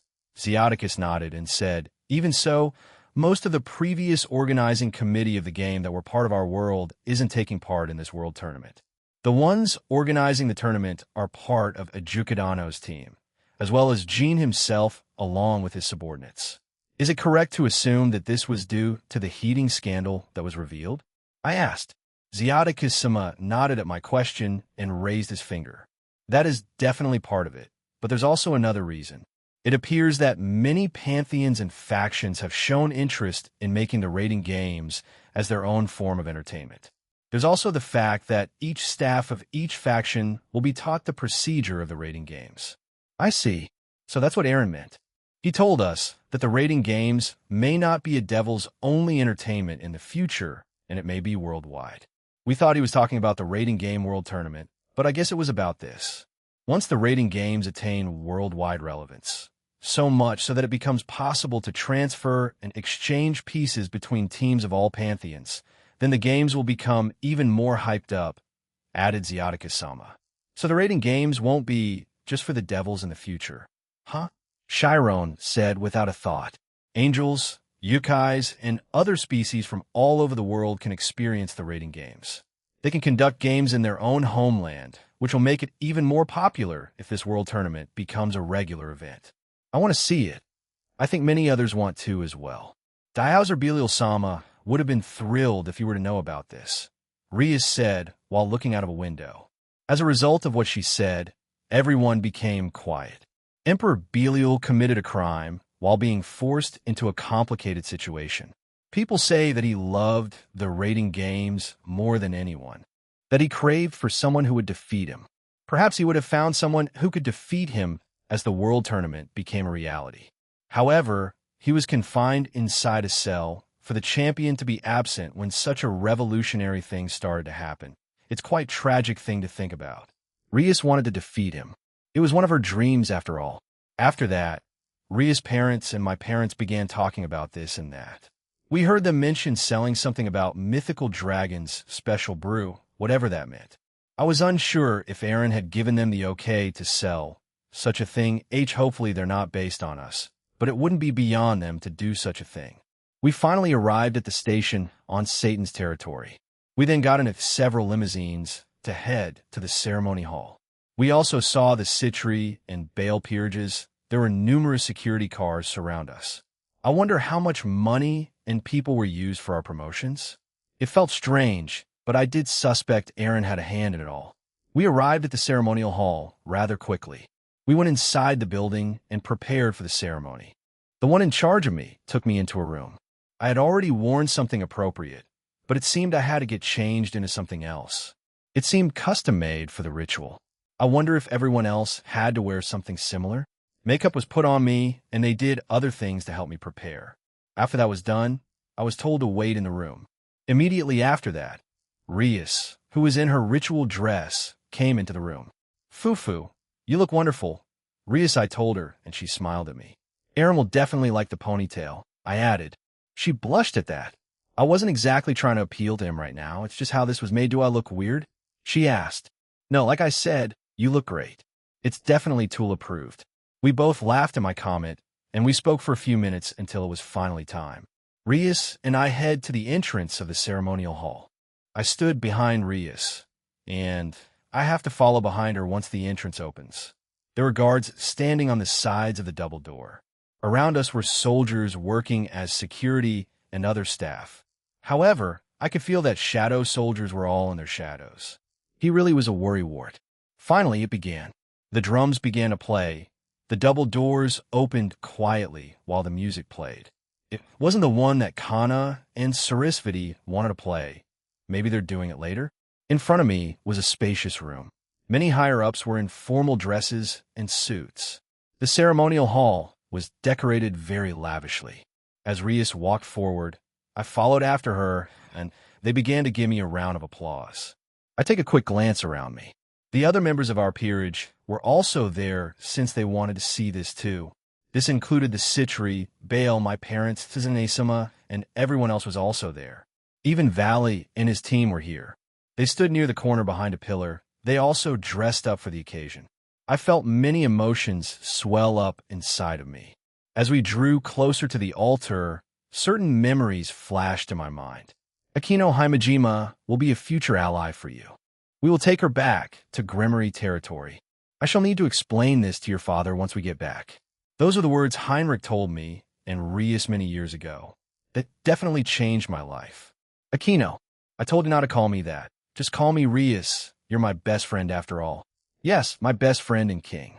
You and your family helped me when I needed it the most. I will never forget the debt I owe the Grimory family. Yes, ma'am. I'm originally from Ireland. I moved here after my parents both died in an accident, so I just wanted to move someplace else. And here I am. Oh, I'm Gene Skyward, by the way, 17 years old. Then I met him, the man that changed my no. Every once lives. No, I'm living so I can seek my revenge.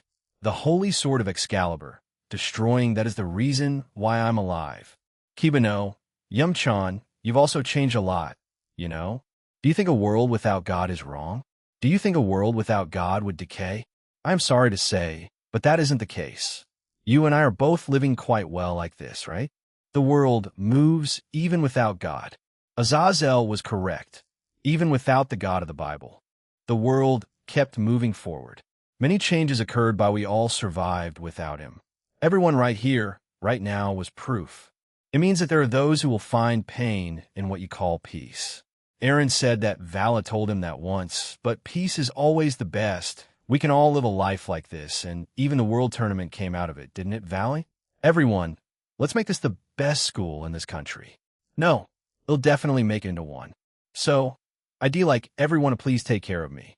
Zenobia, Rias, and I look forward to seeing the new Kuo Academy under your presidency.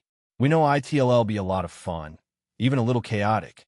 Well, you've already heard about my plans. Might as well, right? Akino Himejima, will you marry me? When I heard that plan, and then those words a few seconds later, that was definitely the happiest day of my life. Not only have you revived my mother, you also helped mend the relationship between me and my dad. These emotions felt overwhelming, and it threatened to make me cry. All those memories, there were many more, but if I kept thinking about them, then the tears would undoubtedly fall. Just 1 year in this 1 year. Not including the ones we spent in his dimension. It was a year filled with so many events. A year like this, we will never experience something like this again. for as long as we live. The ones who waited for us at the altar were both Ajuka Beelzebub Sama and Surzex Lucifer Sama. Both of them wore very lavish clothing. I have watched you and Rias grow, Aquino. From here on out, you will become an official high-class devil, said Surzex Sama. Then began the ritual. I sat on a chair beside the altar with Rias, and we followed the procedure of the ceremony. I also saw the other members of our peerage leave, since it would be their turn after this, but everyone else stayed. Suddenly, the music stopped, and a wonderful melody of a harp began. After that, another instrument joined, along with a piano and a beautiful singer's voice. We've heard of it many times. It was Ingvild. I see. So this is where they would play this, huh? Aaron suddenly put his hand up, and this wonderful song and melody could be heard throughout the underworld, and I assumed the human world and the rest of the supernatural world. To the ones that weren't aware of this happening, they were surprised, but many were moved by what they heard. Some even shed some tears. The piece that those four managed to create in such a short time was truly wonderful. The song and melody lasted for a few minutes, and once it was done, the ritual entered its final phase.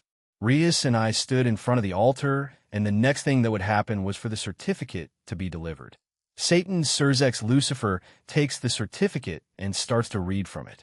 For these reasons, I hereby proclaim you, the servant of Rias Gremry, Hymajima Aquino, as a high-class devil.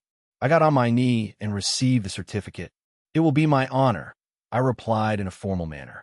I could have responded in various ways, or made it very long-winded. However, when Aaron stayed for one of my practices, he said, why not just make it plain and simple while getting my point across? So we chose this response in the end. I got up once and showed my certificate in front of the crowd, so they could have a clear look at it. After that, there was a sudden round of applause, and there were many camera flashes. I then handed the certificate to the person that helped me. Next was the ritual where Rias, who is my master, puts a crown on my head. Rias and I stood in front of the altar. We then faced each other. I got on my knee, and she then received the crown from the person in charge. She then put the crown on my head. It seemed to be a real crown since it put some weight on my head. Another round of applause followed after that. For the last part, Satan Beelzebub Sama appeared next to the altar again and raised his hand. Then a stone monument that shone in a black color fell from above us. It then floated in the air. So this was the monument that's used for registering a high-class devil. I've only heard rumors of it, but from touching this, the requirement for a high-class devil and king would be complete. Now, the newly crowned king, Hymajima Aquino, stand in front of the monument, said Ajuka Beelzebub Sama, and then urged me to do so. I took a step forward while enveloping my right hand with my aura, and then touched the monument. I felt my heart beat loudly for a second. I see. So this monument was made of those crystals that the evil pieces were made from. The monument then shone brightly. It was an amalgamation of colors: crimson, white, black, and yellow. Then my handprint was shown for a brief second before it returned to normal. With that, the registration was finished. Satan Ajuka Beelzebub Sama walked over to me with a small box. When I opened it, I found 15 evil pieces inside, but we were all shocked when we took a closer look at them. Now that's unexpected, said Ajuka Sama as he looked amused and surprised. What do you mean? Surzex asked and then took a look. He then laughed and said, Fufu. As expected, someone trained by Jean would show this much potential. And may I ask what the commotion is about? A higher-up devil asked. Ajuka Sama and Surzex Sama looked at one another, then at Rias, and then at me. They gave me permission, so I turned to face the crowd and showed them what was inside the box. This made them all gasp. Out of the 15 evil pieces, the queen, 1 rook, 1 knight, 1 bishop, and all 8 pawns were mutation pieces. 12 of my evil pieces were mutation pieces. Only the other 3 were not. Was it because of my current power and rank? It must be, otherwise this wouldn't have happened. It said that 1 out of 10 devils will possess a mutation piece, Centuredo. Many may try to ask Aaron to train them in the future, as such results made them have more mutation pieces. After this short debacle, A short word of congratulations from the guests happened. They read them from a list from the host of the ceremony. Once it was all over, we left the stage while another round of applause happened. I quickly headed over to the changing room and relaxed for a bit after drinking some tea. Congratulations again, Aquino, said Rias. She was the first person to say that after the ceremony. I believe Yumi was next after me, so it was still ongoing. Yeah. Congrats, Aquino, said Aaron, who appeared behind me. I thought, oh, you used an avatar, didn't you? Asked Rias as she came over to us. Thank you, I replied as I got up and hugged Aaron. I didn't know what got over me, but I started to quietly sob into his chest. All those feelings finally overwhelmed me. I was so happy and relieved. Why are you thanking me for? I didn't do anything, he said, and hugged me back. Now then, let's go back and watch the rest. Let's support everyone else. Jean Skyward's soliloquy. A few hours had passed since then, and the last person of Sarorg's peerage was promoted to high class. Everyone was celebrating outside as food and drinks were served. We did take a small break in the middle since there were a lot of devils being promoted, but that was just a 30-minute break. As expected, everyone that I trained with obtained multiple mutation pieces.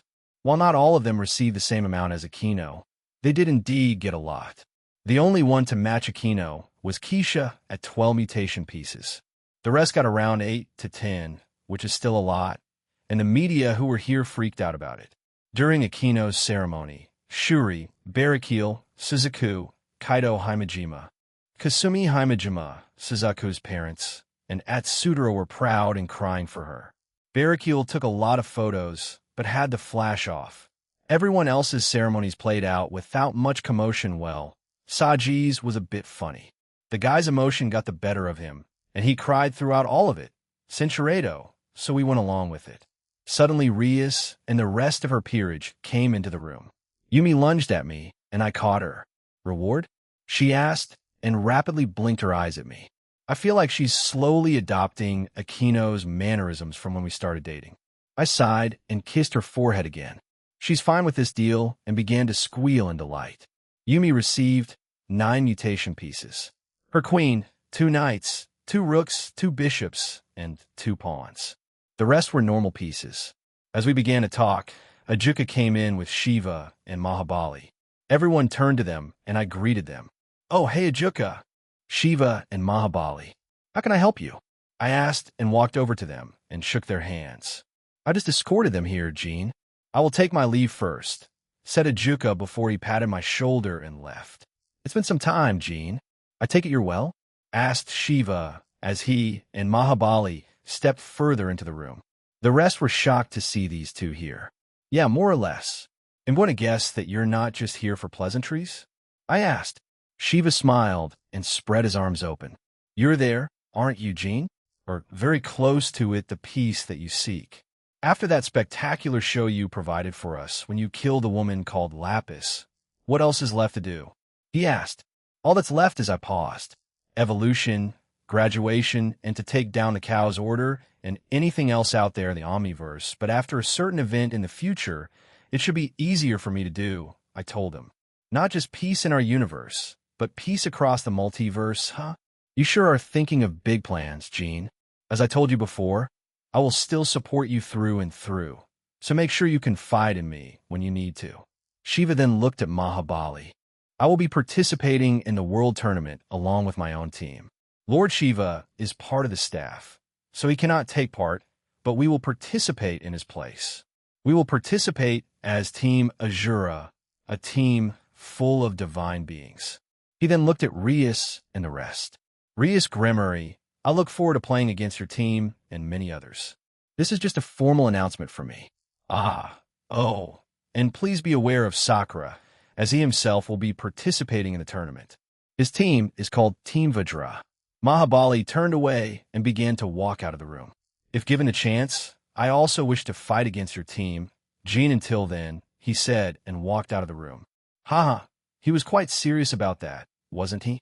Anyway, I have some other news for you, Jean. It's about the name of the World Rating Game Tournament, said Shiva. Oh, you guys finally decided on a name?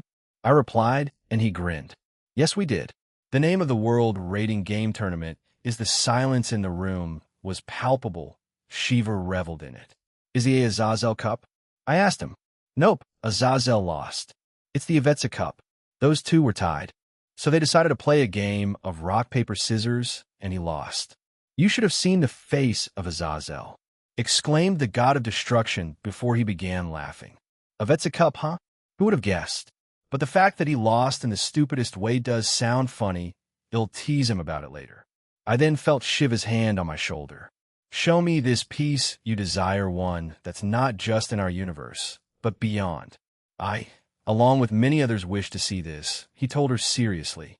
Oh, and I'll also attend your graduation ceremony. That's soon, right? I'll forward to your restaurant too, Jean, Shiva said with a smile. He tapped my shoulder one more time before leaving and wishing us well. Let's go join everyone else, I told everyone around me. We still had an after-party to enjoy. Time passed, and on the day of our graduation, I, along with a few others, woke up early. I put on my school uniform.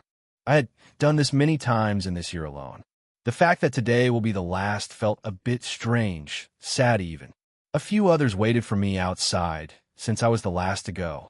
The rest of the household, minus Grafia, Reiko, and Ine, were still asleep.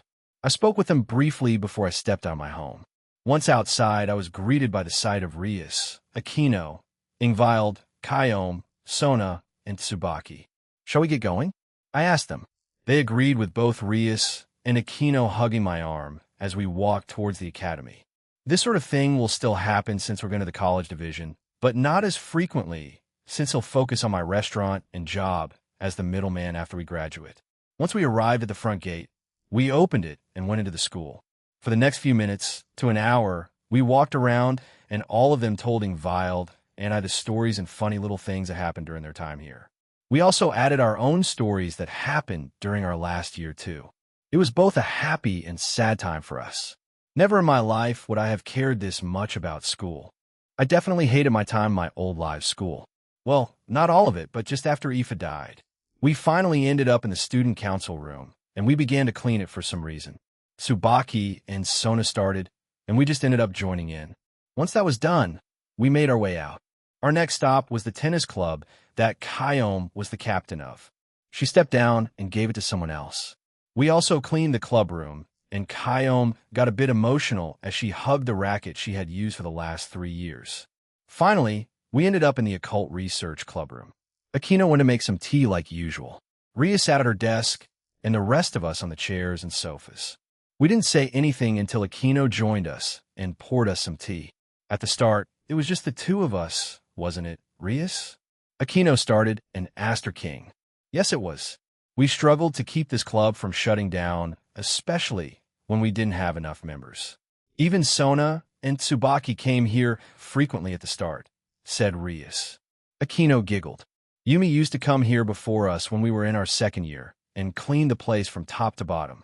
It was nearly every day until we told her to stop. Geez, even now it seems she still does it. Even President Asia had to stop her. We began to speak about nothing of importance, and time passed by like that. As another hour passed these 3 years, time sure does fly by, didn't it? Rias? Asked Aquino. Rias nodded. For a devil's life, 3 years is just an instant. But they were really fun, Sona, Tsubaki, Rias, and Sona said in unison. Ingvild, Kyom, and I watched on. We felt a bit out of place, but were supportive of them. The door suddenly burst open, and the rest of the new occult research club members stumbled in. They seemed flustered and looked a bit panicked. Agis. Zenobia, we told you not to push. We wanted to surprise them. Irina complained as she got up. Shut up, you were the one pushing me. No, wait, Yumi pushed me, replied Zenobia. They began to bicker back and forth until I clapped my hands, drawing their attention. Even Rose was with them. Since we're all here, how about we do one last club activity together before we graduate? Even talking is fine, I said to them. Everyone shouted a yes, and we began one final club activity. It was fun and sad. We shared many laughs with Sona and Tsubaki. Eventually, the current and past student council also joined us, making it an even bigger event. The ceremony was approaching. Everyone was busy preparing or just waiting for it. As I walked around the school one last time, and out of the window, I spotted Rias talking to someone. I smiled and jumped out the window, surprising everyone. Some of the girls even screamed, drawing the attention to me. Both of them looked at me, and Rhea sighed. "What in the world are you doing?" she asked. "Fuahaha. Enjoying your time before graduating is perfect, Jean," Sarah proclaimed. The one Reyes was talking to was him. He made it. I also felt many of my friends and comrades here. It's going to be really overcrowded.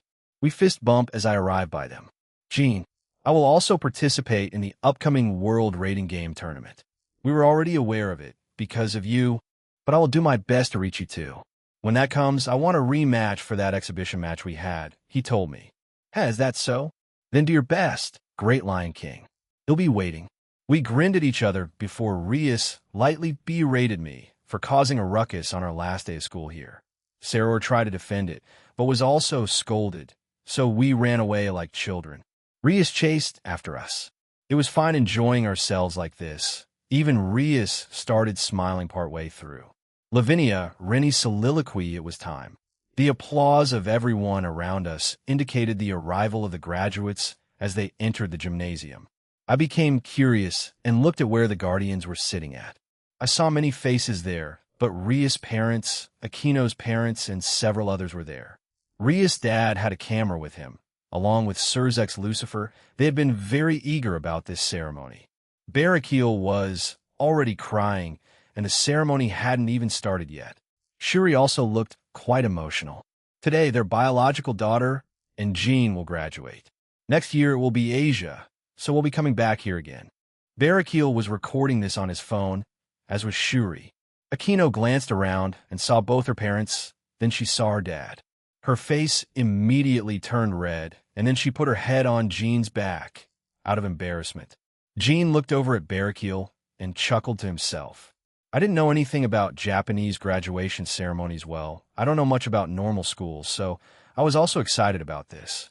Finally, the ceremony began with the Japanese national anthem, then the school anthem, and it ended with everyone getting their certificates. Barakiel didn't stop crying the entire time. Even Surzek's and Rhea's father started crying. Venelana looked proudly at her daughter and wiped a tear away. Zenobia, who was the current student council president, came up to the stage to represent the current students and gave a farewell speech to all of them. Once she was done, the formal reply from the graduate will be made by their chosen representative, Sauna Shitori-san. "Yes," replied Sona as she got up and stood in front of the microphone. "In March, when the breeze of spring arrives, we will venture out of this school." The former president of the school, who stood on the stage, started her part with a greeting. Then she gave her thanks to all those who were involved in the ceremony. She then spoke about her memories of the school, from her first year up to her third year.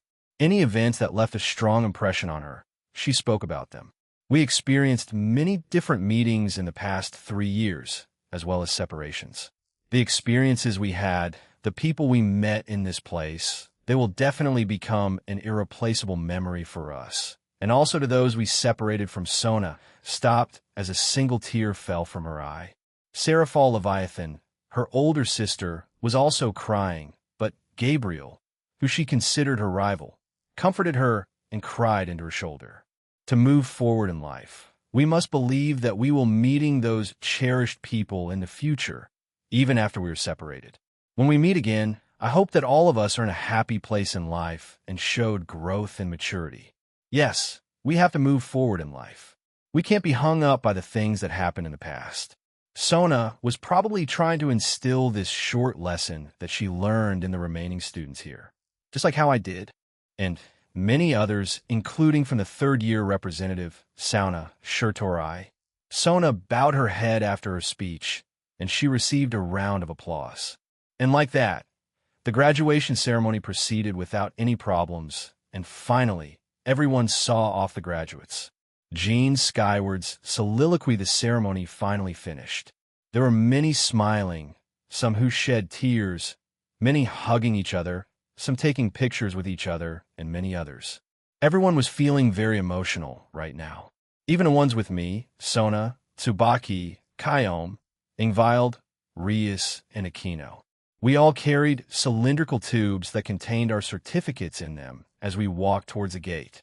Out there, our friends, family, comrades, and anyone else that came here to attend our graduation were all waiting.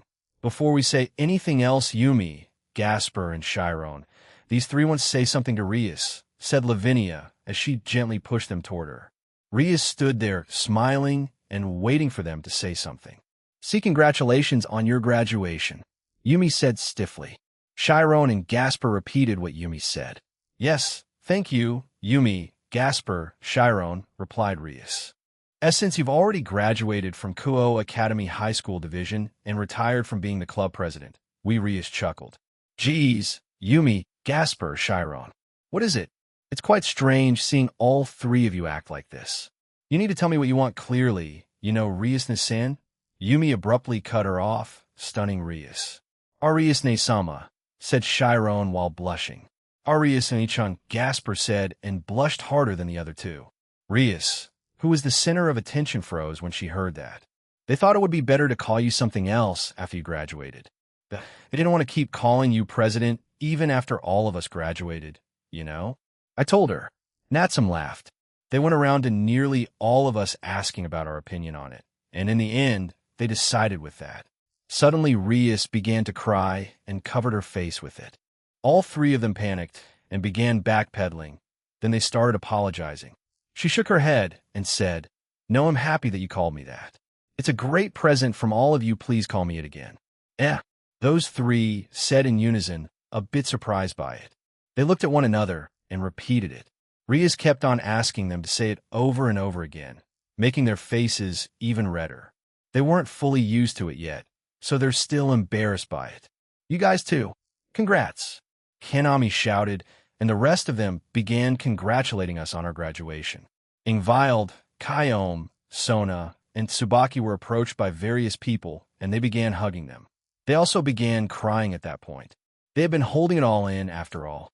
"Aaron," various voices called out to me. No, everyone in my soul did. What's up?" I replied. "Congratulations, Aaron. Good work on coming this far. You started from nothing, and now you have all of this. You showed both of us a new side to being a Dragon Emperor. We'll have more years to come after this, so let's get along from now on as well. Drake rarely calls me by my name, so this was a surprise." "Exactly, truthfully. I had my doubts about you at the beginning, but seeing your journey until now, I'm really proud of you. You've grown a lot as a person, Aaron." I agree with them. "I've been watching you since you reincarnated. You had a lot of bumps on the road, and you still have a long way to go. However, Cinchuredo, from the time I arrived in this world, to the various things I did, the people I met, and the things I experienced, they filled me with indescribable warmth. Then a single memory played out in my mind. Hey, Jean, do you like this world?" At the time, I gave it no thought. At the time, I gave her a careless response. At the time, I truly didn't mean my answer to her. At that time, Penemu was speaking from her heart, as if she was looking for an answer that would give it meaning. Because I really, really love this world, even with all its faults and flaws, but I know nothing can stay unchanged. Fun times, happy times, they can't possibly remain the same. Our times together, they'll all slowly fade away. Even still, I love it. I love this world. I love everyone in it, even when I fell. I wanted to help people help the humans. Is that such a sin? I looked around me again. Everyone was crying, hugging, and laughing. This was both a sad and happy occasion. Then my eyes met with Penemu. She smiled at me and came over to me. "Geez, what are you standing there in a daze for?" she asked and poked my arm. "Everyone is having fun and enjoying their time. Go join them." I felt something bubbling inside of me, and then a dam broke. Again, her question repeated in my mind. "Do you like this world?" I gritted my teeth and held back my tears. Of course I love this world. I absolutely love it. If Azathoth hadn't reincarnated me here, if I wasn't given this random chance, would I be the person I am today? I doubt it. I messed up, but I grew from them. I'm not perfect, and I doubt I'll ever will be, but I still have a lot of growing to do, but am thankful for all the opportunities. The world can be a cruel and messed up place, but with the right people by your side, they can make a world of it different, right? Is this what you truly meant, Azathoth? I admit it. I love it. I love everything and everyone. I love this world. I love my life. I wouldn't have it any other way. Even with all the hardship I had to go through, I'd do it all over again. Controller. Answer. Evolution commencing in XXX hours. Controller. Answer. Preparing body. Centurado, why even bother stopping it? Let me cry just for a little bit longer, I replied to Penemu as I hugged her. I also have an answer to your question from back then. Back then? Oh, do you mean in the Greek realm? She asked and I nodded. What is it? I love this world so very much. And I love everyone here I see. Am glad you do, replied Penemu as her embrace on me tightened. Why is Aniki crying? Did someone fart? Asked Valley. Ow. Why do you hit me? Vulcan. That's just inappropriate, said Lavinia. After that, everyone joined me as we slowly walked back to my home. We told stories of our time together. We laughed, smiled, and cried. Even my friends Higuro and Kikiho with their girlfriends joined us in our celebration. At the same time, I also felt peace like no other. Tonight, I evolve and also meet Azathoth face to face. I wonder what we'll talk about. I have to go, I told 5 people as I stood at the top of my home. It was 2 minutes away from midnight, and I was going to meet her. The ones with me were the 4 fated ones in rows. Please come back to us as soon as you can, said Suzaku. Lavinia was also crying since she assumed I was going to die. I myself didn't know how this would all play out, so I couldn't provide her with any reassuring words. Like she said, come back soon. There are still a lot of things to do, said Velgrind. Be safe, Arendanu said and held my hand. We'll be waiting, said Rose. She looked like she wanted to say more, but stopped herself. Yeah, see you soon. As soon as I finished saying that, I felt myself being removed from this place. All 5 of them had troubled expressions on their faces as I faded away. I gasped and stood up, looking around me. I was in some kind of forest. Where was I supposed to go again? I felt around myself, and I was back in Kuo. What the heck? Whatever. Let's just go back home to everyone, I mumbled to myself. I quickly flash-stepped back to my home, all the while feeling something off. Once I arrived, I was shocked. What the heck? Why is my home back to how it looked like when I first came to this world? It looked exactly like Hayato residence. Going inside confirmed it for me. Did I go back in time or something? Huh. I looked down and saw Lavinia lying unconscious with an injury. Above me was Kokobeel and Azrael laughing and grinning at me. This as I gritted my teeth and healed her. I didn't want to see this again. What kind of sick joke is this? My life, over the year, replayed.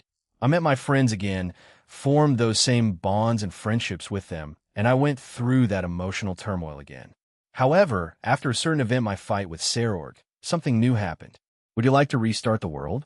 Accept decline, a yellow window popped up in front of me. I had tried to contact Kuntor the entire time, but I couldn't. But I could speak to everyone else normally. I could also correct many of the mistakes I had done in this world. Except for those first 2, but everything else I made it better. My time in this world kept on repeating without me pressing accept or decline. It was on a loop. And with each loop, I could create the perfect world I desired, the utopia. Finding the Cows Brigade's previous base, killing the enemies, and doing it all by myself, but even when I did this, it felt unfulfilling. My friends and comrades never grew, nor did my lovers. Eventually, I lost count of how many times I repeated. I arrived at the highest point of Mount Everest and sighed. Why don't you stop this now, Azathoth? I know it's an illusion, but I have to ask why. I shouted into the sky. Suddenly, everything around me vanished. A small ripple occurred beneath me. When I looked down, I saw black water. Above me was also just infinite darkness. Then, hundreds of millions of yellow screens appeared all around me, asking if I'd like to restart the world. Then, a figure stepped out of the darkness. She looked the same as the last time I saw her. She had a guilty look on her face, and she looked at me with tired eyes. Azathoth, the blind idiot god, Lord of all, sleeping chaos, and supreme Lord and creator of all things. Why did you put me through that? I asked. If you wanted to, you could live in that world for all of eternity. Pass. Are you trying to tell me to be trapped by an illusion you created? I asked. She shook her head. No, I did not create that world. You are responsible for its creation. What? I created it? I asked, now even more surprised.